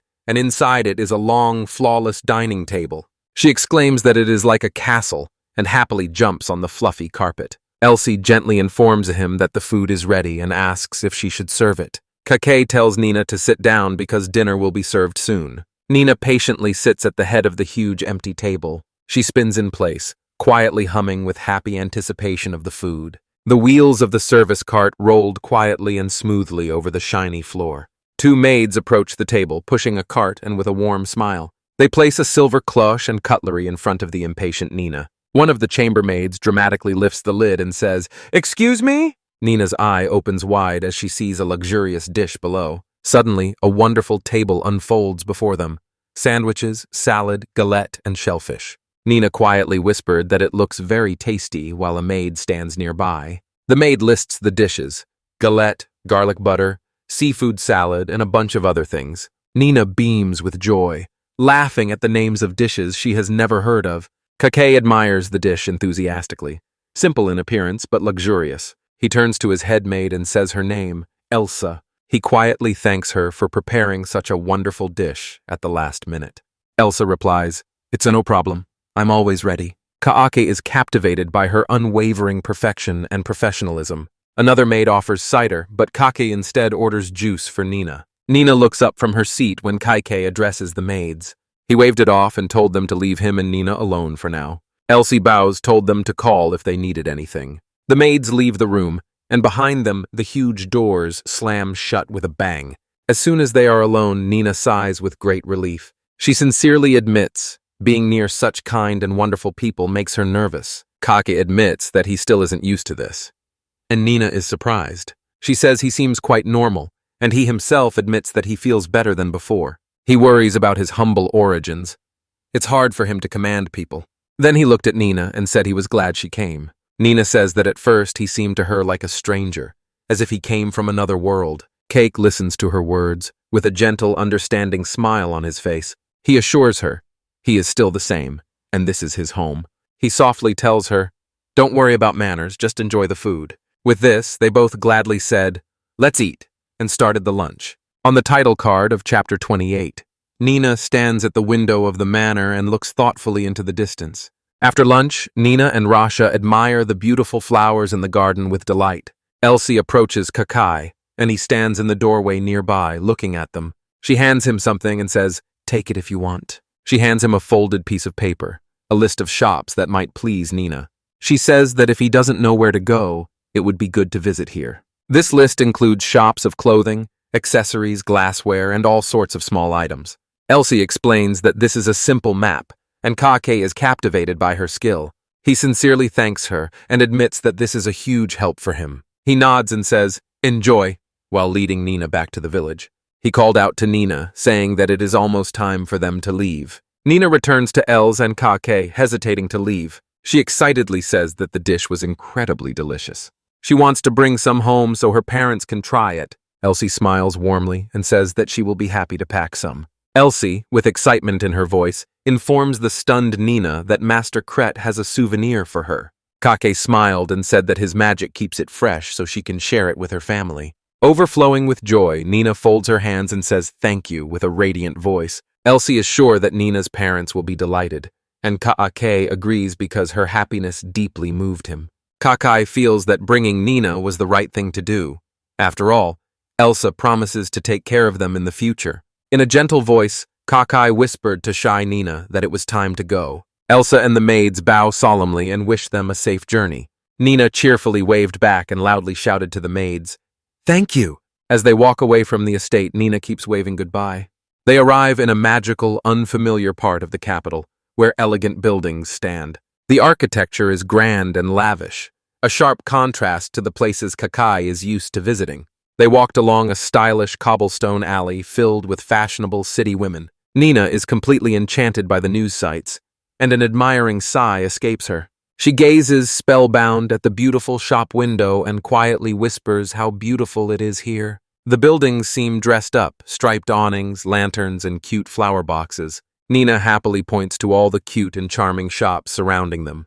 Cake was surprised, understanding for the first time that such a place actually existed. He stands in the alley and absorbs the exquisite, unfamiliar atmosphere. He notices the calm architecture and numerous shops that attract women so much. He praises Elsa's stylish taste and admits that he himself would never have found this. Nina tugs his sleeve, attracting attention with a cheerful, "Hey, Kret!" She asks hopefully if they will have enough time just to walk down the street. Raising her eyes to him, she admits that she really likes such a place. Cook happily agrees, saying that he also wants to explore even more.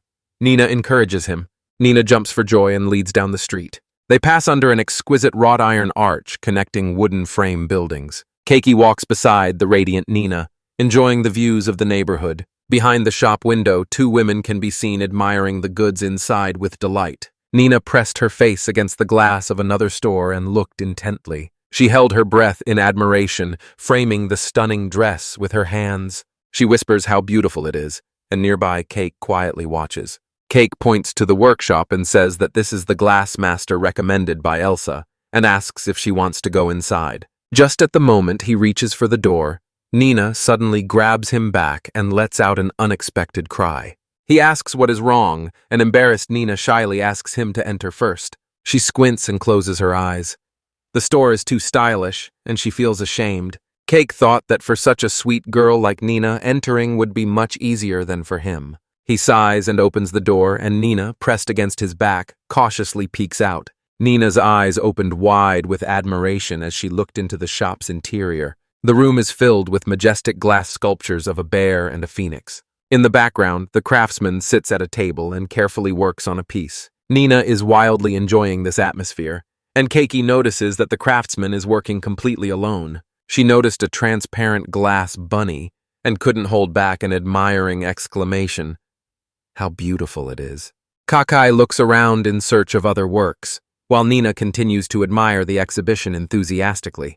He leaned closer to get a better look at the large abstract sculpture. He freezes with admiration before the impressive glass sculpture of a bear the size of a real one at the exhibition. His gaze stops on another unfamiliar object, and he sharply gasps. He immediately became fascinated by the glass sculpture of a slime monster. With a funny seriousness, he thinks it's incredible and decides that he must buy it. He raises his eyes to a shelf full of other beautiful glass items. He was stunned with shock when he learned that slime figurines come in 10 different colors at once. Nina makes her choice, decisively pointing to a small glass bunny figurine.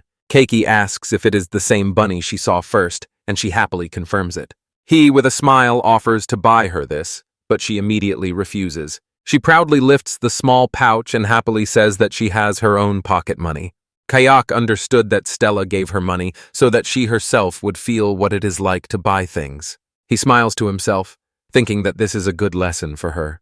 When she pays with her own money, it will become a special and valuable memory for her. He agreed with her decision and said, "Let's go, let's pay for our purchases." The bell on the door rang cheerfully, and the owner with a sincere smile thanked for the purchase.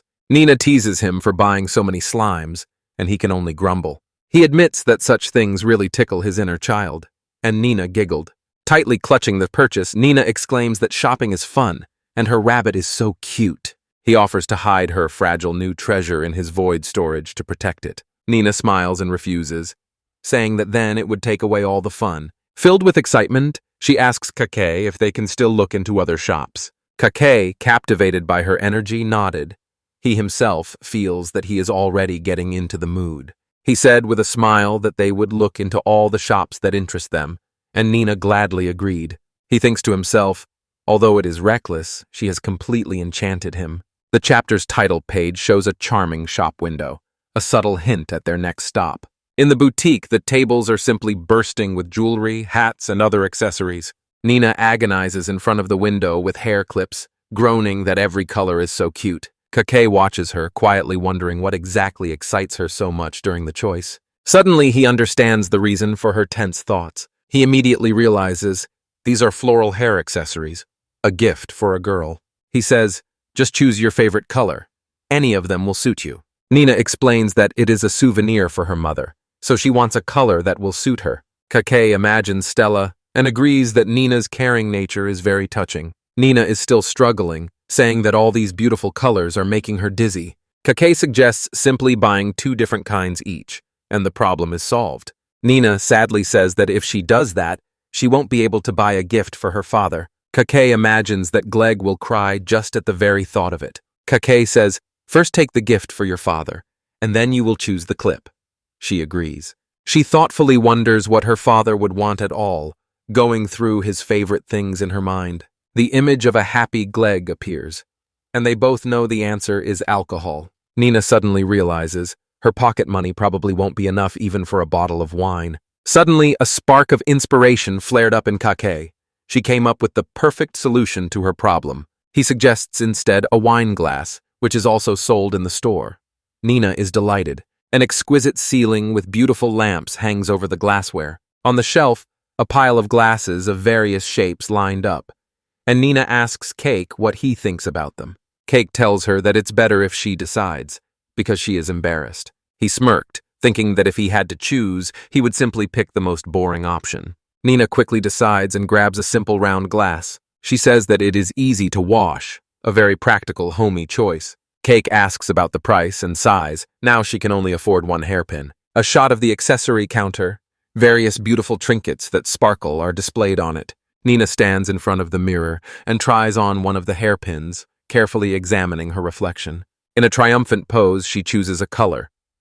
Cake thinks it is a wonderful choice. She chose orange, imagining how wonderful it would look against the backdrop of the Holland village scenery. Cake asked her which other color she had ultimately considered. She points to a delicate light blue flower-shaped hairpin on the counter. Cake, smiling, said to Nina that he would go buy a gift. He thoughtfully examines the delicate hair accessories displayed before him. Flower-shaped clips are so exquisite, the perfect choice for a gift. Having made the purchase, they thank the shopkeeper and leave.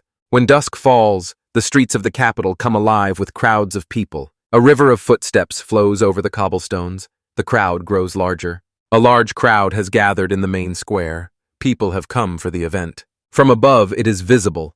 The scale of this gathering is simply impressive. Kakai is shocked by the huge, tight crowd surrounding them. He asks aloud, "What is happening here? What attracts so many people?" The crowd instantly engulfs them. They look so small and defenseless. He suddenly realizes that he has lost track of time, and it has already gotten dark around. He says to Nina, "It's already late. We should return home." Suddenly, in the distance, the sky flashed with bright light. A deafening roar made Kakai flinch, his eyes wide open in shock. A familiar voice called him by name. It was Kersha from the guild. Kakai twists a drop of sweat on his temple, surprised to see her.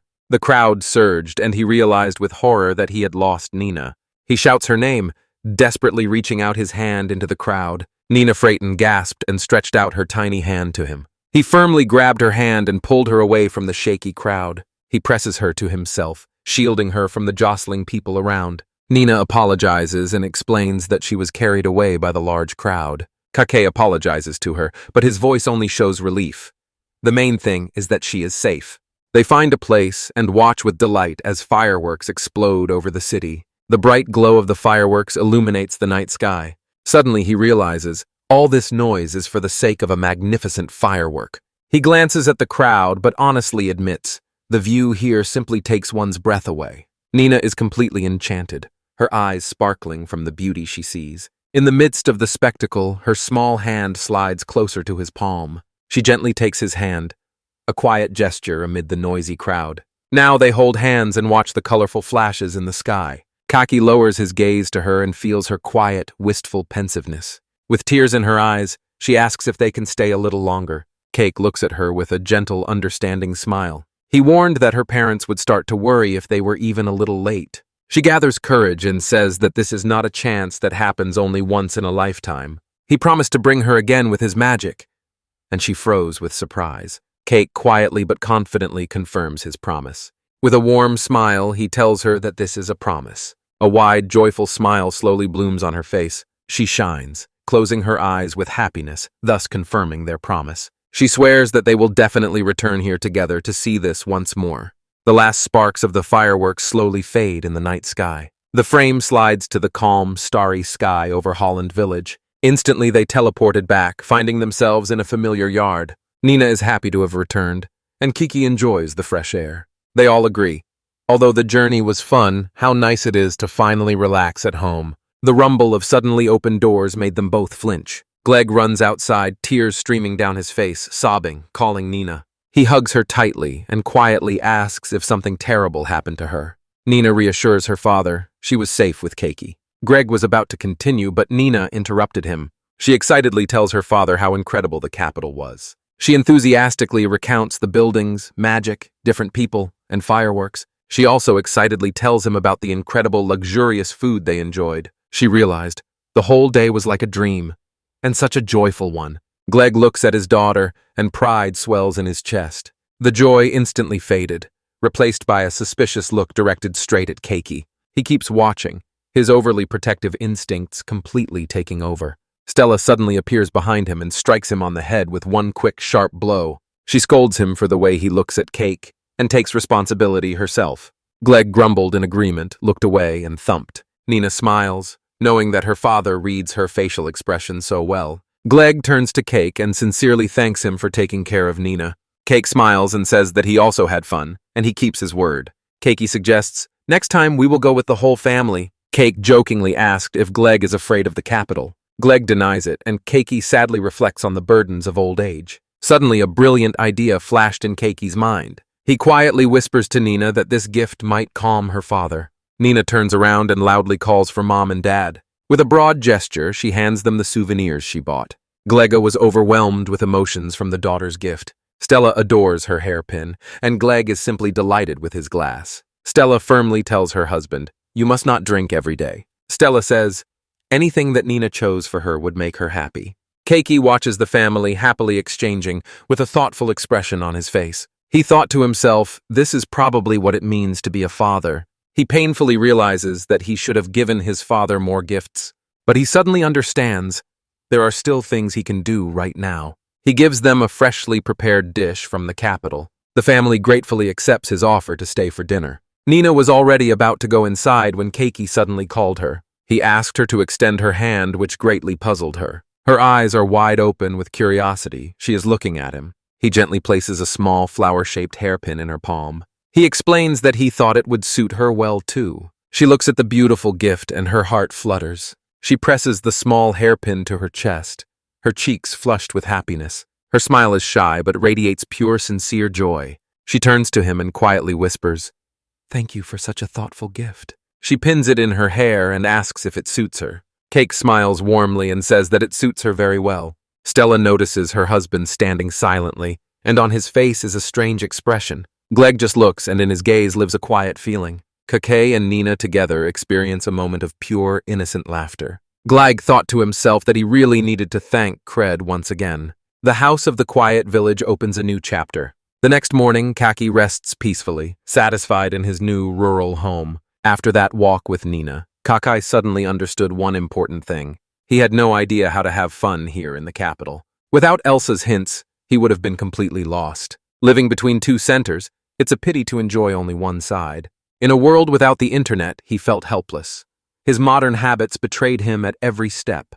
He lay in bed and quietly pondered the next step. With firm determination, he remembered how well Elsa navigated the capital. She had excellent taste. When a new idea began to form in his head, he was seized by a strong surge of determination. "All right!" he exclaimed and instantly jumped out of bed full of energy. He firmly decided, the first step is to ask Elsa for advice. He teleported and found himself on the majestic, familiar streets of the capital. He headed to his impressive city mansion. "Here I am," he announced, walking inside with determination. He got acquainted with her hobbies, a short path to finding his own. Bursting through the door, he accidentally hit the maid with the door. He looked around and, shocked, saw that the young maid Alice was staggering. She covered her face with her hands and let out a painful squeal while Kake panicked. She met him at home in tears and fervently apologized for the accident. Suddenly, panicked apologies poured out, and Kake rushed to help. A calm voice cut through the chaos and asked what all the fuss was about. Elsa froze in place and instantly understood the whole awkward situation. Kake sadly admitted that their timing was simply too unfortunate for both of them. As always professional, Elsie simply ordered Alicia to go and rest. The younger maids hurriedly slipped down the long, luxurious corridor. Cake felt a pang of guilt in his chest.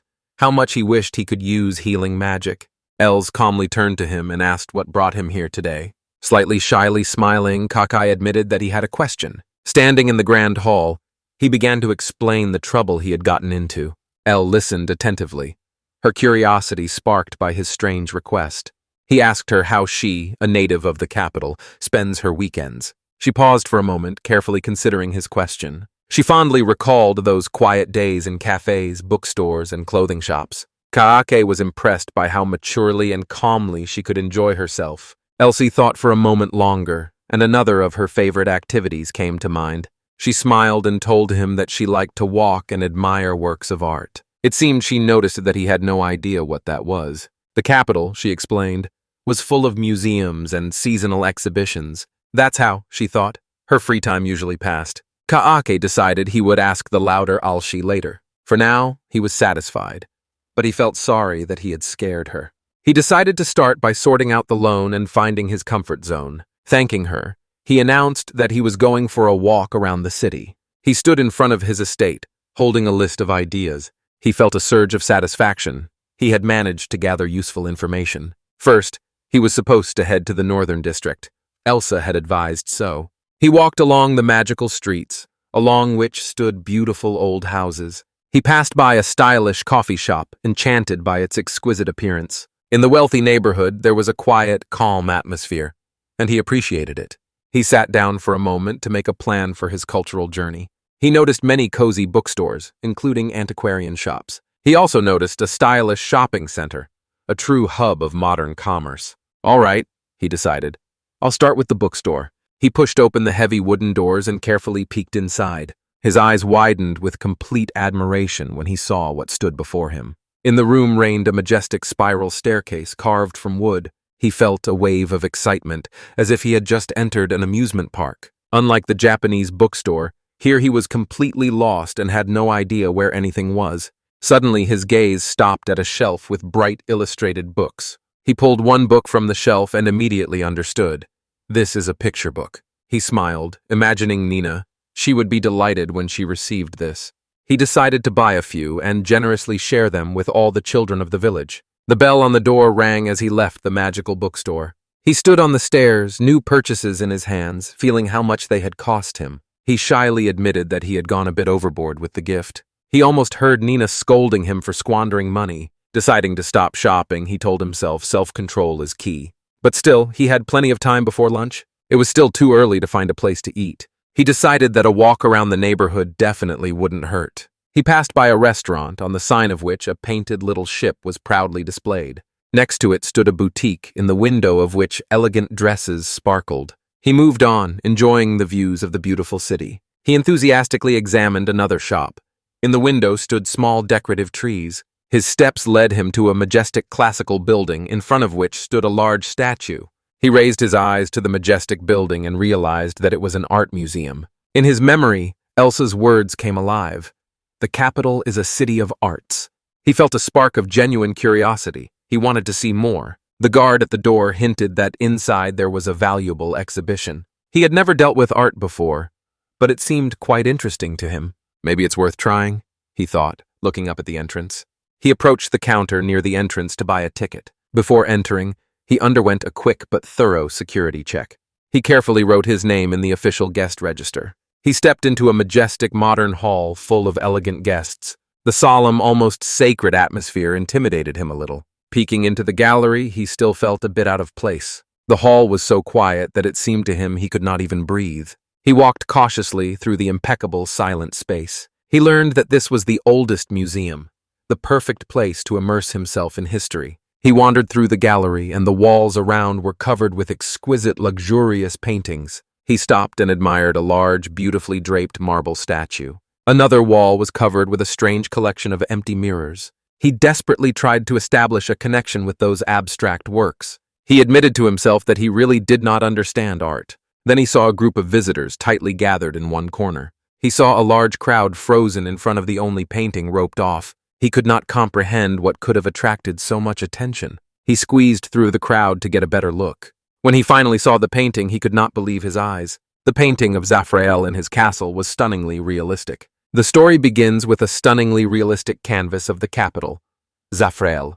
Kake stands among the museum visitors, and on his face is pure, sincere admiration. He catches himself thinking what to call this incredible work of art. His eyes are wide open. He is completely mesmerized by the incredible skill unfolding before him. A small plaque quietly reveals the title, Castle Zafrael, and the artist's signature, La Filia. The series title appears above the intricately drawn magical streets of the city. Cake comes out of this museum. A deep impression still fresh pulses in his thoughts. He wonders what a true miracle of art it was that he was just lucky enough to see. He felt that he could look at that painting forever. So deeply was he lost in it. He smiles, impressed that such a powerful and touching painting really exists in this world. A warm blush of happiness spreads across his face as he enjoys the pleasant memory. His stomach suddenly growled, After so much walking, he became hungry and wanted to have lunch earlier. He wanders the noisy city streets in search of a suitable place to eat. He notices a stylish open-air cafe filled with fashionable people and happy couples. A wave of social anxiety washes over him. He feels that this place is too much for him, and he won't cope.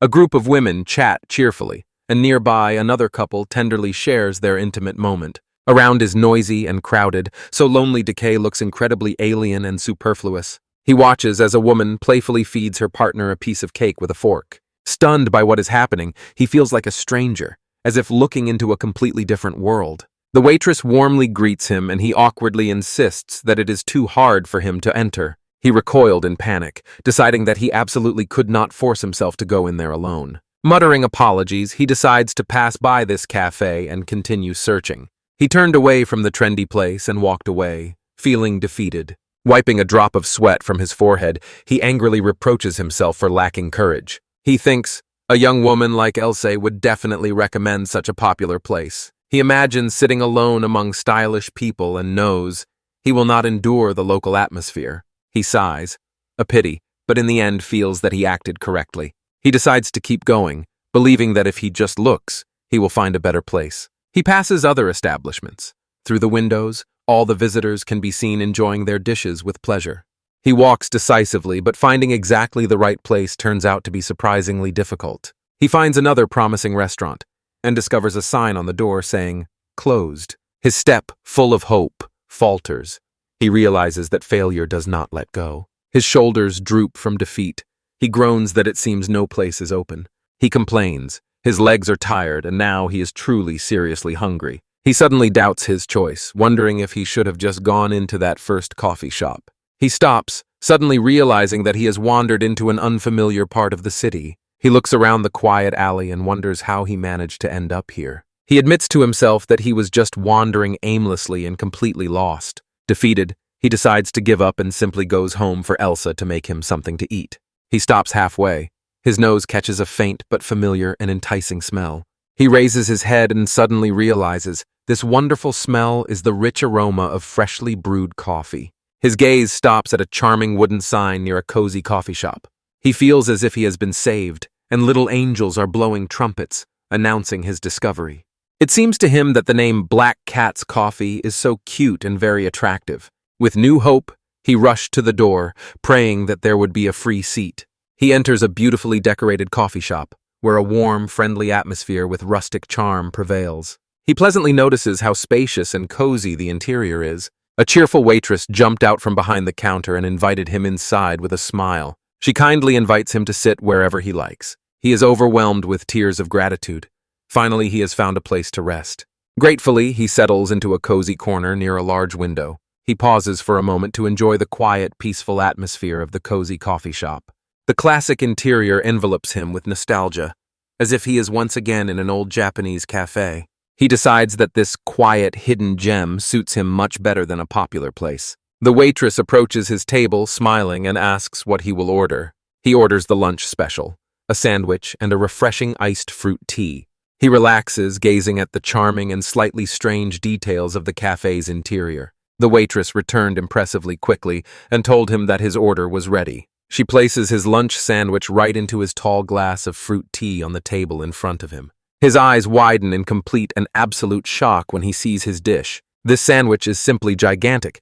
2 huge triangles of bread stuffed to the brim. He exclaims that it is huge, and a joyful, slightly embarrassed smile blooms on his face. The waitress explains with a smile the father's rule: sandwiches should never be small. Cake notes with a smile how stylishly the owner is dressed, even though he has a peculiar philosophy about food. They laughed when it turned out that the fillings change along with the owner's mood. He laughs at the charming story, and the waitress giggles along with him. She walks away, leaving him to enjoy the meal in a quiet, cozy cafe. He looks thoughtfully at that huge sandwich and doesn't know which edge to start eating from. He took the first bite and suddenly, with pleasant surprise, realized how tasty it was. He recognizes the taste of egg salad, nostalgic and so cozy that it takes him back to the past. This taste seems to bring him back to the kombini sandwiches from his previous world in Japan. He takes another bite, enjoying the unexpectedly liquid, such a desired taste of home.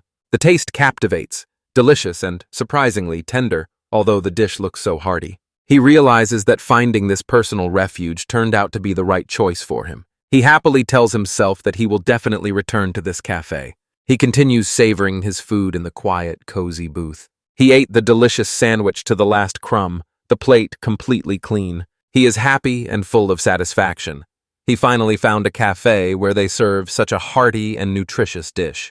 Having eaten his fill, he feels a pleasant wave of drowsiness beginning to cover him. He still has some cold tea left, so he decided to take one of the purchased books and read. He settles at the table and immerses himself in the unfamiliar, captivating handwriting of the book. He enjoys the silence. For him, it is a welcome escape from the constant city noise. He thinks about evening plans, perhaps enjoying the night view from the clock tower. Soft, gentle music flows from the old gramophone, filling the air with a pleasant melody. He reads calmly, completely absorbed in his book in a relaxed atmosphere. The cafe has become his new refuge, the perfect place for a quiet, solitary afternoon. His peaceful moment was suddenly and unexpectedly interrupted by a familiar arrival.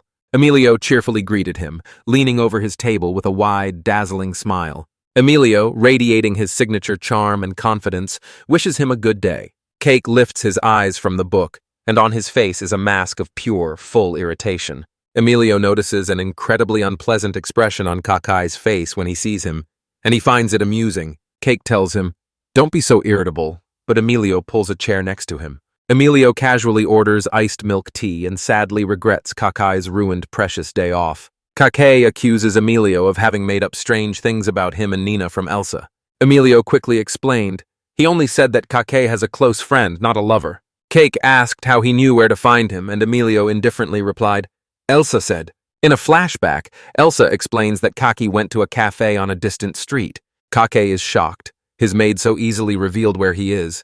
Emilio pointed and smiled, saying that Kakai would never go into a stylish cafe by himself. Cake froze without words, his face a mask of shock at being understood so perfectly. Cake flops onto the seat, irritated that he couldn't find a quiet cafe. A forced smile masks his growing irritation, but he admits he's starting to get annoyed. Emilio praises his sharp attention with a smile and jokingly says he could become a detective. Emilio, pressing the fallen Kakai, orders a drink and quietly says thank you. Cake finally sighs and asks his friend what he wants from him. Emilio confesses, there is one person with a request. He wants Kakai to handle it. Cake listens with obvious interest. His eyes are fixed on his business partner. He unmistakably concludes, the client must know about his work in the company. Emilio explains, their partnership is easy to suspect. Just take a closer look at the sudden rise of his company. Kakai admits their business connection is definitely not some well-hidden secret. He reflects on his unique magic and notices with surprise how unusual this request is. Emilio insists that every one of his requests has advantageous logistics. His partner simply smiles, as if hinting, there is something more here than just business. Emilio unexpectedly says that the client is his old acquaintance, and Kakai cannot hide his surprise. Cake suddenly realizes he knows nothing about Emilio's personal life, and this seems strange to him. Admitting that he is curious, Emilio eagerly prepares to introduce his mysterious acquaintance. Cake angrily scolds Emilio for making their guest wait outside in the summer heat. Emilio brushed off his concern with a condescending pat on the head. Then he calmly approaches and opens the door, letting the guest in. An elegant shoe steps over the threshold, producing a quiet, confident click. In the doorway stands a woman of incredible, almost ethereal beauty. She takes one's breath away. Cake froze at her beauty. She seemed to him extraordinarily delicate and charming. Suddenly he realizes, this is the same woman he had previously bumped into on the street. Shuddering in his seat, Kakai, stammering, awkwardly said, "Hello?" The woman politely apologizes for having interrupted his quiet afternoon peace. He is still completely confused, unable to say anything sensible. She asked his name with slight embarrassment and apologized for being late with the introduction herself. She calls herself La Felia, an artist. Kakai immediately recognizes this name.